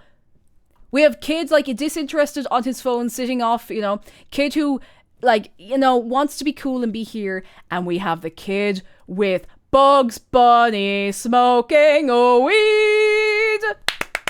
All the boxes are ticked. All the boxes are ticked. You breathe a sigh of relief as the tight passageways give way to a small cavern. Within, a group of teens engages Stella and Kanika in heated argument. All of them are too caught up in the moment to notice you or Tabitha approach.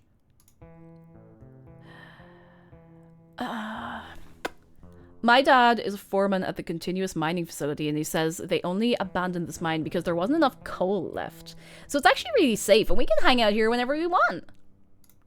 Wait, Becca, I thought your dad was a charge hand. No, Alexis, he got promoted last month. Oh, her face! Correction.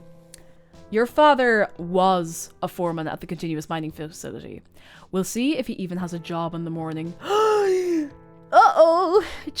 Kid being the oh no, look at the faces. Uh-oh. Uh-oh. Uh-oh. Uh-oh. What? Oh, shit. Oh, hey, Tabby! And Cake, I guess you two caught up to us. Two Scarlets in one place? What luck. Well, at least maybe you two can talk some sense into these kids. They clearly don't respect my authority. Hey, don't talk about us like we aren't here. Yeah, we can hear you. Alexis, don't butt in. I'm trying to make a point. Do none of you understand what a boarded up mine entrance is supposed to mean? It means it's closed, condemned, not fit for human use. Oh, come on. This place... Oh, come on. This place is way sturdy. Check it out. Oh! Don't ever do that! The team with the beanie jumps up and slaps a strut on the ceiling.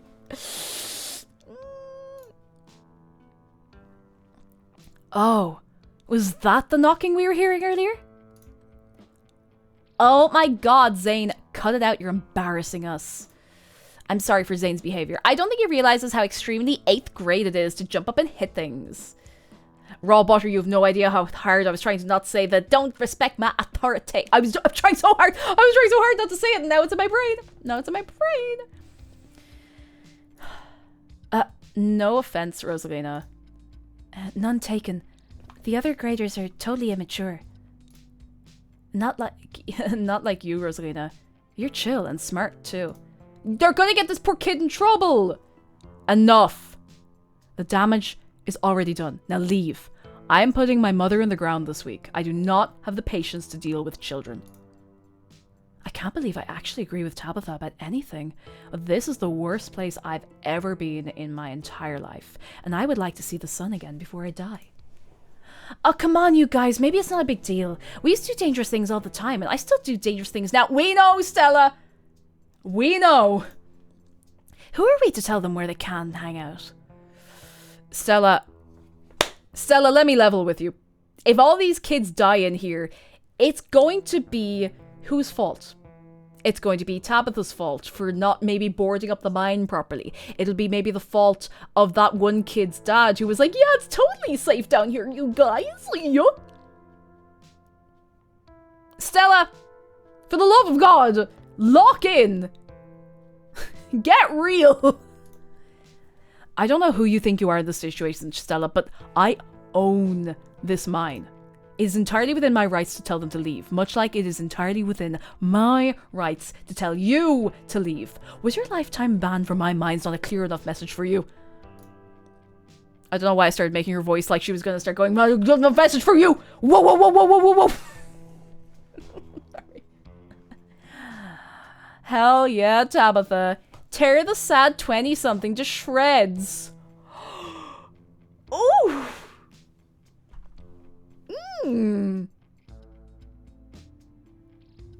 Ice cold.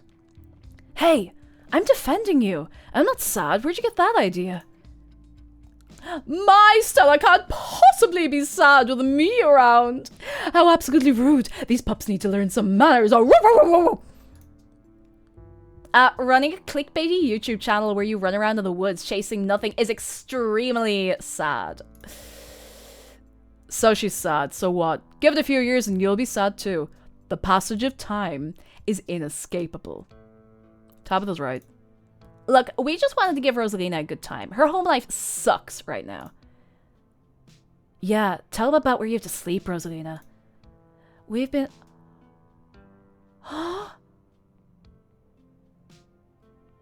We've been living in the library for the past couple of weeks. Dad says we can't stay at our house. They've got a hot plate and a couple of cots in one of the back rooms. It's actually a pretty sick setup. No, it isn't, Zane. Rosalina deserves better. I don't care about your home life. If you're gonna do your underage drinking, go do it in the woods. Just... okay, Tabitha, I don't think the woods is much better, but just get off my property. Tabitha. Look, Rosalina, I'm sure Oscar has a good reason for all that. He's a good guy, and he cares about you. He thinks our house is haunted. Oh. Wait, what? Stella, shut... Zip! Shh. Shh. Shh. Stella, shh. And I should care because... Because it's such a bullshit excuse. I bet he couldn't afford it anymore and is lying to you to save face. What a coward!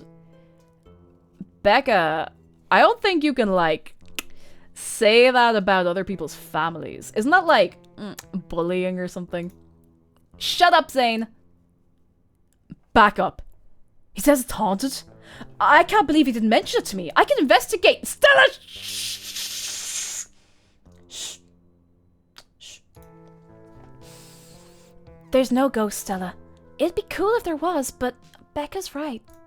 I just wish he'd be honest with me and tell me what's really going on. It's like he doesn't think I can handle it, like I'm still a little kid. Oh. You're all children, and none of you realize how good you have it. Back in the day, each and every one of you would be pulling 12-hour shifts in this exact mine. If it weren't for child labor laws, the 5 of you might have some actual character. Ooh, everyone here needs therapy! But she's right. Exactly. Rosalina's not that mature anyways. She still sleeps with stuffed animals. Becca, shut the hell your mouth. That doesn't mean she's not mature. I still have pork chop, you know. I rest my case. Wait, what did you say about child labor?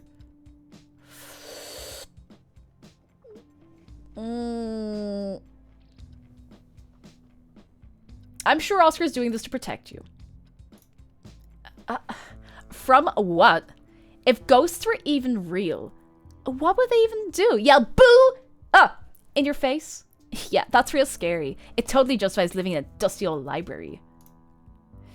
Yo, we should, like, break in and, like, ghost bust it or something. Oh my god, Zane. You can't ghost bust if there is no ghost. Freaky ghost bed. Also, Rosalina lives there. She can't break into her own house. There's no ghost that you know of. I bet we could figure out how to bust it if it's actually real. And if it isn't real, well, problem solved. You know, Rosalina, you could always stay over at my house until Stella ghost busts your place. We have a finished basement with a pull-out couch. Why are we talking about this like it's a thing? It's not a thing. There is no ghost. We're still in the mine. Yeah, that's a very good point. We're stuck in the mine. We're still in the mine. Can we please? Can we please leave the mine? I don't care. And I can't believe I've wasted this much time trying to argue with children.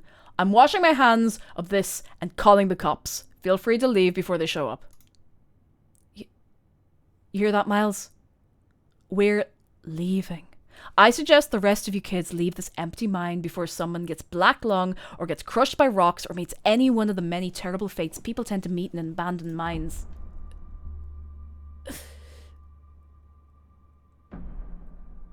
Uh-oh. Kanika is interrupted by a pair of thunderous knocks.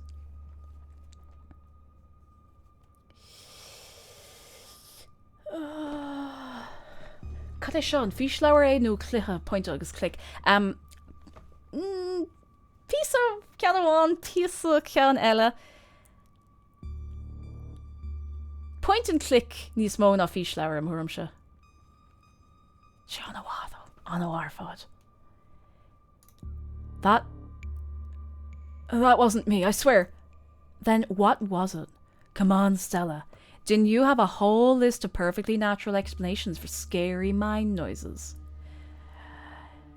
It's Tommy knockers, for sure. I know this isn't why we came down here, but we gotta check it out. Stella, we need to leave!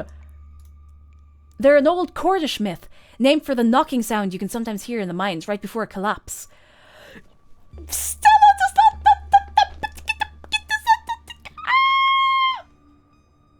Stella has no sense of self-preservation. It's like, oh my god, it's the thing that you hear before a mine collapses. We should go investigate in the mine. No, Stella, we should go home. We're not in Cornwall anymore, Stella.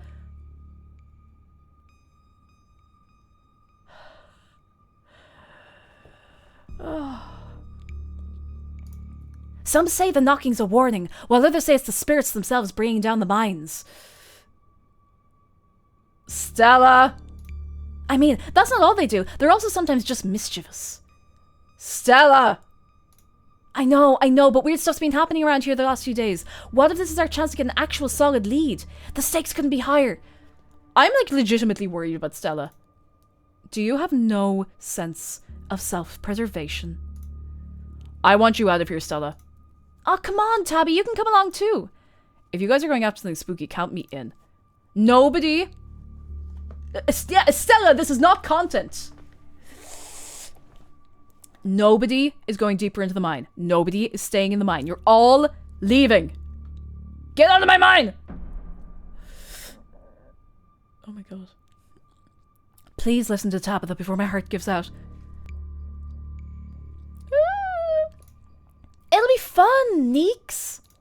It will not. Wait a second. Where'd 3 of you run off to? Are you Sorry, I've got hiccups. Are you kidding me? Unbelievable. Wow. Kanika, maybe if you weren't still scared of the dark or whatever, you would have noticed them sneak off. I noticed them sneak off, and like, I've been zoning out the whole time we've been here. Ugh. They must have squeezed through that child-sized tunnel. They must have squeezed through that, conveniently child-sized tunnel, which was definitely not dug out to be child-sized for the child miners 100 years ago. Dang, I've always wondered where that goes. I've never been able to get these hips through there. Stella, stop talking! It's probably for the best, dear. Stella, stop sneaking into my mines. Please. I am literally begging you. If only all the tunnels down here were wide enough for adults, we could already be done with this little mess, but no. There just have to be remnants from a bygone era. Didn't you just talk about how child labor was the good old days a minute ago? I was trying to get you to leave my mine. Becca's head pops out from the tunnel's entrance. We are not about to let you come in here and ruin our good time. This mine is safe. I've been here 1,000,000 times. Yeah, if Becca says we're safe, then we're totally safe. Whatever, come on you two. I know a cool spot this way. They're going to get killed. They're literally going to get killed. Okay. I think I know where this tunnel rejoins the rest of the mines. I'll go look for them, and I want each and every one of you to take note of the fact that I'm doing that. If those idiots get themselves lost and die, I am not letting their families sue me into the ground. Are those really your priorities right now? Yeah. Do you have a problem with that? I want the rest of you out of my mind. Except for you, Cake. I'm not letting you out of my sight. Yeah, sure. I could never fit in that tunnel anyways. They have crossed a barrier that I cannot, so my time here's up. But only because Stella promised me a ghost hunt tomorrow. Whatever. I still have to do my dailies anyway, and the service down here sucks. What do you think he's doing his dailies in? Do you think he's playing Uma Musume? Do you think he's sitting there with the you know, it's collapsing.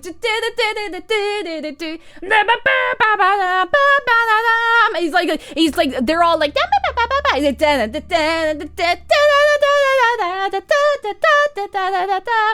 and he's like, oh wait, wrong dailies. I need to go do Wordle and connections, and I gotta do the other things, and I have to play Pocket Camp. Oh, he is wearing Goku pants, that's true. I will happily escort these two knuckleheads out. Oh, and Scrandle. Oh god, we didn't do Scrandle yesterday. I'll have to do that again sometime. No. You are not about to weasel your way into this, Stella. Oh, come on, Tabby. I've been down here a ton. I can totally help out. Tabitha sighs. Oh, there's no getting rid of you, is there? Fine. I won't waste my time arguing. Imagine everything that's just happened, but in the background you have like a muffled. Actually, what would it really be? It would be like the menu music, like the.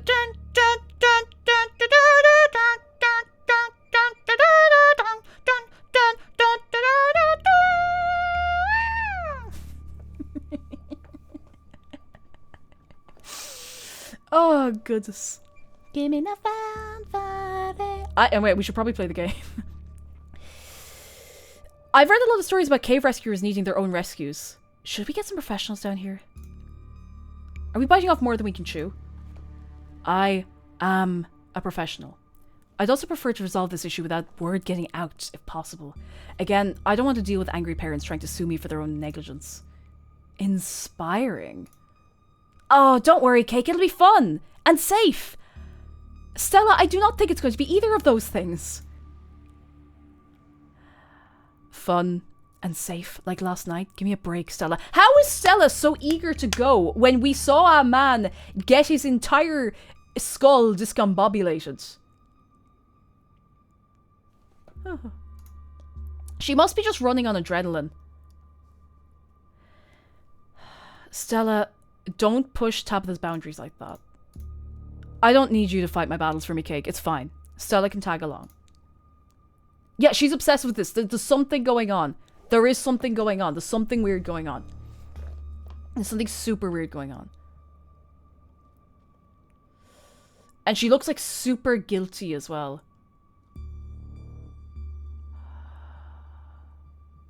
I'm coming with you, but it's because I want to come along, not because you're making me. Noted. Let's not linger any longer than we have to, shall we? Let's not linger than we have to. Want me to take Gretchen with me? I don't know if it'd be easier to cover more ground without her. Excuse me, I'm a formidable and self-sufficient monster-hunting companion. Yeah, that's probably for the best. I don't want to repeat it last night, and who knows if we'll have to do any climbing. Everyone say goodnight, Gretchen. I'll see you on the other side, hopefully soon. For sure, we won't be long. Cool. Can't wait to bust some ghosts tomorrow.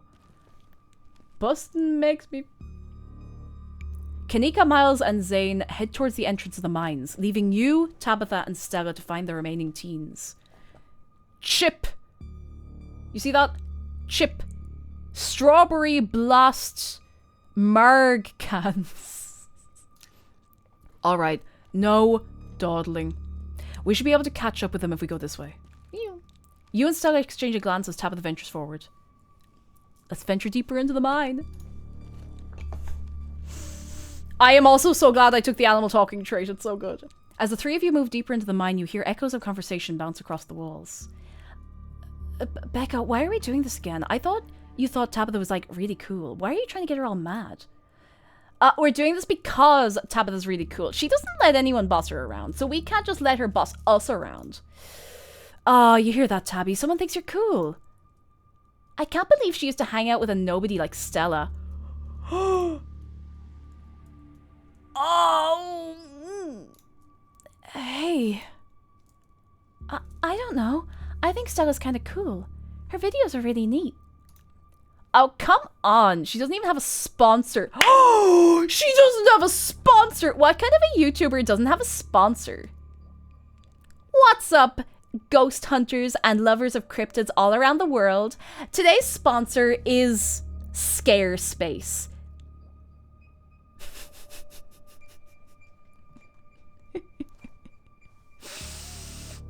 Yeah, do you have a sponsor, Becca? Exactly. I mean, not yet, but I'm in talks. I'm in talks with Meat Rice TM, and I make plenty from ads and donations. Meat Rice. Oh, jeez, I eat some meat rice right now. That's a big deal.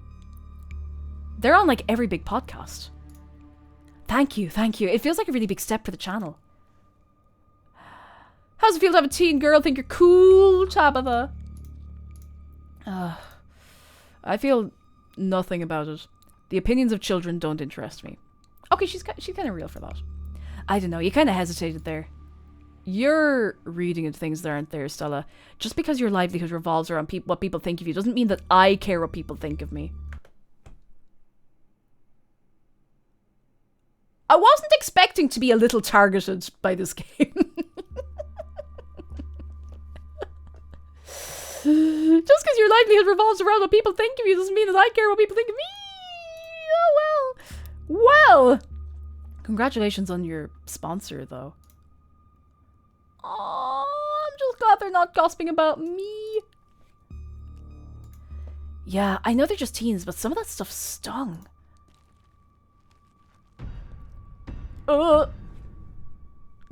Another knock closer interrupts your thoughts, followed by another. Followed by another. Is it just me, or is that knocking coming from the same direction as those kids? It's not just you. Okay, that knocking is starting to freak me out. Calm down, Rosalina. It's just mine sounds. Did you guys see that? No, it was just a shadow. There's no reason to get freaked out. I saw it. Shut up! There's nothing down here. Stop trying to scare me.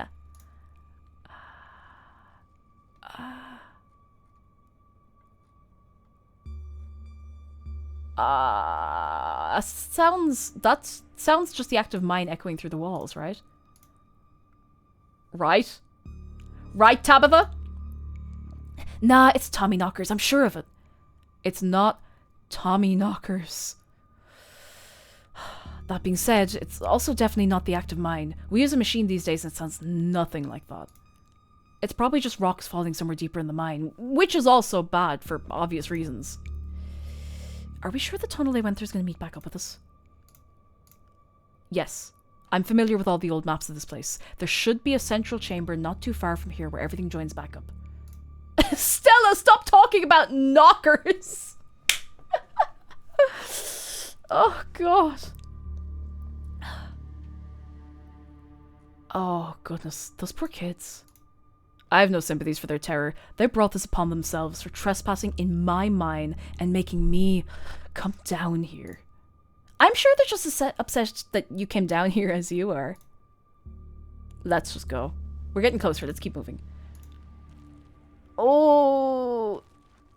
This is really giving, like, this is my hole. It was made for me. You know, the way it's getting so small is... Ooh.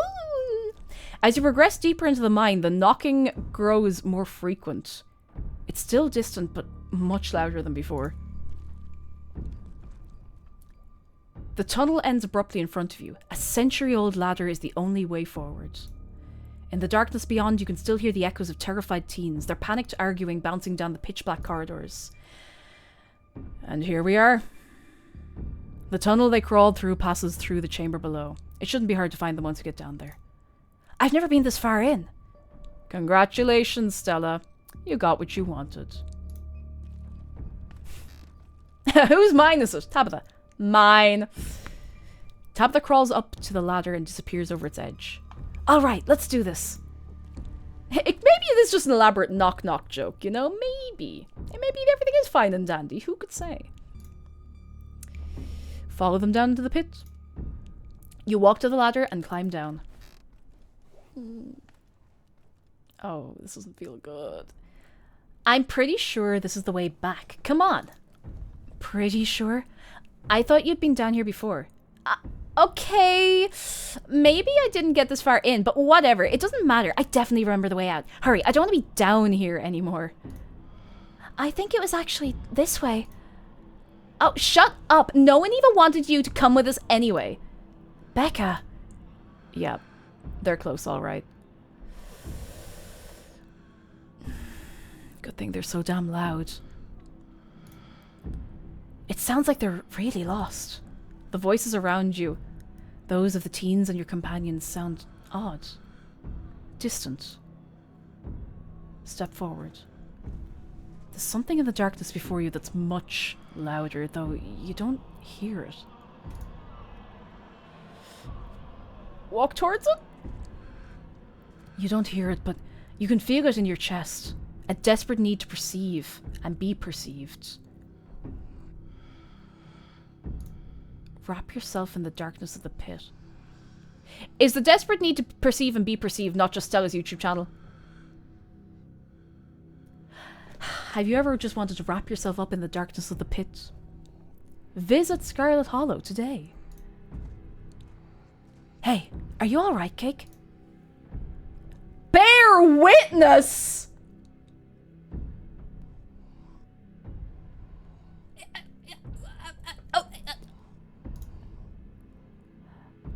We don't have anything else we can do at this point.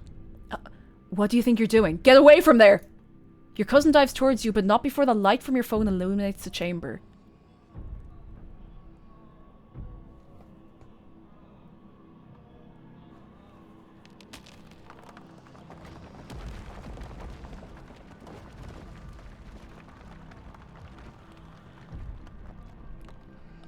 Cake?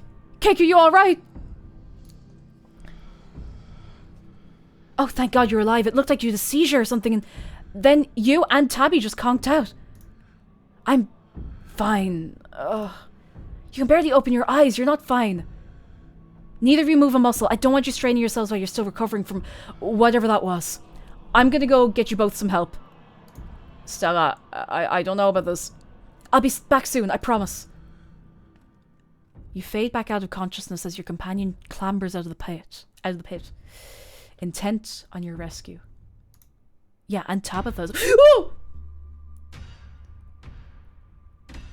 You raise up on your elbows, head still swimming from the visions, your surroundings coming back into focus. Your head throbs as the knocking continues, now magnitudes more intense than ever. Through it, you once again hear the panicked voices of bickering teenagers echoing down the stone corridors. Becca, you're getting us more lost. It's this way. If you're so sure, then why don't you just leave? I can't believe I let Alexis talk me into inviting you in the first place. Becca, I'm just trying to help. I said go! Okay, I will. Alexis, you don't have to go with her. You know that, right? I am... Pick a side, Alexis. I'm sure Becca knows where we're going. She wouldn't just lie. Sorry, Rosalina. The increasingly desperate voices of the teens are drowned out by the thunderous knocking. You can practically feel the ground shake beneath you. You can almost see the walls vibrate with the intensity of the hellish sound. God. That knocking is not helping my headache. What the hell just happened? I remember you diving towards me. Did you know something might happen? I've seen horror movies. You look like you're about to wander off and get yourself killed. I didn't want to let you out of my sight. Not down here. Oh no, Rosalina! Rosalina appears in the passageway to your left, out of breath and teary-eyed. I'm so sorry I snuck off like that. I just wanted Alexis to think I was cool. The entire cavern shakes with the sound of a rock fall. I don't know what the hell is up with this knocking, but that is the sound of a mine collapse. I can't talk. There's so much going on. That is the sound of a mine collapse. Quick! Up that ladder, both of you. Go. Wait, Becca and Alexis are still down there. You can't just leave them here. I know which way they were going. They'll listen to you this time, I promise. Do you have a death wish, little girl? This isn't a movie. Best thing we can do to help those girls right now is to not be buried alive ourselves. Oh, God.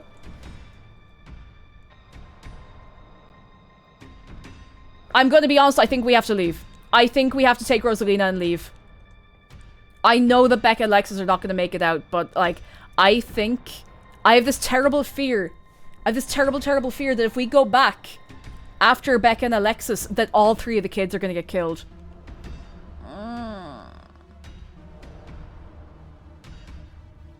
I'm so scared.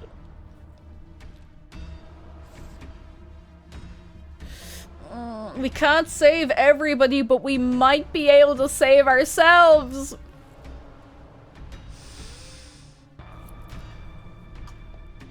Speaking of save, it would be a great time to save.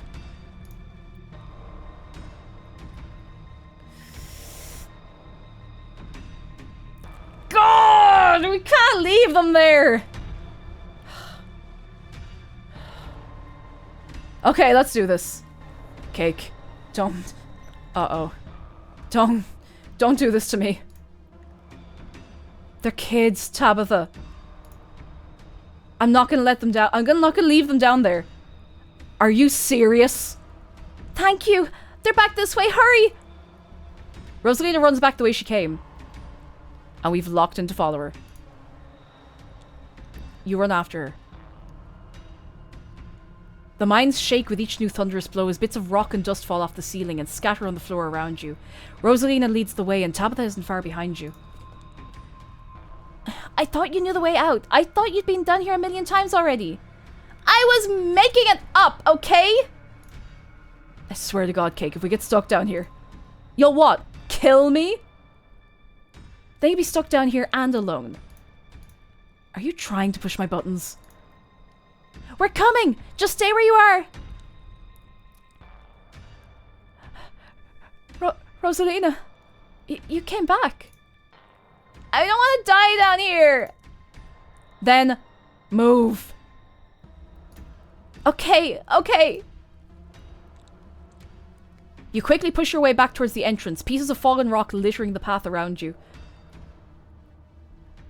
All of you, start climbing. Now! Once the last teen is up, Tabitha grabs onto the ladder and starts climbing. And we climb out of the pit.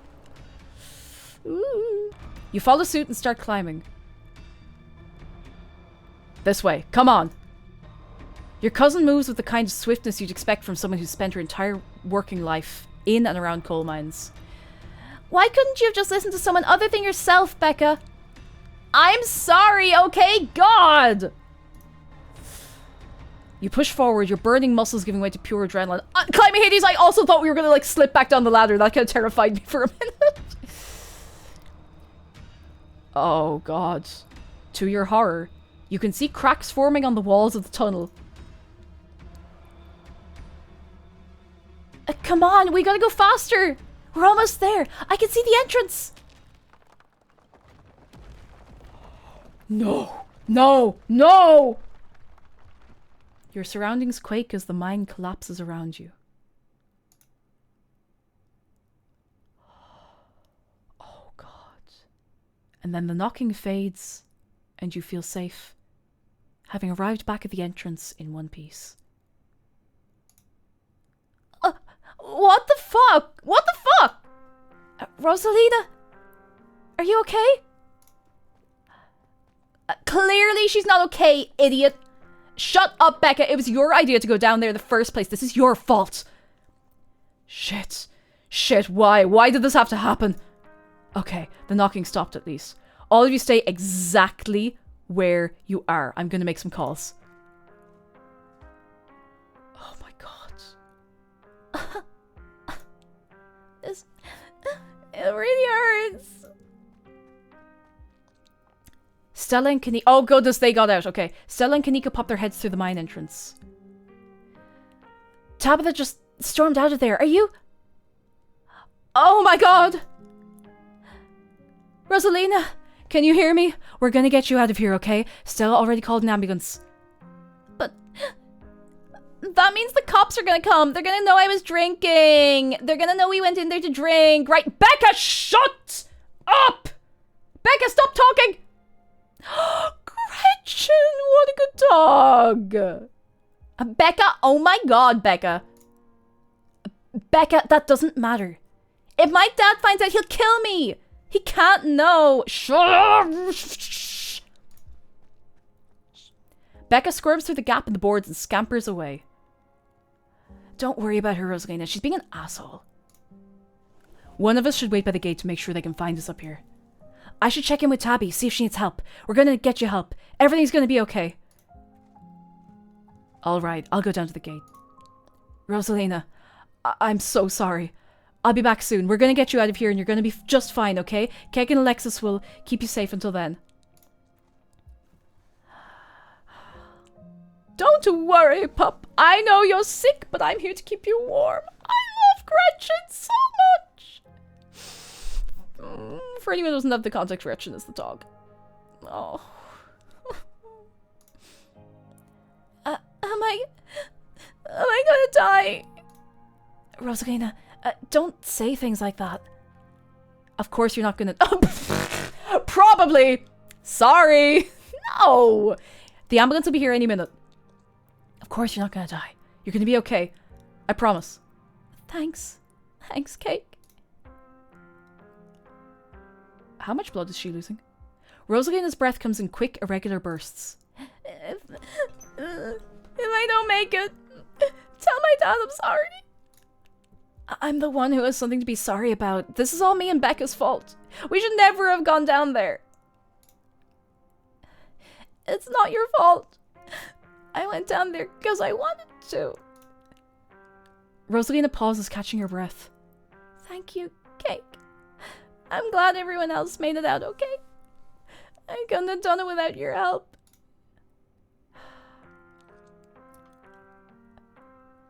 Yeah, you should not be hanging out with Becca.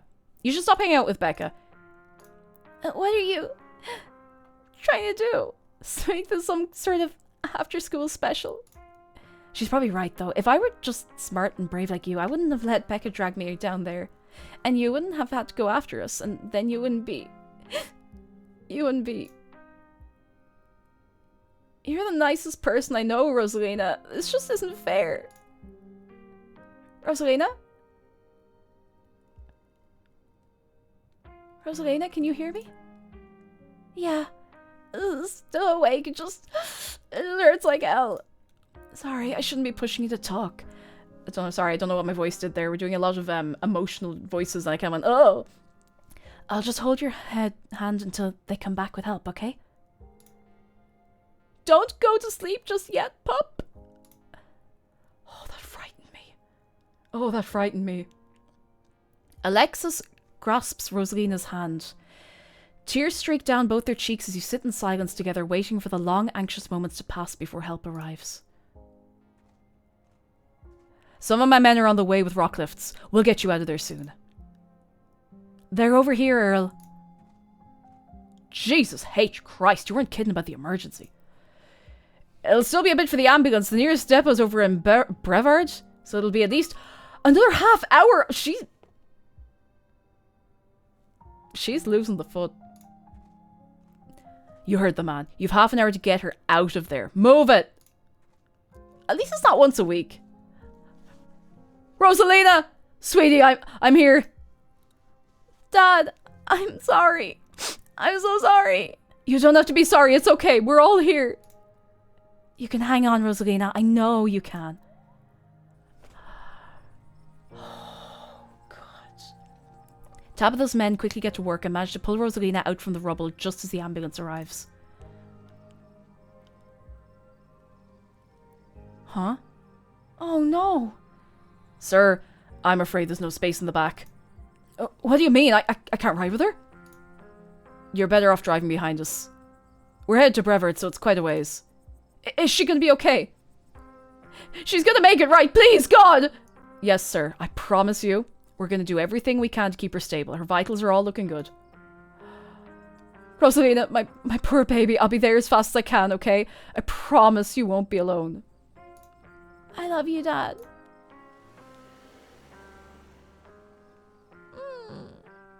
The paramedics loads Rosalina into the back of the ambulance and drive off. Oscar approaches you off to the side as the police talk to Tabitha and her men. What the hell happened in there? Oscar, Rosalina and her friends got lost in there. Cake went after them. Cake, you mean... Cake Scarlet? Oscar, I'm so sorry. It's okay. It's okay. At least nobody died. What happened, though? Oh, God, we can't just say, ooh, your kid is losing her foot, but ooh, it was ghosts. Woo! We can't really. I don't think approaching with that angle is a good idea. It was a horrible accident. Nobody could have known this would happen. Teens being teens, we did our best to get them out of there.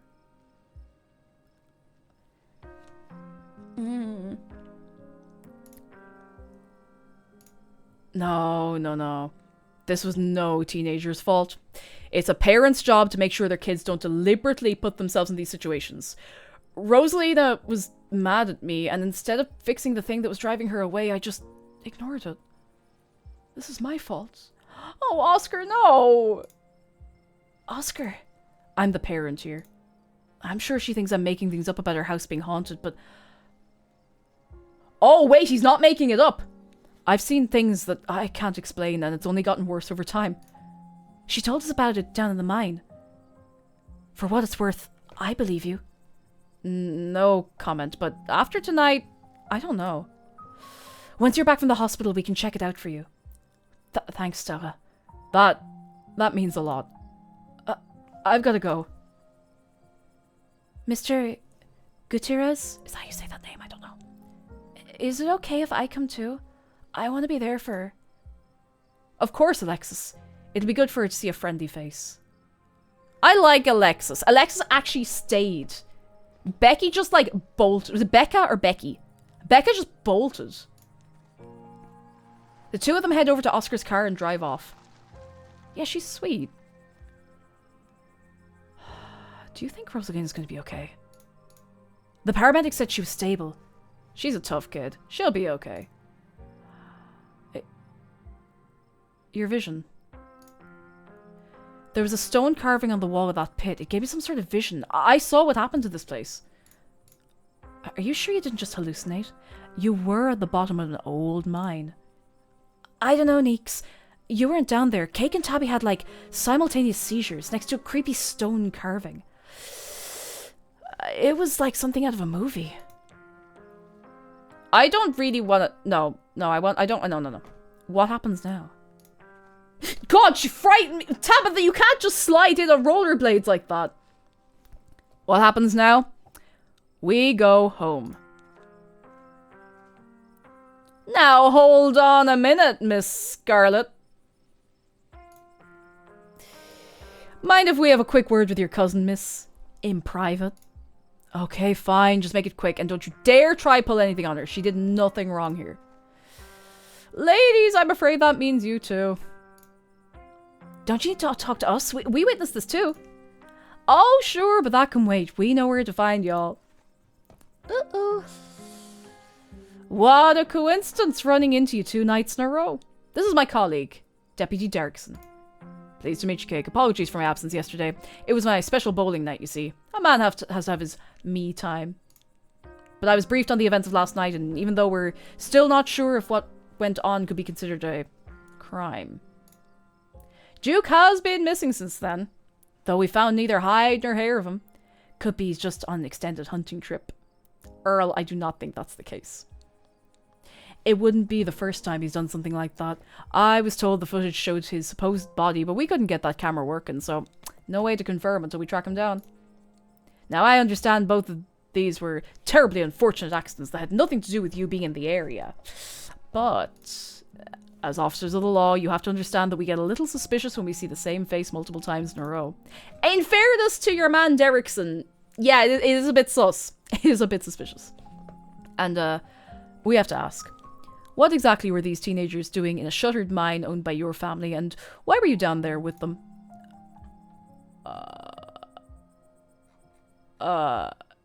It was a mine collapse. We saw some teens sneak into an abandoned mine, so we went after them. But we also want to talk about the man that's stalking me. His name is Sam Wayne. And he used to work at the mines here. That seems an awful lot like deflection to me. Wouldn't you say so, Earl? This is a nice town. People don't go about stalking strangers in these parts. Are you kidding me? Do your jobs! We are doing our jobs, and our job right now is to get answers about what happened here. We saw some teens sneak into an abandoned mine, so we went after them. We were just trying to do the right thing. Of course, of course. Very noble of you. Pardon our questions, just trying to gather all the facts, you see. Just being thorough, our duty as officers of the law. He always has a coffee. Or maybe it's a vodka, we don't know yet. Well, if there's nothing more you can tell us, I suppose we'll let you go on about your evening, but we may be in touch. Have a good one. Deputy Derrickson tips his hat to you. The two officers wander back towards the mine, Derrickson taking notes as they examine the scene. You make your way towards Stella and Kanika. I just can't believe. 2 nights in a row. Isn't my fault, Neeks? You expect us to believe Sam Wayne, the Sam Wayne, is stalking you? He would never! No! Stella, no. This is just all an awful coincidence. It's not your fault. Oh, hey. Guess the cops are done with you? Are they gonna take you in for being present at the accident? Sorry if they give you a hard time. Small town cops, you know. Always blame everything on drifters, even acts of God, I guess. Excellent. You didn't get arrested. Now, come on. Let's get back to the estate. I'd like to get some rest before I have to deal with the fallout of everything that happened tonight. I'll see you tomorrow, okay, Cake? Tomorrow? Tomorrow? You have already ruined my evenings on 2 consecutive nights, Stella. What do you think you'll be doing with my cousin tomorrow? We're going to go ghost hunting at Oscar's, remember? We talked about it in the mines. You were there. I didn't think you were serious. Cake, you have her number, right? Keep me posted on what she's doing. Let me know if that ghost hunt actually happens. It's weird that you care about what she's doing so much. Clearly, I have to. Oh, come on. Let's go.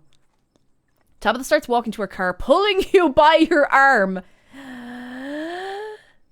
See you tomorrow, guys! You can practically feel Tabitha roll her eyes as she drags you to the car. Tabitha doesn't say a word as the car cuts along the darkened road. You try to keep an eye on the surrounding wilderness as she drives, wary of what may lurk behind the tree line.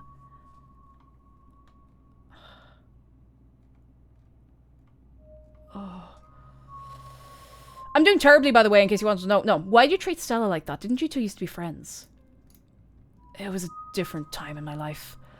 I just wish she'd get that we're not in high school anymore. I'm a different person than whoever she thinks she knows.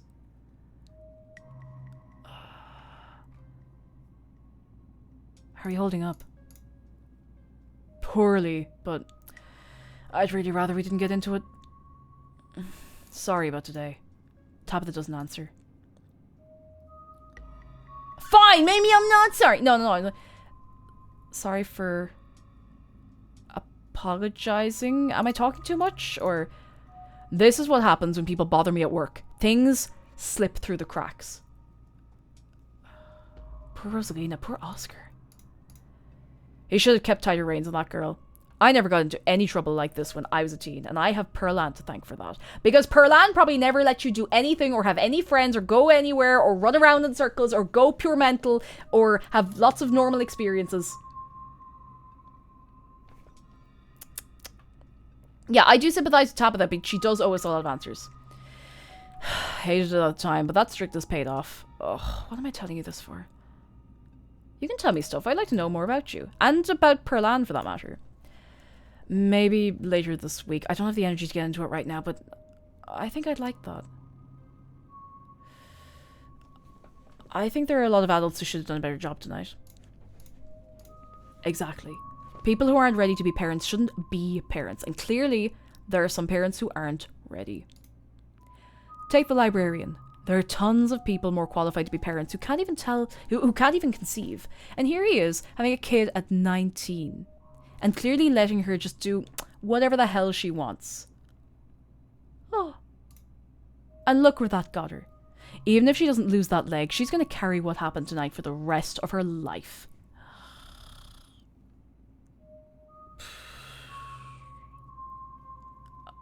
Oh, it's not fair. Tabitha, that's entirely out of line. What's wrong with you? You don't know Oscar. Tabitha goes quiet. It seems that's all you're going to get from her on this. I'm doing terribly, by the way, in case you wanted to know. Yeah, me too. I'm going to focus on the road, though. My God. Your eyes wander back to the tree line as you and Tabitha sink back into silence. Do we actually get back to the house? In one piece? Yes, we do. You once again cross the threshold into the estate. The musty stench of the decaying mansion greeting you with its undertones of mildew and wood rot. Well, this day was a lot more stressful than it needed to be, and I'm sure it's the precursor to a horrifically stressful week. I'm going to go to bed. I suggest you do the same. I'll see you in the morning. Tabitha turns and makes her way up the stairs, her posture defeated. We have no choice but to turn in. You head up to your room to turn in. You collapse in Tabitha's dusty guest bed, your head empty of thoughts. After your time in the Shaw mine, you barely even notice the dust. Your phone buzzes on the table. Y'all, these are those things, right? Oh no! Kanika sends a picture of a pair of ditchlings by the side of the road. I saw them again too. Another picture, this time of them staring from a tree. What the fuck? These things are definitely not hairless monkeys or raccoons or whatever. I don't know what the hell they are. I guess there's more to them being here than the mine collapse. No way I'm sleeping tonight. You think about looking out the guest room window, but at this point you're too exhausted to leave your bed. The adrenaline from this evening's finally wearing off, replaced by a creeping exhaustion that threatens to overwhelm you. Your limbs feel heavy, your eyelids slipping down over your eyes, even as you stare down at the ominous pictures on your phone. Ooh. If it weren't for the pit of dread balling in your stomach, you'd almost feel comfortable as you settle in between the covers, your tired bones sinking into the decrepit mattress. When you close your eyes, you see Rosalina's face, twisted with pain, staring up at you with tear-streaked cheeks, trapped by powers beyond her control, terrified of what her now uncertain future would hold. Your eyes shoot back open, your heart pounding, as the door to your room swings open.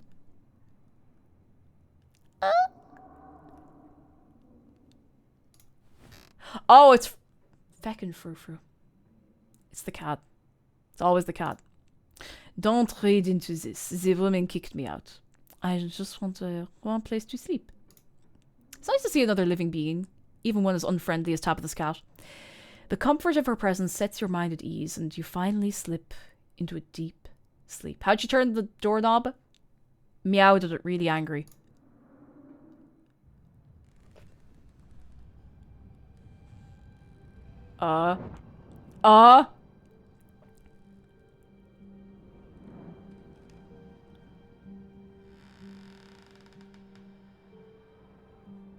Oh no, Tabitha.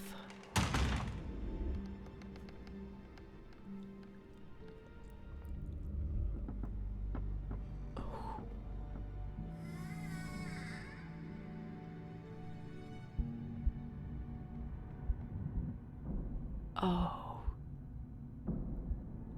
The knocking.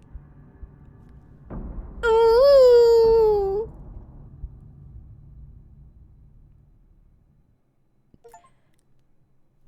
This is so good! I'm so invested! Oh my god, this is so good! I need to save.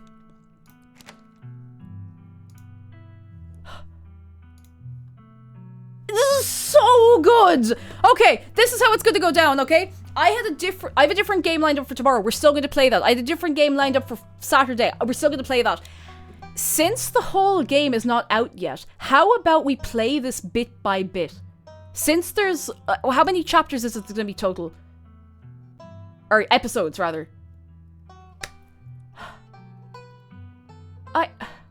7 total. So we've done 2.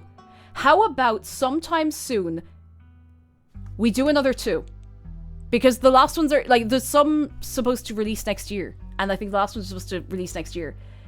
And we savor this. And if it makes you feel any better, this VOD is going to immediately go up on YouTube. So if you're watching this on YouTube, hi YouTube! This is so good. Oh my god, this is amazing. I did save, okay. I did save. This is so, so good.